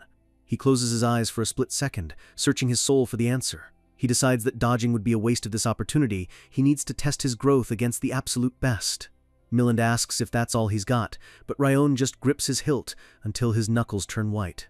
He combines all his training at Habun with the fragments of memories he got from his fight with Sloth. He unleashes the 10th flame of the Thousand Flames technique, Dragon's Breath. A pillar of golden fire erupts from his sword, clashing directly with Milland's frozen aura. The explosion of fire and ice is blinding, shaking the entire castle to its foundations. A massive cloud of steam and smoke fills the courtyard, obscuring everything. Tyrion covers his face, unable to believe a human could face the commander's ultimate move head-on. Everyone waits with bated breath to see who won the legendary exchange. As the steam clears, Rayon is standing tall, but his sword is trembling and his clothes are scorched. He lets out a long, shaky breath, his mana completely drained to the last drop. He bows deeply, admitting that this was his loss but thanking the commander for the lesson. The soldiers go wild, cheering for both of them because Rayon actually survived a strike that kills dragons. Rayon smiles as the crowd chants his name, finally feeling like he's ready for the next chapter of his life. Milland watches him walk away, thinking that Rayon is an absolutely absurd lad. He admits to himself that he actually had to use his master-level protective energy to stop Rayon's flames from burning him. He looks up at the clear sky, knowing that supporting Rayon Ziahert was the best decision he's ever made. The legendary Habun Castle stands tall against the winter sky, but today, the atmosphere isn't one of war, but of a heartfelt goodbye. Our boy Rayon is finally ready to head back home, and Commander Milland is there to personally see off the kid who saved his entire fortress. The high-ranking officers look on with genuine smiles, telling Rayon he's earned a permanent place here whenever he wants to return. Tyrion steps forward, looking a lot more respectful than when they first met. He's clearly seen the monster Rayon really is. Rayon jokes with him, asking if he's going to go back to being a bully once the hero of Habun is gone. Tyrion's face goes pale as he frantically denies it, reaching out a hand to the young master. Rayon cracks a smile and shakes his hand, telling him it was an honor to fight by his side and hoping they both get way stronger by their next meeting. Tyrion tightens his grip, promising he'll level up just so he can actually be useful to Rayon next time. As Rayon and Dorian walk away, the entire line of soldiers lets out a massive cheer, making sure our guy knows they've always got his back. Dorian checks the map as they hit the snowy trail, realizing they've got a straight shot back to the Zieghard estate. Rayon is focused on making it back before the big graduation ceremony starts, but a sudden shout from behind stops them in their tracks. It's Yua, the red-haired tavern girl, and she's absolutely winded from sprinting all this way just to catch him. She's clutching a wrapped bundle, explaining she was late because she was busy cooking up something special for his long trip. The moment she hands it over, wrath pops out of Rayon's soul, his eyes bulging as he smells the legendary scent of pineapple pizza. Rayon gives her a soft, appreciative smile, thanking her for the food and the thoughtfulness. Yua starts fidgeting, her face turning bright red as she tries to find the words for a huge favor she wants to ask. Rayon tilts his head, waiting for her to spill it, but the poor girl is clearly fighting a battle with her own nerves. She looks up at him with these shimmering eyes, the weight of a confession hanging right there in the air. But at the last second, she chickens out, telling him to just forget it because she can't say it yet. She promises to tell him later, giving us some major foreshadowing for their next reunion. Rayon just nods, telling her not to forget that promise, as a gentle breeze blows through his hair. Dorian waves goodbye like a maniac, while Yua stands still, watching them disappear into the white horizon. She stays there for a long time, the silence of the snow settling around her as her heart keeps racing. A soft smile finally breaks across her face as she keeps staring at the path he took. She whispers to herself that one day she'll have the courage to tell him everything. Her real wish is to walk the same path as Rayon for the rest of her life. Talk about high stakes for a romance subplot! And with that, the journey back to the main family officially begins. Fast forward a bit, and it's been a full year since the 5th training hall started their final exams. The other trainees have been trickling back into the mansion, looking a lot more like seasoned warriors than the kids they used to be. The once empty training hall is now buzzing with energy as everyone prepares for the final step. 2 trainees are hyping each other up, feeling like they've hit a massive power spike over the last 12 months. They look over at their instructor Rimmer, who's sitting there looking as bored and lazy as ever. But even Rimmer's casual look can't hide the sharp edge of a master-level swordsman. The trainees approach him, worried sick because Rayon still hasn't shown his face and graduation is literally tomorrow. Rimmer just scoffs at them, asking if they really think a monster like Rayon is the type to get kidnapped or killed. He tells them to stop wasting time and focus on their own ceremonies, acting like he isn't worried at all. The boys buy it and head off, feeling relieved that their instructor seems so confident. Rimmer keeps that cool, composed smile on his face until they're out of sight. The second they're gone, he completely loses it, screaming for help and looking like he's about to have a mental breakdown. He's literally clinging to Lowen's leg, crying that Rayon and Dorian should have been back a whole month ago. Lowen asks why he doesn't just sneak a letter out to check on them like he usually does, but Rimmer is totally trapped. Turns out, the Heavenly Sword Order is guarding the Shadow Society so hard that even an elf can't sneak a message through. Lowen sighs, explaining that the Patriarch has locked down all info on Rayon, making it high-class intel that even he can't access. Rimmer realizes the Patriarch is basically stalking his grandson from the shadows like a total weirdo instead of just talking to him. Rimmer decides he's had enough and bolts, screaming that he's going to demand answers from the big boss himself. Lowen watches him run off into the night, probably wondering how this chaotic elf ever became an instructor. Lowen adjusts his glasses, looking up at the sky with a face that says, "I'm way too old for this family drama." He looks toward the Central Martial Hall, where the real trouble is brewing. A massive roar of fire and energy erupts from the distant building. The higher-ups are definitely up to something. Inside the Zieghard Central Martial Hall, the atmosphere is heavy and suffocating. Karun Zieghard is sitting at his desk, and he's actually smiling because he thinks Rayon might finally be dead. His subordinate reports that a massive monster wave blocked the path to Habun Castle, making it impossible to confirm Rayon's status. Karun is loving this, calling Rayon a nuisance and celebrating that he might be gone without Karun having to lift a finger. They speculate that the demonic cult Eden might have finished Rayon off after he interfered with their plans in the north, but Karun doesn't care if he's alive or dead. He has a plan to ruin Rayon regardless. He explains that Rimmer's graduation exam is special because it evaluates a whole year's worth of progress. The review process takes a long time, and you can see the trainees working through stacks of paperwork. Since the ceremony is tomorrow, even if Ryan shows up tonight, he hasn't gone through the evaluation process to qualify.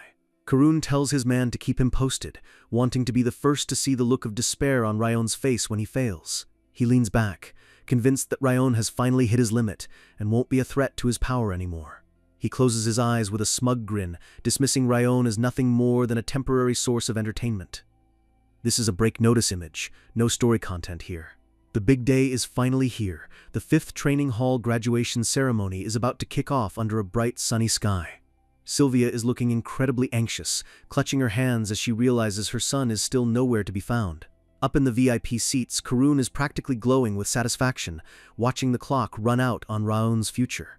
Down on the field, the other trainees are suited up in their official uniforms, feeling the weight of the moment.